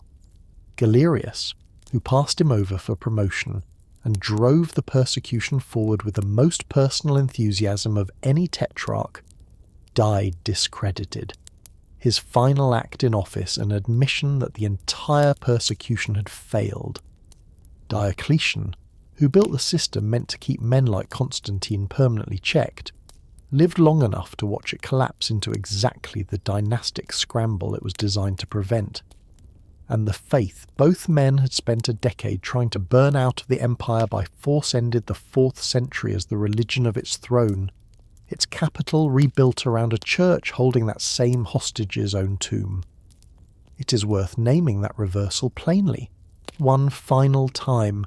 not because it proves any grand or inevitable design working itself out across the decades. This account has already told you plainly how much of this turned on chance rather than destiny.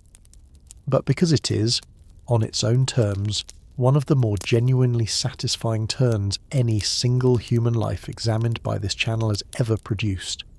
The watched boy outlasting and ultimately undoing everything the men watching him had built. One last accounting before the lights go down, set side by side one final time the two columns this whole story has asked you to keep in view at once, because a life this long and this consequential deserves a closing tally rather than a closing verdict. On one side, a currency that held for 700 years, a creed recited today by more people than have ever lived in any single century of antiquity, a city that anchored an empire for 11 centuries and a civilization for longer still, a persecuted minority delivered into legal safety, an aging mother restored to an honour her own son's world had once denied her family entirely. On the other, 2 decades of civil war whose ordinary dead no source thought worth counting, a father-in-law and a brother-in-law and a nephew, and in the end, a wife and an eldest son, each eliminated when the cold arithmetic of dynastic survival seemed to require it, a new set of legal disadvantages written into law against an old and blameless minority, and a peace that did not outlive its architect by so much as a single season. Both columns are real, both belong to the very same man, and neither cancels the other out, and it is worth letting that unresolved ledger-standing tension be the actual honest note this story leaves you on tonight, rather than smoothing it, at this last moment, into something simpler and more comfortable than the man himself examined this closely and this honestly will ever actually allow. Let us walk back through all of it, once more, slowly. It is worth gathering the whole long arc of this story together now, one final time, before we let it go, because a life this crowded and this consequential can be difficult to hold in a single, coherent shape after so many hours spent moving carefully through its individual rooms, and there is a real comfort at this late and drowsy hour in simply retracing your own steps back through a house you have already walked all the way to the end of once tonight. It began, this whole account, not with Constantine at all, but with the slow, grinding collapse of an empire that had once seemed permanent, 50 years of barracks emperors rising and falling in blood, a currency debased into near worthlessness, plague moving through cities already staggering under invasion, and a Christian minority increasingly blamed by a frightened and superstitious populace for catastrophes it had no hand in causing. It continued with Diocletian, a Dalmatian soldier of humble birth, who pulled that shattered empire back from the edge through 2 decades of methodical, unglamorous reform, dividing supreme power among 4 men in a system built with real and careful intelligence to end the very cycle of violent succession that had nearly destroyed the Roman world, and who then, in the final years of that same long reign, launched the most severe and most systematic persecution of Christianity the empire had ever attempted, a persecution that failed to achieve its purpose, and that the dying Galerius himself, a decade later, was forced to publicly abandon. Into that world, a boy was born in a small frontier town in the Balkans, the son of a rising officer and a woman whose own origins sat far closer to an inn's kitchen than to a palace, a boy who spent his own formative years as an honoured hostage at the very courts responsible for the persecution. His own father declined to enforce with any real severity, watching at close range exactly how much damage state violence against a religious minority could do, and exactly how little it could actually accomplish. When Diocletian's careful system of appointed succession broke down within a single year of his own voluntary retirement, that boy, now a young man, rode the length of the empire to reach his dying father's side in Britain, was raised on a shield by soldiers who trusted him in a scene the whole Tetrarchic system had been built specifically to prevent, and spent the following 2 decades fighting, marrying, allying, and betraying his way through a widening circle of rivals, a father-in-law forced to his own death at Marseille, a rival named Maxentius drowned in the Tiber after a single decisive battle outside Rome, a young co-emperor's family bound to him by 3 successive marriages, and then, one by one, eliminated when those same marriages had outlived their usefulness, an alliance with Licinius sealed at Milan and broken within a year, and a final war that left Constantine, by the year 324, the sole master of the entire Roman world for the first time in a generation. It continued with the labour of actually ruling that reunited world, a currency rebuilt on a gold coin stable enough to outlast the empire that minted it by 700 years, an army reorganised into mobile field forces and static frontier garrisons, a bureaucracy expanded and divided along careful new lines meant to prevent any single general from ever again marching on his own capital, and a religious policy that moved, patiently and without coercion of the pagan majority, from cautious ambiguity to open, sustained, empire-wide patronage. Basilicas rising in Rome and Bethlehem and Jerusalem, bishops summoned at state expense to a great council at Nicaea, where a creed was hammered out that thousands of scarred and exhausted men signed their names to, and that billions of people would go on reciting 17 centuries later, and a new capital raised in barely 6 years on the strategic knife edge of the Bosphorus, dedicated to a god the old Roman world had spent 3 centuries trying, on and off, to suppress. And it continued too through the darker rooms of this same house, because an honest telling could not simply walk past them. A captured Frankish king thrown to wild beasts for a cheering Roman crowd, years before any Christian conscience had visibly troubled the young general who ordered it. A nephew executed alongside his uncle Licinius for the crime of existing as a possible future rival, And then, in the very same year that should have marked the triumphant 20th anniversary of a hard-won reign, the deaths of Crispus, Constantine's own gifted and popular eldest son, and Fausta, his wife of nearly 2 decades, deaths whose true cause the surviving sources have deliberately obscured from us and very likely always will. Deaths that left even a Christian emperor's own later almsgiving looking, to more than one ancient observer, like the visible weight of a private penance he never once spoke of publicly. It closed, finally, in a borrowed bed near Nicomedia, the very city where the persecution of his own childhood had first been launched, with an old man laying aside the purple he had worn for 3 decades, receiving at last the baptism he had spent his whole reign postponing, and dying within days,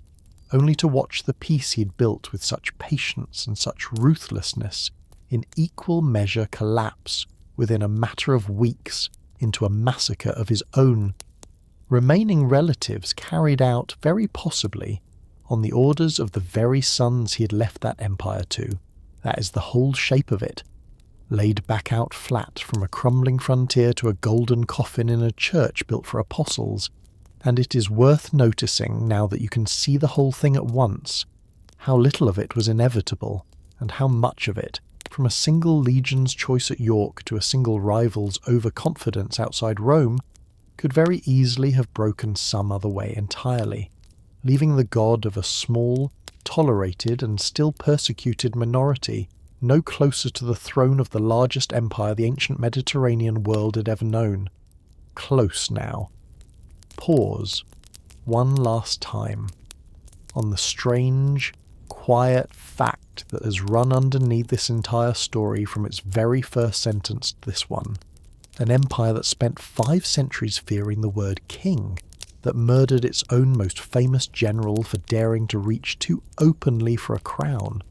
and that finally, after 3 more centuries of soldier emperors and civil wars, found itself kneeling, however unevenly and however incompletely, before a single man who wore that same forbidden authority as openly and as permanently as any Egyptian pharaoh or Persian king Rome had ever gone to war against. Constantine didn't build that transformation alone, and this account has tried all the way through to show you the 50 years of crisis, the reforming hand of a Dalmatian soldier's son, and the sheer ordinary accumulation of chance that made his own particular rise possible. But it was his hand in the end that marked the shields before the Milvian Bridge, his treasury that raised the basilicas, his summons that filled the hall at Nicaea, and his walking spear that traced the boundary of a city that would carry his name for the next 1600 years. Whatever else this long night story has asked you to hold at once, the genuine reform and the genuine cruelty, the councils and the civil wars, the honoured mother and the murdered son, it is worth letting all of it settle, now, gently, the way this channel always tries to let its story settle, not into a single tidy verdict, but into the fuller, more truthful, more human shape a life this consequential actually deserves. Close your eyes now, if they are not closed already. Let this old, restless, extraordinary story of soldiers and bishops and burning churches and rising walls drift back into the distance where it belongs. 17 centuries gone, and still, somehow, sitting quietly underneath the ordinary shape of your own week, your own Sunday, your own city on a map that a Roman emperor once helped draw. Thank you as always for spending these slow, unhurried hours here with me tonight. If this is the kind of company that helps you drift off, remember that liking and subscribing helps this small channel along on its own way toward 10,000 subscribers. And remember too that new stories go up early over on Spotify for creators, waiting for you in the description if you would rather meet the next one there first. Good night, and sweet dreams.